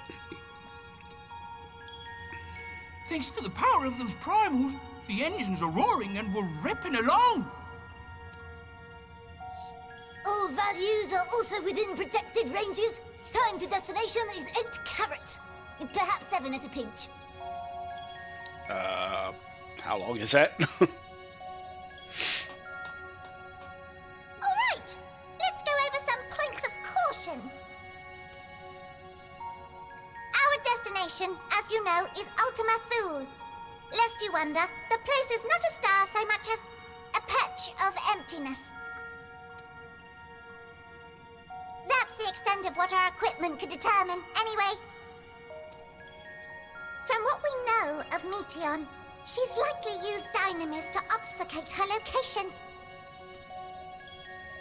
So, in conclusion, we'll only know what's there when we get there. The crew and I will see to it the ship's ready to take off at a moment's notice. We'll support the search as best we can, but it'll be your paws on the ground, assuming there is any. But everything will be fine, I'm sure. Hydaelyn believes in you, so you ought to believe in yourselves. Will there be an Aetherite inexplicably there? Just don't do anything I wouldn't. Like waiting too long to use those portable teleporters of yours. Personally, at the slightest sign of trouble, I'd mash the button to bits. And you should as well. Understood. We promise to be careful. I suggest you brace yourselves. We're about to arrive and the vessel will shake a good bit.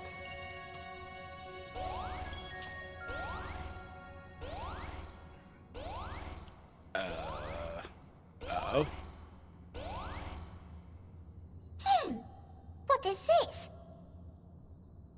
Something is... Oh, with the equipment? Uh-oh. Panic.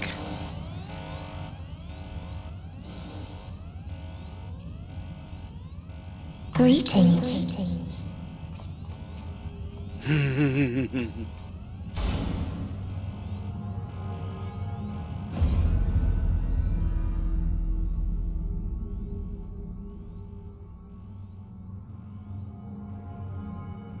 Greetings. Can you hear me?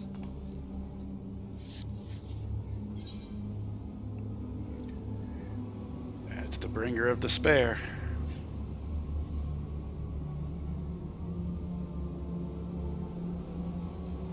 This is Meteon. Oh. Have you met one of my sisters?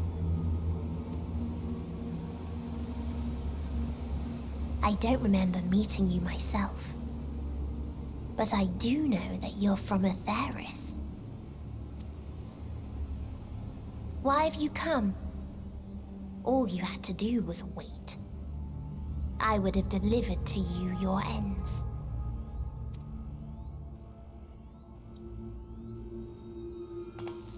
We didn't ask for that.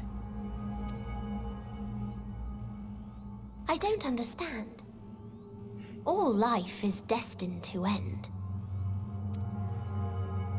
Why choose to prolong your suffering? Effort, ambition, love, they amount to naught.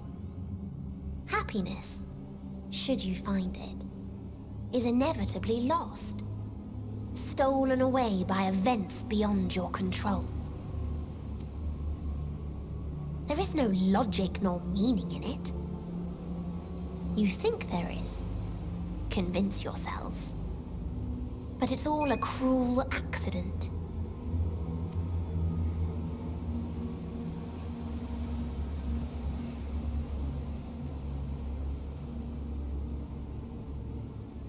Come now. I speak the truth. A truth you would recognize if you looked up at the night sky. Unbroken emptiness. Cold, dark, and silent. Your world, like every other, is but a blemish upon its perfect fabric. Life is an anomaly. It is unnatural and cannot continue. The sooner you accept this, the easier it will be. Just to be clear, we're not here to argue with you. Yeah, we're here to kill you. We know that life is fleeting, and that in the short time we have it, we're not assured happiness.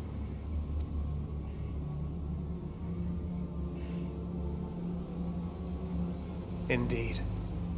I've seen far more sorrow in the eyes of many I've met. I myself have plenty of regrets. And one day they'll die with me. Gone to dust with my good deeds and unfulfilled dreams. But we accept this. That our existence may seem pointless. That sorrow, rage, and despair will always dog our heels. And we press on regardless. That is why Hydaelyn guided us here. In her boundless love for mankind, she has prepared us for this trial, and in her name, we have come for you.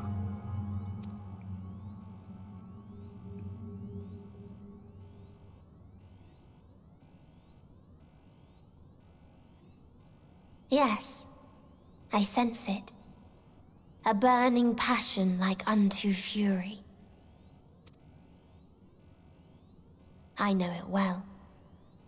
For the same passion once burned in many a star before yours.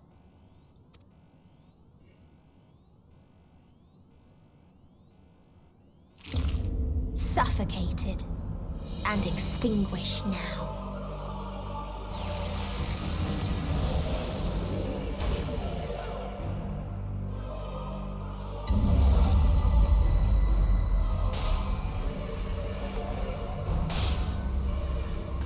I can't breathe.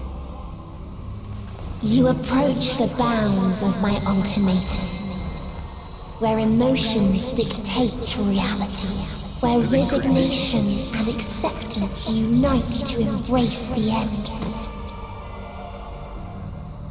where those who yet valiantly cling to life can thrive.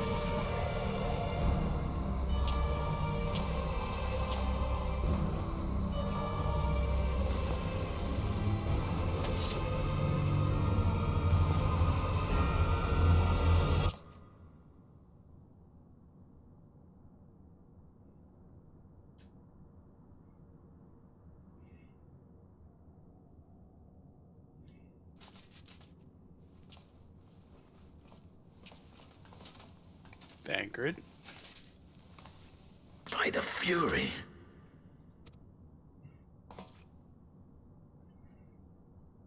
Tancred?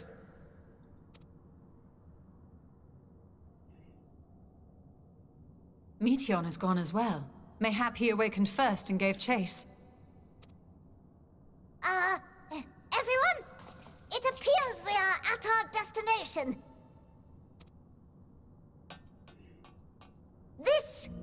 This is Ultima Thule. Not that we knew what to expect, but I wasn't expecting this. From atmospheric composition to ambient temperatures, all reading to within permissible range. This place is capable of supporting life.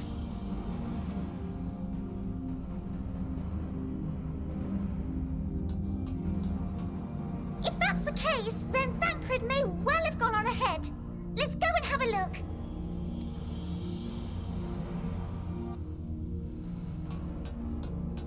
Meanwhile, I want the rest of you to perform a full inspection of the ship, as well as a biological scan.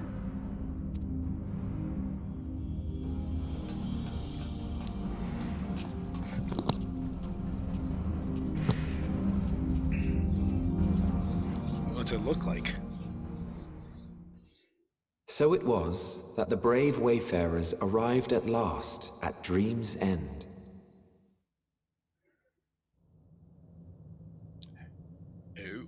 In following their path walked and history written, I am made keenly aware of one truth. Though the curtains may fall again and again, so long as others take the stage, ever shall there be more tales to tell. So, let them bring it to a close, I say. Let the curtains fall upon this, the final chapter in the tale of the star.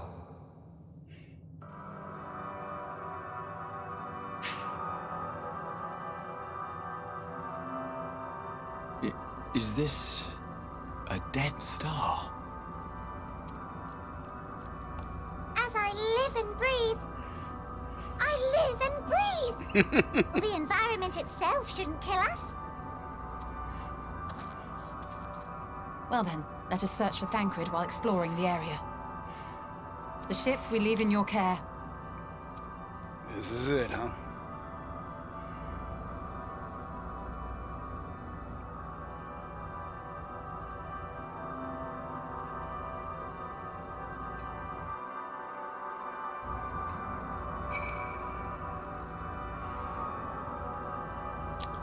I have a feeling Tancred is PEB.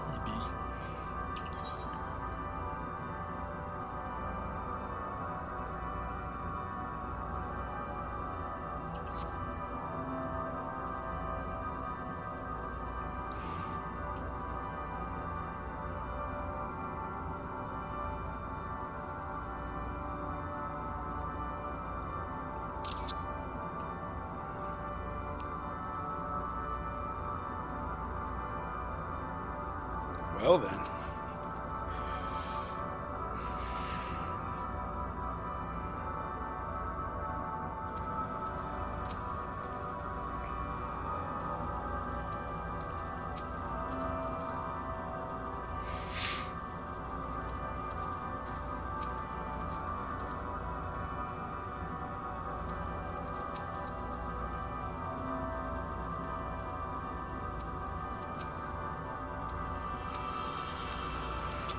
guarantee it will be of help in these strange surrounds, but I've readied a provisions node in case of an emergency. Of course, if you encounter any real danger here, I expect you to return to the Ragnarok at once. Hold that quest turn in.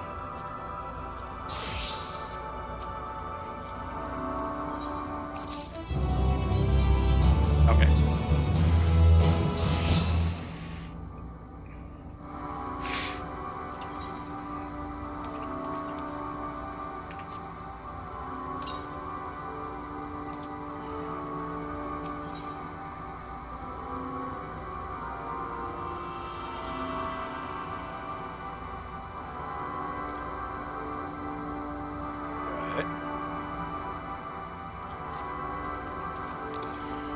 We're fortunate this place can support life, albeit barely, I suspect, given the torpid, stale quality of the air. But never mind that. We must find Thancred. Let's begin our search from the prow of the ship.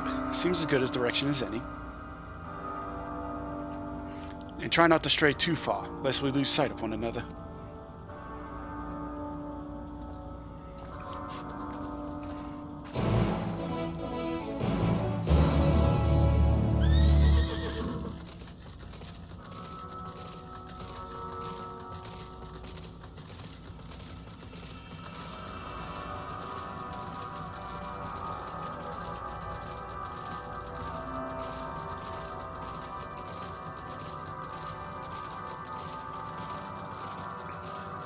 What the hell is this place?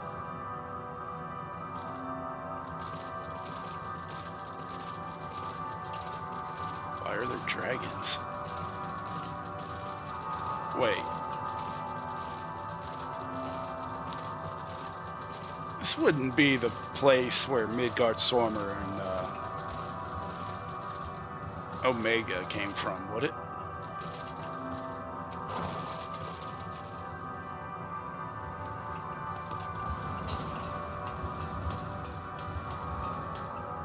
This has to be it.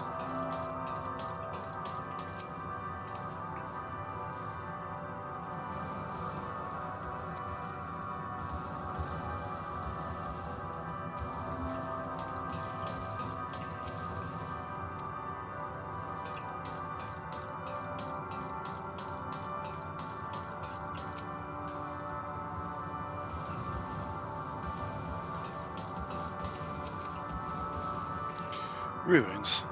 But of what, I wonder? Perhaps we can find something to help us understand the nature of this place. A relic, a description, anything.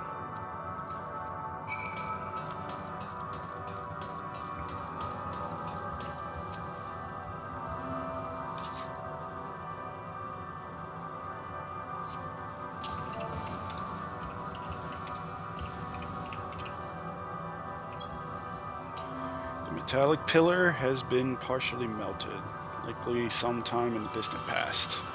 The damage does not appear to have been inflicted deliberately. Rather, it calls the mind to indiscriminate destruction, often wrought in the heat of battle.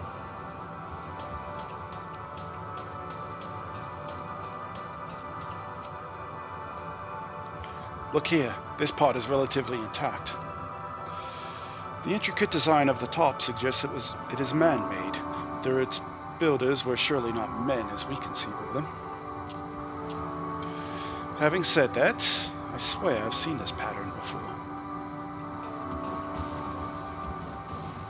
That's Omega. This is absolutely Midgard Sormer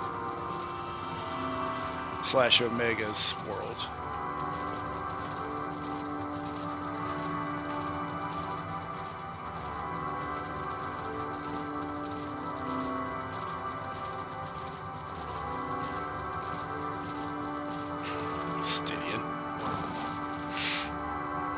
I thought this hill might afford a better view of our surroundings.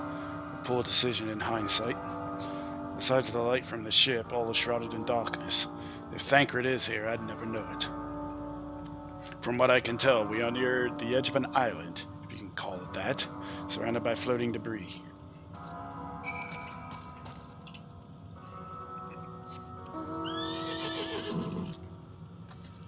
This is 500% Midgard Stormer in Omega's world.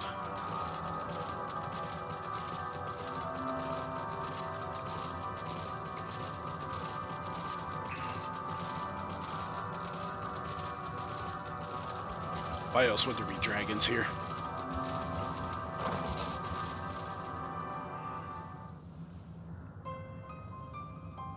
Were you able to find anything?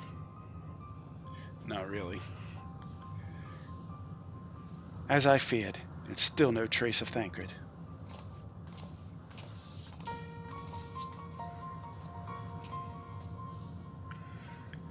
There's nothing but emptiness as far as the eye can see, which, unfortunately, isn't very far.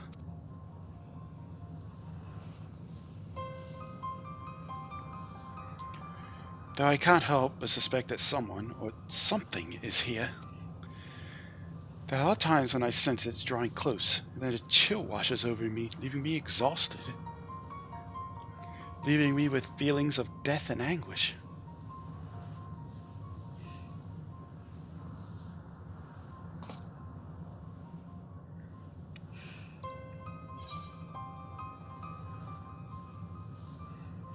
Well, too, when I was near that thing.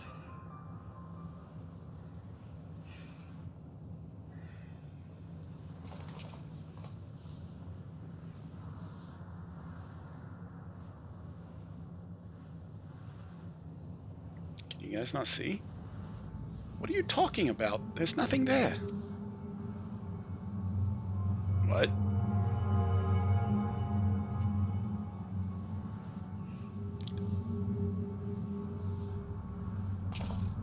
Before we jump to any conclusions, perhaps we should search elsewhere. Agreed. We found only more questions and when we are in desperate need of answers. There's a fair stretch of terrain from the ship's starboard we've yet to explore. Let us try searching there then. They can't see? Linkus, a word before we join the others.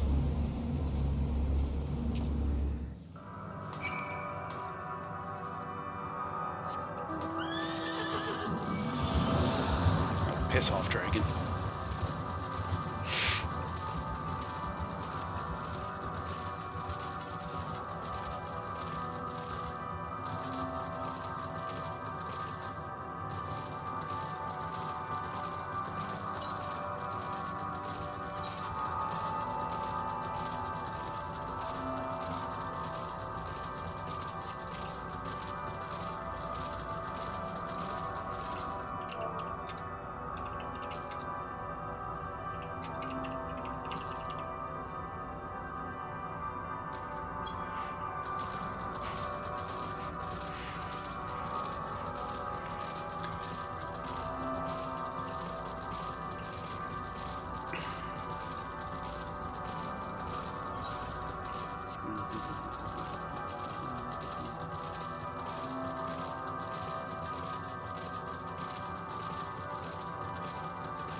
About the dragons. You see them too, don't you? The dragons. I do. As I thought. Their presence is tenuous at best, but there's no mistaking it. No doubt your bond with Midgard Sorma and mine with Nidhogg is what allows us to perceive them. Could these apparitions be related to the dragons that now live in Atheris? Nah. Better leave such conjunction to the others. In any case, we must be careful. We may soon find dragons they can see as well. Death and anguish. What happened to them, I wonder?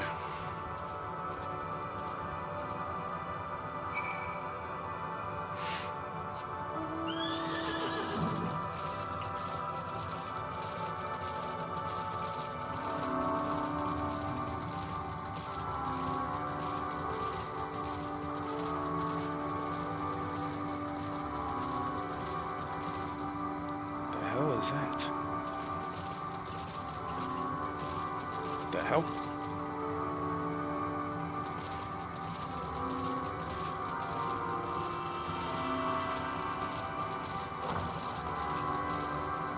Friendly dragons?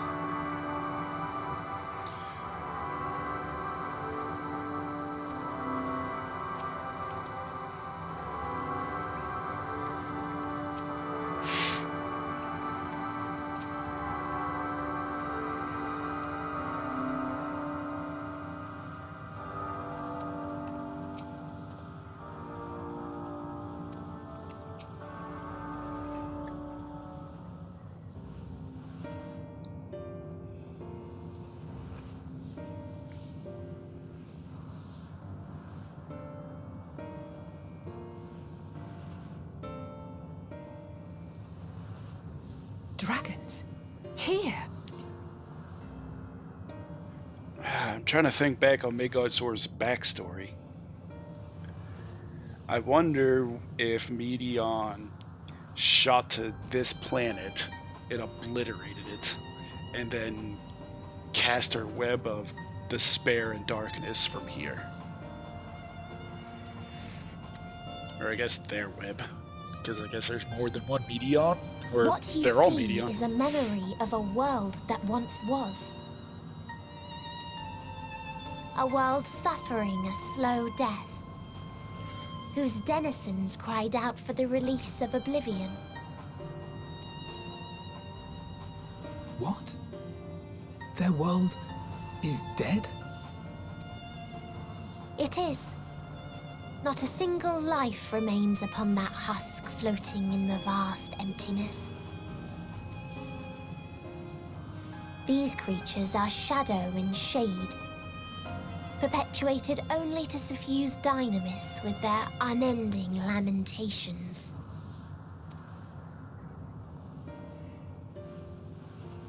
Our friend Thancred. Where is he? A strange question. He is at your side, is he not? Oh yes. He is here and there, and everywhere within this space. He would tell you himself if he had form to form words. Did you obliterate his ether?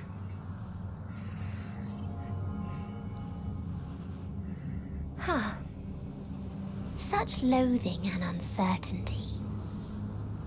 You don't know why you still exist. In like manner to the oblivion I send, I tried to drown out your ether with dynamis. He can't manipulate ether. Beginning with this Thancred, who came at me despite being unable to breathe. Such a simple thing, unmaking men. In the blinking of an eye, he was gone. Didn't even have the chance to be transformed. Yet somehow, he managed to leave a slither of himself behind. What you call the heart? Or perhaps the soul. In his final moment, he cried out from it. A single word. Survive. That wish proved stronger than the despair that ruled here. It overpowered it, causing this space to be remade. Into a place you can perceive, and where life can endure. That you draw breath is proof that his soul lives on. For how long, however, remains to be seen. Well then, we should hurry and tend to business.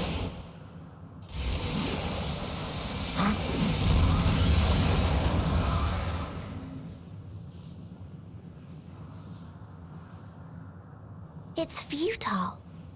You will never reach the true me. I told you, emotions dictate reality in this space. Such changes as you might work will not alter its nature. You may see, but you cannot touch. Walk, but not advance.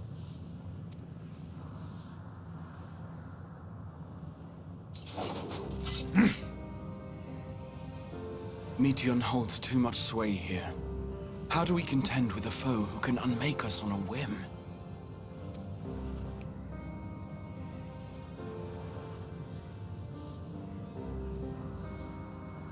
I do not know. But Thancred gave his life that we might come this far. We must press on. Just like that, Thancred's gone, huh? Agreed. We cannot turn tail here. Not without something to show for our comrade's sacrifice.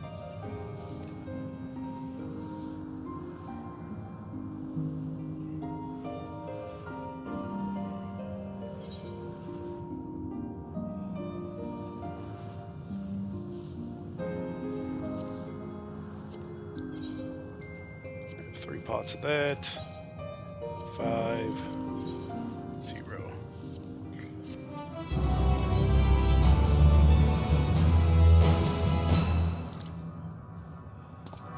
So just like that, Thancred's dead, huh?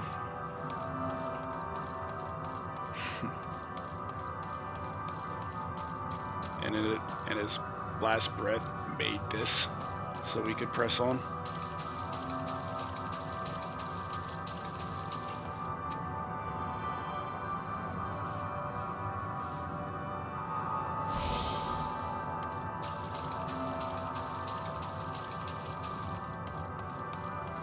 With the symbols.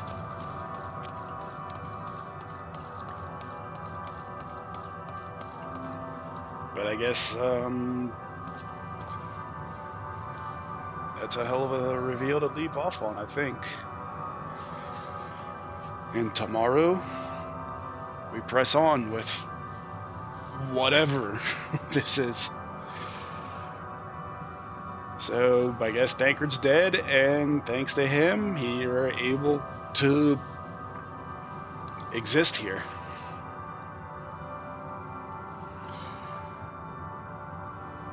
Okay then. Alrighty folks, well that'll be it for me today. Thanks for hanging out tonight. Really do appreciate it.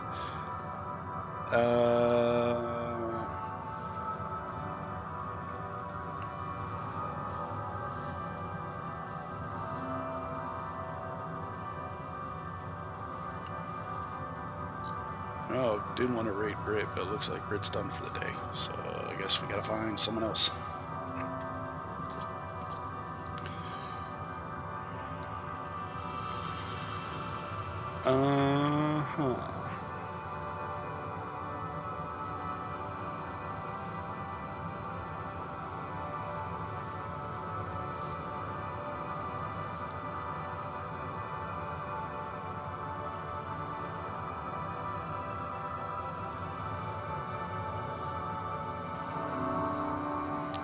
Everybody's way ahead, unfortunately.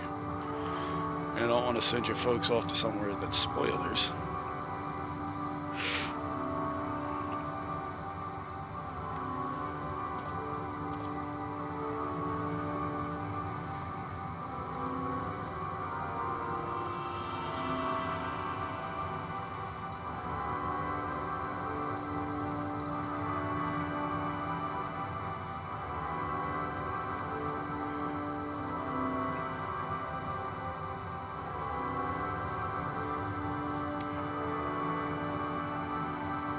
You know what?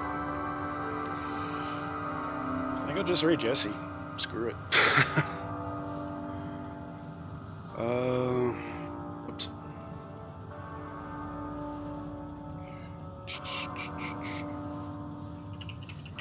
He's way ahead of me. It looks like he's doing the raids, but yeah,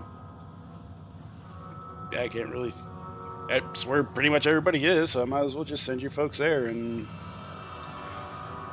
yeah, so if you don't want to avoid the spoilers, hop out, like I probably will.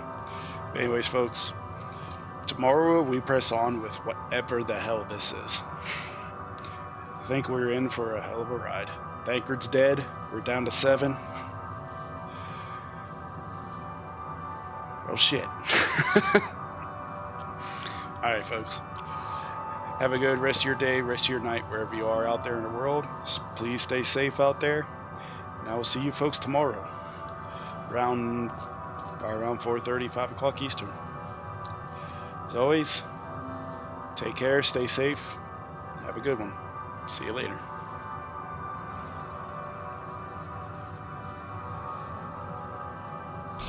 Hi.